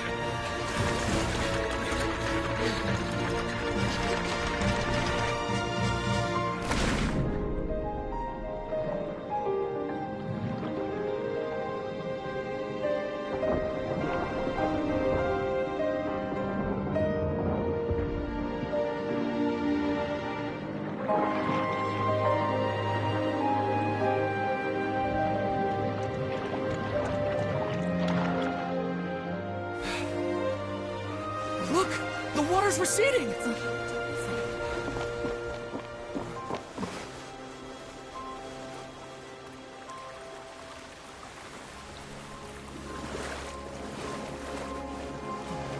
It's a miracle! Water's receding. We didn't dissolve.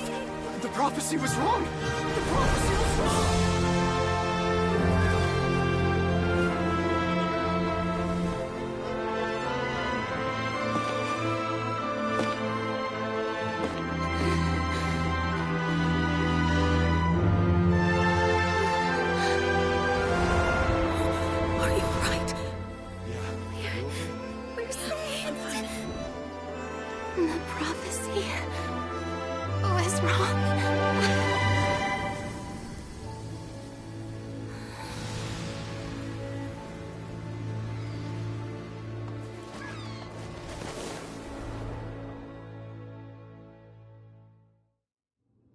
The prophecy was wrong.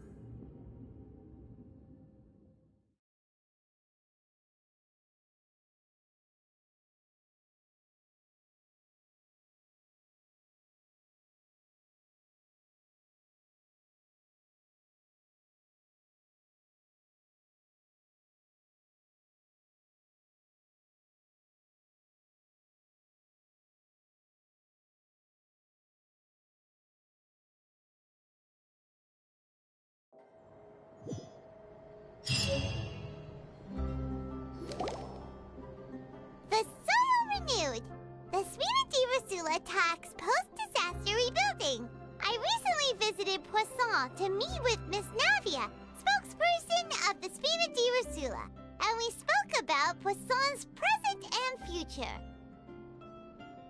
Old soil can still give birth to new bloom, Miss Navia stated. Hope is like seeing a small cookie when you're starving late at night. You just need a little of it.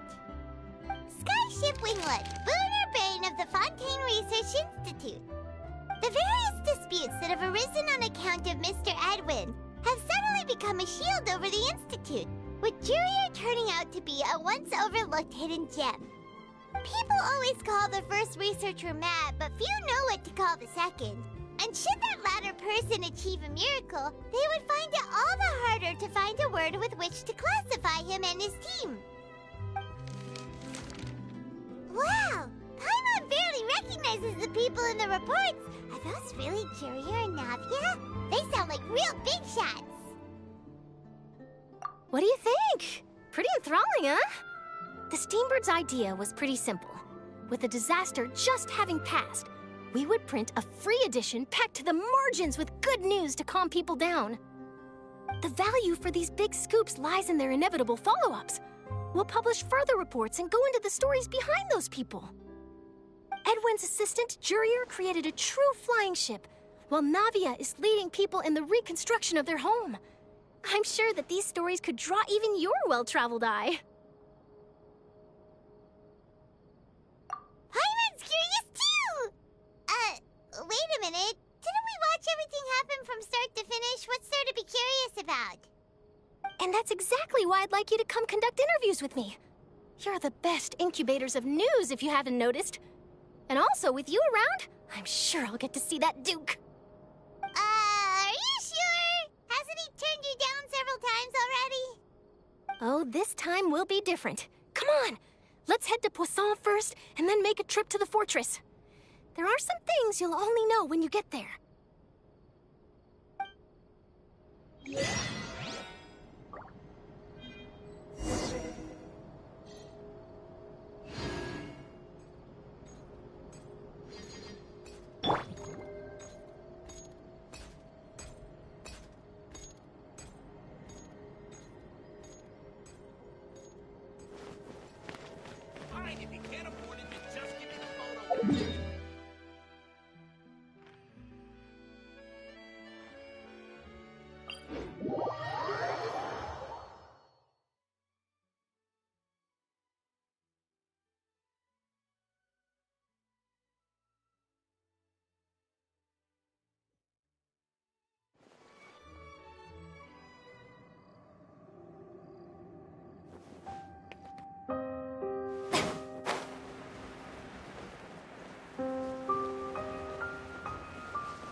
Navia! Oh, it's you. What brings you all here? Hey, we're just having a look around. I'm here to update myself on how things are going here. Oh, the Fatui are here too! Let me introduce you. This is Mr. Garunt Snežević. He represented the Knave in sending us a large amount of supplies, and is helping with our work. Our residents are hard at work as well. Thanks to everyone, work is progressing nicely. We've lost a lot of people, but we're moving forward. That will have to be enough. Hello, Miss Charlotte. I'm a big fan of yours. I especially like that article you wrote last year about Fontaine's stray cats. But if you don't mind, could you not emphasize our role too much in your report? It's not charity we're doing here. We just happen to share the same interests as the Spina. I get where you're coming from. I'll keep it as simple as possible. Or would you be willing to feature as friendly neighbors? That would be fine. Thanks. Oh, you're back too. How are things? We finished laying down the construction materials. It'll be another hour before the workers are able to go over there. Huh? You're here too, Clorand? Well, her reputation's greatly risen after that whole duel business with Miss Furina, so she's here in Poisson to wait out the heat. All right. She really came here to help me out. There's too much to consider in the reconstruction of Poisson. The Spina has need of more decision-makers. And, well, I do already happen to be connected to Mr. Callis. Oh, wait just a moment. Do you mind me asking a few questions? You know, about how you felt before the duel, about what it was like facing down a god. There's lots of exciting material there, I bet. Forget it. I'm sure you can find a better theme than that, Miss Charlotte. I see you're the same as always. Couldn't you do me a favor, for Navia's sake? Well, if we're talking about doing things for my sake, you might as well just take a few more photos of me. Or of the Traveler. It's better than wasting time persuading Clorand, at any rate. Of course I will. I'm not gonna let her off that easy. All right, then everyone who wants to be in the photo, gather up. And smile.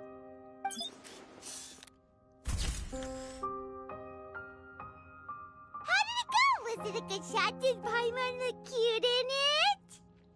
Not bad. Your addition really helped the composition of the picture. All right, hang on a moment. Let me snap a few more shots.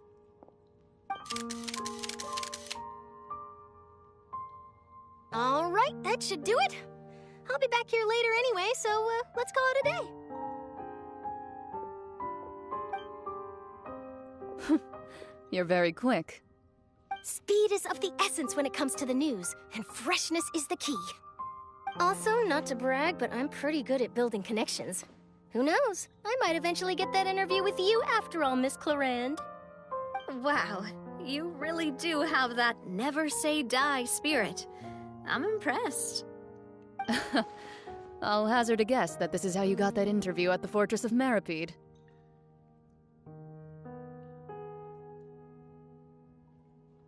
Whoa, you're well informed. Let me make a guess too. I asked Sijuin, who told Monsieur Nervillet, and he told you, right? That's a very complete information chain. In truth, all Monsieur Nervillet asked me was, when did the fortress become so friendly towards the media? I told him that it was best not to speak too soon. There's no guarantee that Ridsley will make a personal appearance. You're right. I've got to treasure every moment I have with them. In which case, I'll be making a move first. Stay safe now. And tell me if you hear anything interesting. I'll treat you to afternoon tea in exchange.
Strike a pose!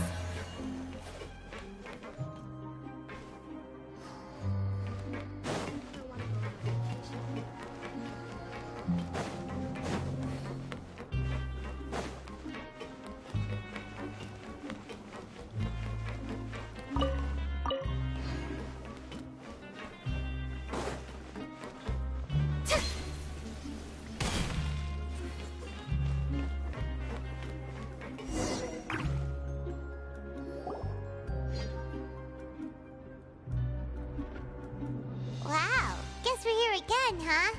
There's a real nostalgic feeling to this place. Looks like you've been missing us. Duke! Did you come all the way to the entrance to greet us? Of course. I'm here to welcome you and our dear Miss Charlotte, whom our good head nurse recommended to me. It's an honor to finally meet the much-rumored Duke. Thank you for consenting to my visit to the fortress, sir. No need to thank me. But that said, I shouldn't be the focus of your interview. I trust you recall our agreement? Of course, of course. All right then, this way.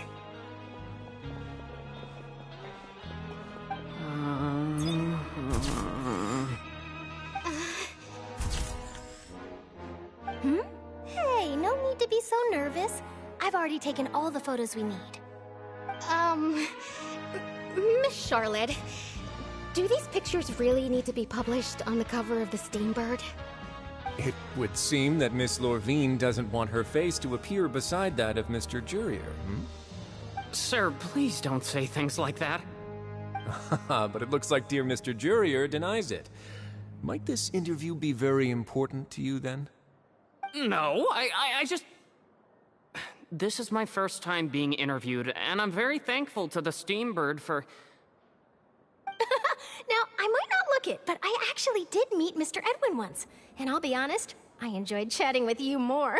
You've definitely got more of that genius vibe going on. The boat that brought about a miracle, the ark that saved the people. Why, you recreated a myth back there, like an emissary of legend. Still, if I might ask, where's that flying ship now? Huh! Looks like Charlotte's trying to get herself another exclusive scoop. I have to apologize, but that ship is presently in the bowels of our factory. I'm afraid it won't be easy for you to get a shot of it. Really? Well, then in that case, could I have an interview with you to make up for that loss?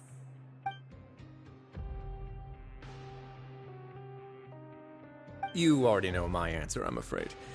Best you interview our head nurse instead. Or perhaps you'd like to take another photo of this couple of researchers? Did you really have to use the word couple? Well, then, 2 solo photos will do. Is my hair messed up? Please, someone help me have a look. Things sure are getting pretty lively here. We've seen this kind of thing before. Oh, seems like everyone's here. Would any of you like to try this new drink I came up with? Ah, Siegeween. Hey, Miss Charlotte.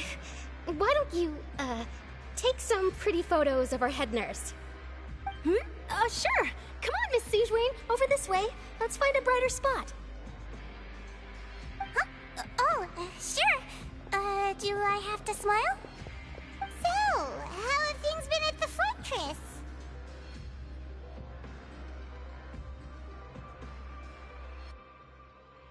Same old, as you can see. Fontaine's undergone some changes, but this place is still more or less the same. Other than that flying ship, it got a tad too much attention, I think. That's why I decided to let the interview go through. We should direct more public opinions toward the behind-the-scenes heroes. Am I right, Mr. Jurrier? Miss Lurvine? You're too kind, sir. I believe that you too should have your day in the sun. Not that you would want that, which is a pity. I'll just leave the spotlight to you two.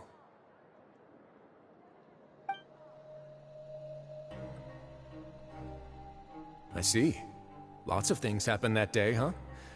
Anyway, regarding that Harbinger, I'm not sure you remember, but his 3 young followers are still waiting for his return. He sure did win them over, huh? I'll tell them that there's good news and bad news. The good being that their boss seems fine, and the bad being that they must face extended sentences for abetting his escape. Oh, actually, what about you? Are things gonna change for you too? What change can there be? The fortress will keep chugging along, and so will my duties. As to what Miss Furina's departure will mean for the nation, and if our laws and governance will be transformed, we'll leave those to the folks in the overworld. Hey everyone, the photo shoot's done. Good. In that case, let's call it a day here. Thanks for your cooperation. Come on, Traveler, let's go. Till next time, everyone.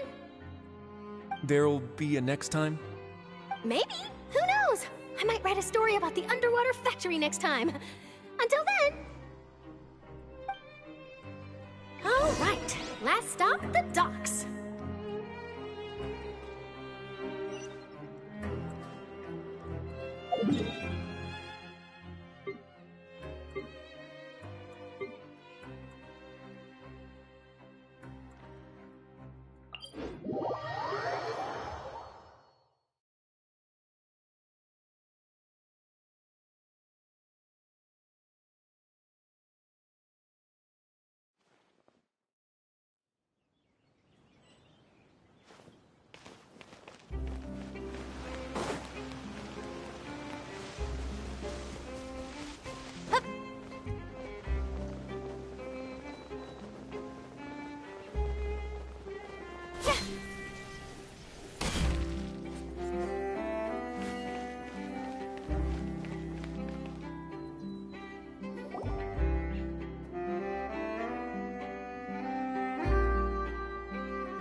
They really are here! How did you know?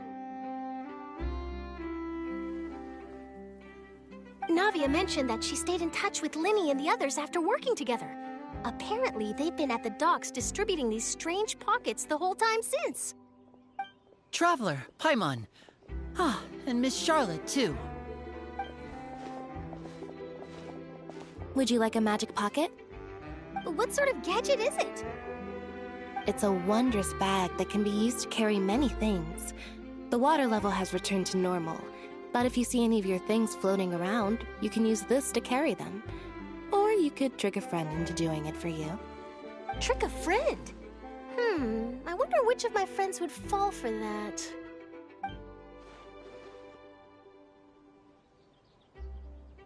You could just make a friend like Fremine here. Isn't that right, Fremine? Is this what you meant by, I'll help you make some more friends? To be honest, that sounds pretty sweet. Could I have your contact, please? Sure. Please, write down my address. You sure are working hard to help Fremine socialize. He was the one who proposed doing this. He even wants to assist in our magic shows. Yes, I was planning to first introduce Pear as an assistant, and later Fremine himself.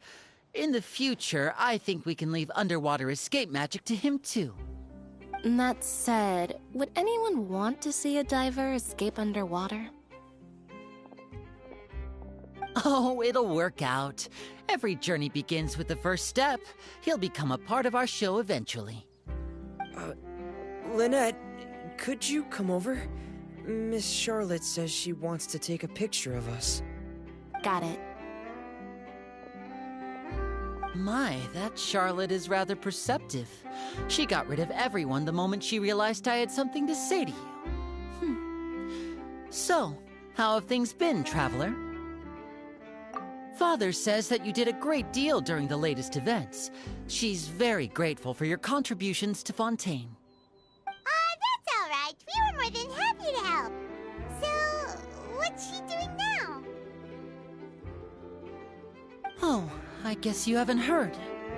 Well, after Lady Furina left, Father and Monsieur Neuvillette opened negotiations, during which he gave Fontaine's Gnosis to her as a diplomatic gift.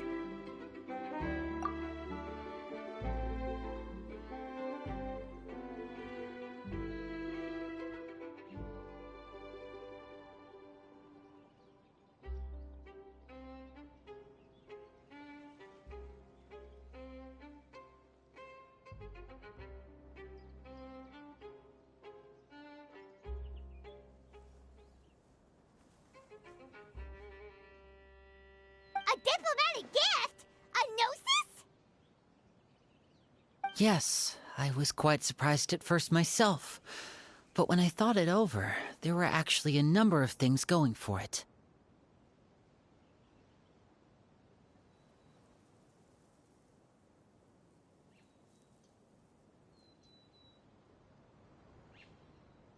It could have been done as an apology for the incident with Lord Child, or as thanks for his help in tying the all-devouring narwhal down. Furthermore, Father did also lend significant aid to Fontaine and Poisson.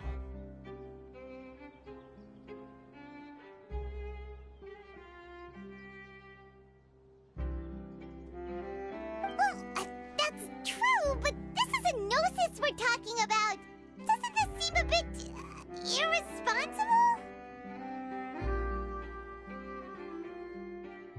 I would agree, but I've also heard that it seems that Monsieur Neuvillette has had a significant change of heart regarding the matter.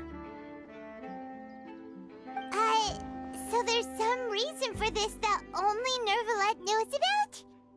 I suspect you'll have to ask him about that yourself.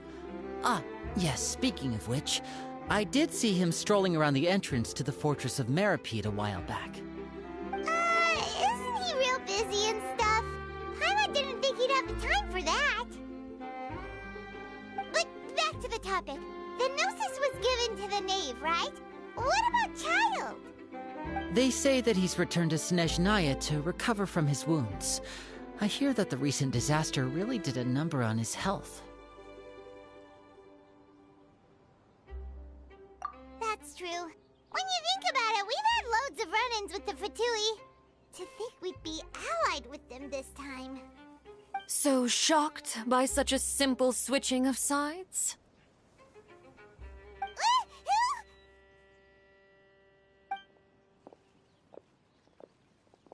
Father!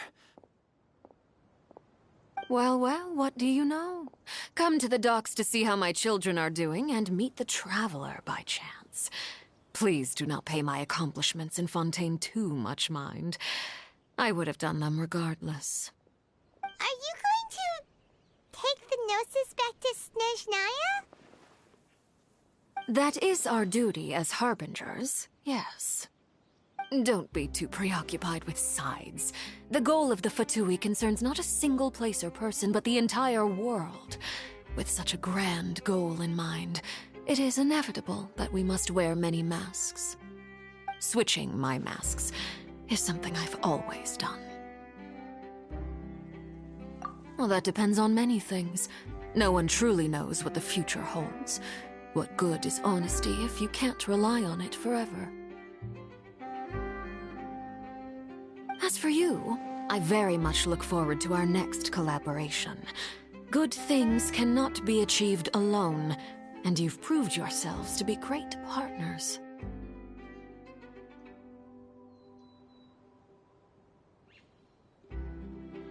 A vision? All right. I'll remember to return it. Thank you for keeping it safe for him this entire time. And that's a wrap for me. Huh? You're... Greetings, Miss Journalist. Hello. If I'm not mistaken, there are diplomatic channels I'll need to report to take a photo of you. That is correct. So forgive me, but I will not be able to serve as a subject in your article. However, feel free to write as much as you'd like about our dear magicians and our upcoming rookie talent. I will. The sea breeze is quite pleasant. I shall continue my walk while the weather remains so agreeable. Farewell. Farewell, Father. Oh, she has such an intimidating presence. I didn't even dare to take a picture. Thankfully, I've already wrapped up all my pre-scheduled interviews. Thank you all. This'll be more than enough for me to write about, I'm sure. Don't be too nervous. Why don't you take a magic pocket before you go? Here, Traveler, Paimon, you take one too. To move things about? That's right. Funny. I was giving out magic pockets when we first met too. And what do you know? I'm doing the exact same thing right now. So many things have happened, but the pockets are still the pockets. I guess this must be life. We will all follow our own paths, and serendipity will lead you to your fated friends. All right then. We'll be handing out pockets in some other districts later, so we'll get going now. Have a good day, you two.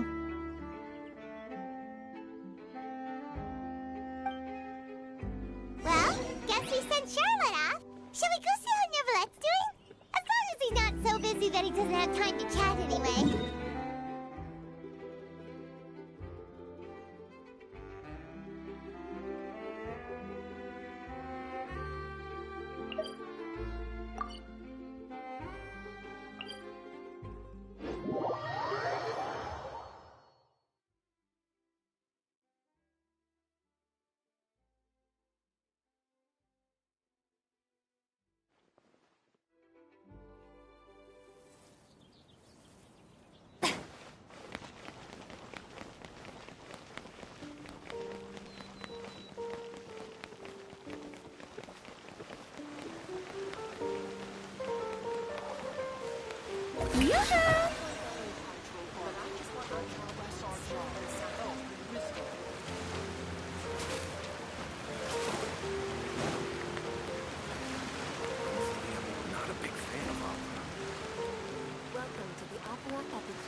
Lady Furina hasn't changed one bit.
The entrance to the fortress!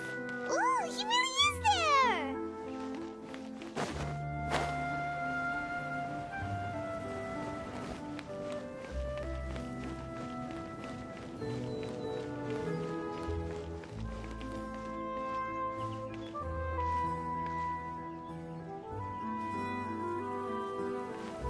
Shower me with praise!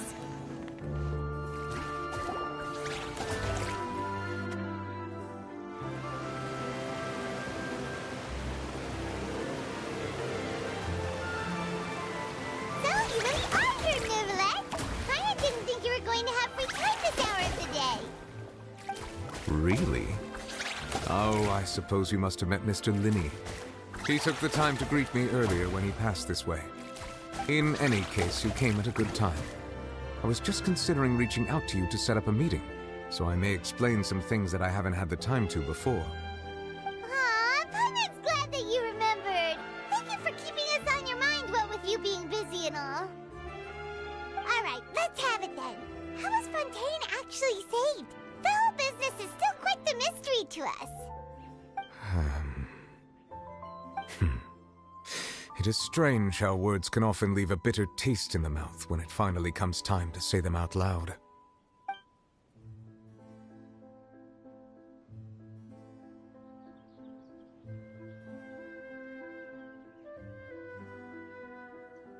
Whoa.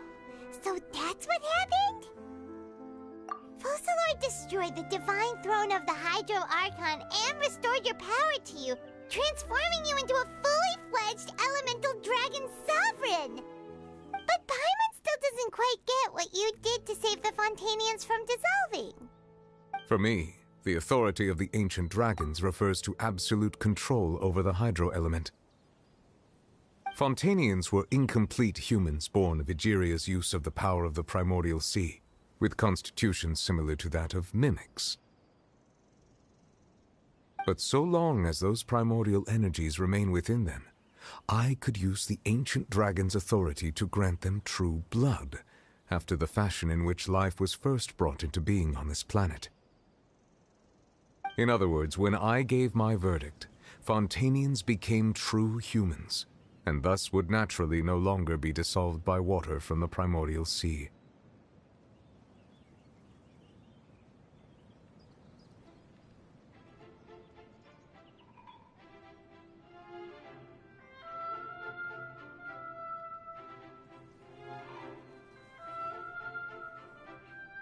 Focalor must have counted on you to make that decision as well. Your verdict was the key to making the prophecy appear to have come true while saving everyone. Yeah, and in a manner of speaking, Focalor finally managed to fulfill the original Hydro Archon's wish to turn Oceanids into real people too.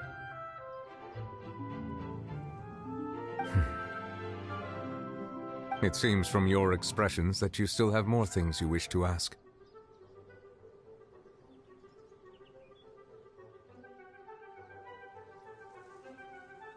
Ask away. I will tell you the truth as I know it. I have investigated his case along many avenues, and I have learned that he once fell into an unknown chasm when he was young. There, by chance, he awakened the all-devouring narwhal. But whether it be by sentiment or reason, that should not have been enough to consider him the root cause of the disaster. At most, he would have had tangential liability. As for the judgment passed by the Oratrice during the trial, whether it was due to that liability by association, or Focalor deliberately using him to buy time for us on the assumption that he would be able to hold the creature off, I cannot say. Guess Focalor had Fontainians in mind the whole time. In the end, it was thanks to her that they finally became real humans. Hang on a second. Paimon suddenly got another question. Back when Fontainians hadn't yet become real humans, were the children they had also transformed Oceanids? Life has always flowed like water. Do you recall how Fontainians would often come to the Fountain of Lucine to pray for children? Yeah, Lynette said the fountain is where all the waters in Fontaine converge. In truth, even those couples did not know that such prayers were no mere custom, but instead a form of ritual. Those Oceanids who were blessed within the spring water would later descend as new humans in the coming months. Paimon sorta gets it now. Either way, seems like this ritual won't be of any further use, but it'll probably live on as a local custom. Ask away. I will tell you the truth as I know it. Yeah, about that. Risley said Furina has already left. What's that all about? Ah, Lady Furina. The people are only aware that her death sentence has not been carried out. She abdicated the post of Hydro Archon and left affairs related to that title to me, before leaving the Opera House. I related Focalor's words to her faithfully and completely. After hearing them, she seemed neither saddened nor comforted. She simply said that she was tired. and needed to rest. Having said that, she then packed her things and moved out of the opera house, not unlike how an ordinary person might. But she's still got a place to stay, right? You need not worry. I will make arrangements to ensure that she will not want for food, clothing, board, or travel. In truth, I am somewhat happy for her. The wear and tear on her spirit will, of course, take time to heal.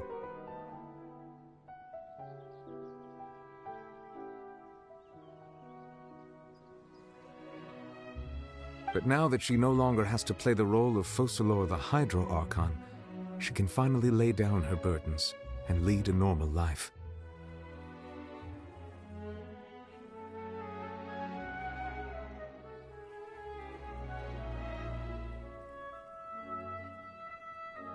What about you then? What are your plans now that you've regained your full powers as the Hydro Dragon? After Focalor passed on, the Oratrice also ceased to function.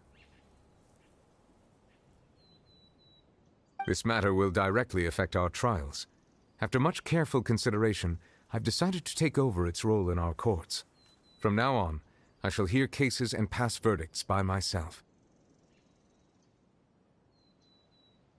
Looks like you're still considering stuff from the perspective of the Udex, huh?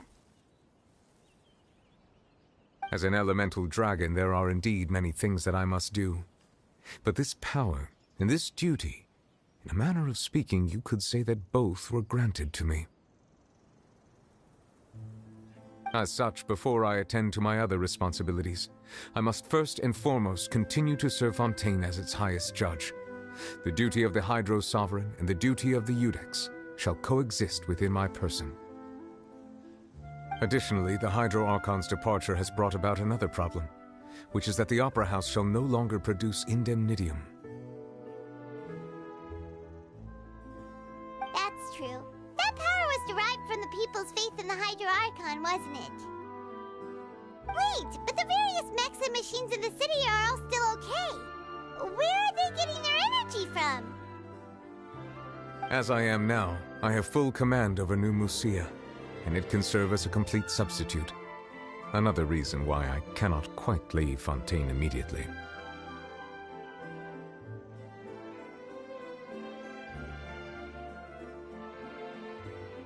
Wow, this ancient dragon's authority stuff is really quite useful, huh?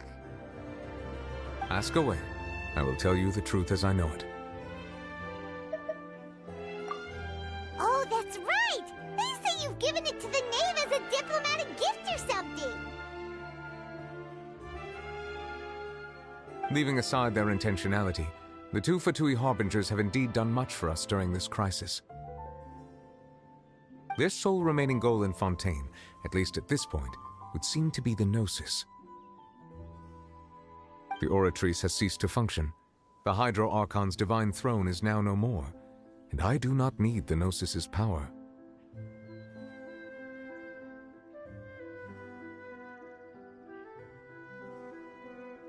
As such, it has lost all meaning for Fontaine. If the Fatui have impure designs, then we might as well accede to their request now, and avoid unnecessary conflict. What complicated considerations! Paimon thought you were just giving it to them out of gratitude to the knave and as an apology to Child. Ask away. I will tell you the truth as I know it. You will soon be heading to Natlan, I presume?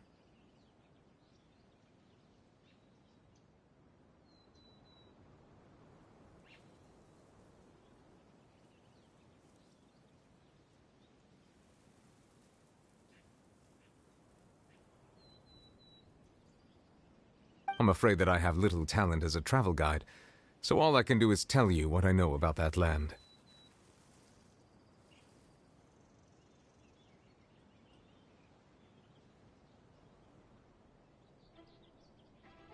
As far as I'm aware, Natlan can be said to be a nation of dragons. A nation of dragons? You mean like you? No, I suspect that I would not find myself welcome there.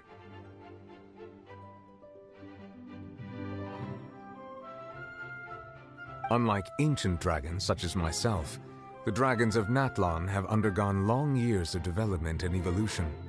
Large numbers of them have entered a form of coexistence with humanity.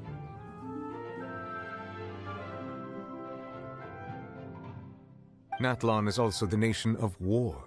War ravages those lands like an undying flame. There is one other piece of information I got incidentally from my negotiations with the Knave that I believe may be useful to you. The Harbinger known as the Captain has thrown his hat into the endless ring of war.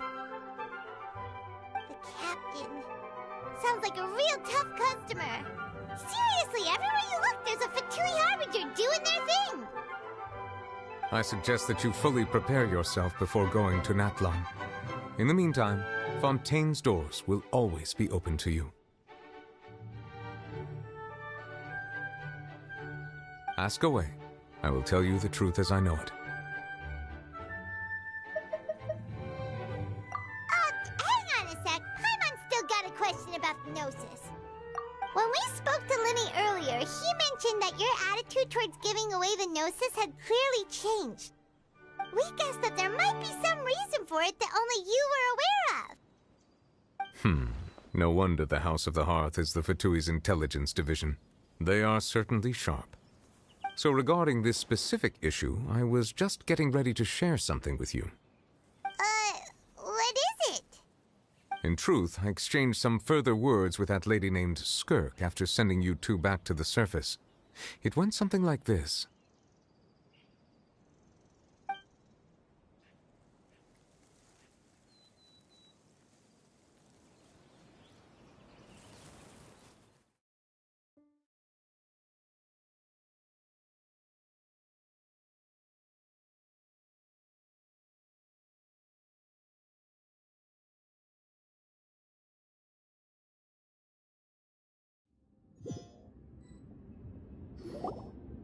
Well, we're going to head topside to see what's going on. You hurry over soon as well, all right, Nervalet? Whoa! What next? The all-devouring narwhal isn't here, so I'm no longer getting any interference. I can finally catch the scent of your power, what it's made of. It is the authority of the planet's primordial dragons, but with something very similar to a god's curse mixed in. It's quite a novel blend. I'm sure I've encountered something like this before. What was it again?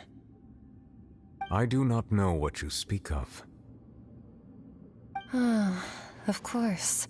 How could I forget?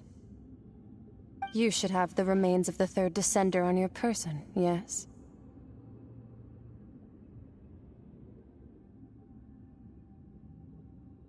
Remains? I've never heard of any such thing. Huh. According to your parlance, I believe it may be called a gnosis. Well, that much is true. After Focalor's divinity faded, she handed her gnosis to me. But I fear I have never heard of it described in the manner that you just did. I've been training with my master, the Foul, ever since I was young, and I have never returned to the surface since. So most of the information I possess, I got from him.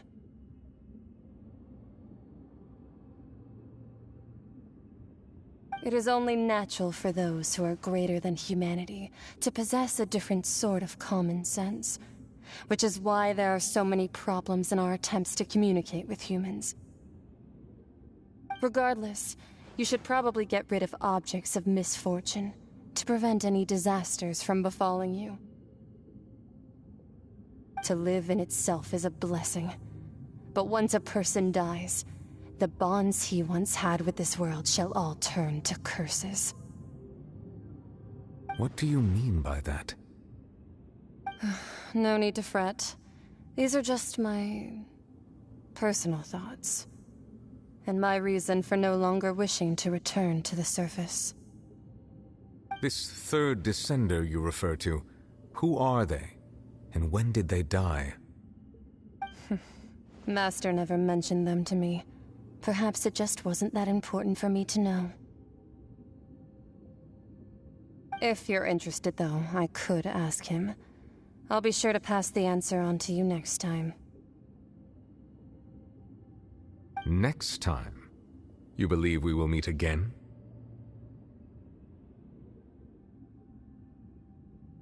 I do.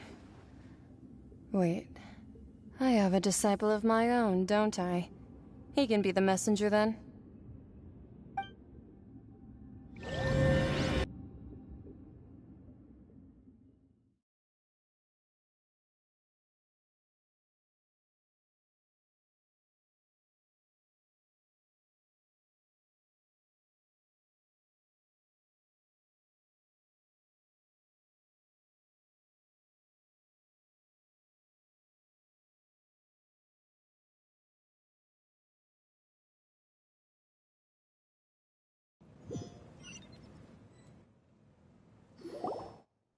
That's what she told me. Whether it would prove useful or not, I wanted to pass that information on to you. The remains of the third descender?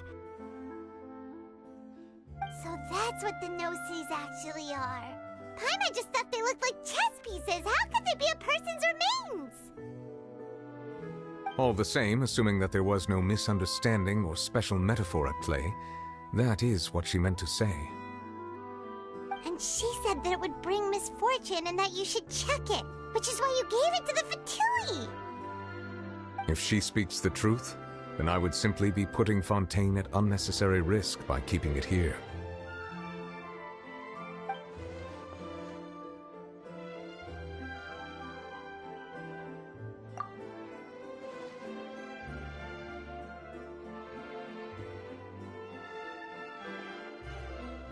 I had guessed that you might already be familiar with this concept, but I did not expect you to be one of them. That means that the Gnosis, which are exceedingly element-compatible and can even enhance elemental abilities, do indeed come from the third descender. I wonder, does your body also possess similar properties? Like being able to use elemental powers without a vision! That does sort of count as special compatibility, right? No, let's not think about this stuff right now. It just feels creepy. Comparing the Traveler to the dead third descender and all. That's what you say, but this topic still feels like bad luck. Once Child recovers, let's get some more answers out of him. Or go look for his master and get the answers that way. I too believe it unwise to make too many blind guesses when information is lacking. The same is true of being at court. All right. Whatever the case, it seems like the crisis here in Fontaine's over for now. Yes. All of Focalor's efforts were for this moment as well. But she sacrificed herself in the end as a god, and she suffered through all those years as a human. Was that really what she wanted? I suppose that would be the mystery of a god's will. I suspect not. But once in a while I too would guess that if wishes were like the clouds in the sky, they will one day return to the earth as raindrops. Life flows like water, and rain is the final answer. The water levels may sometimes tilt one way or another, but the rain falls fairly upon all. And what, ultimately, is the difference between the rains that fall upon all of us?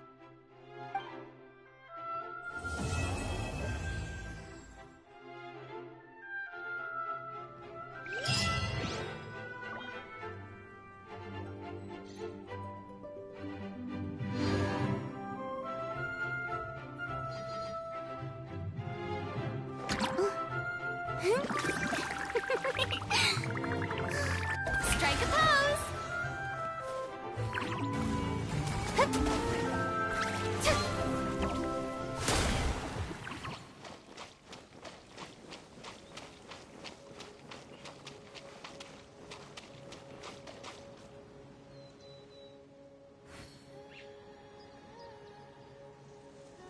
the world!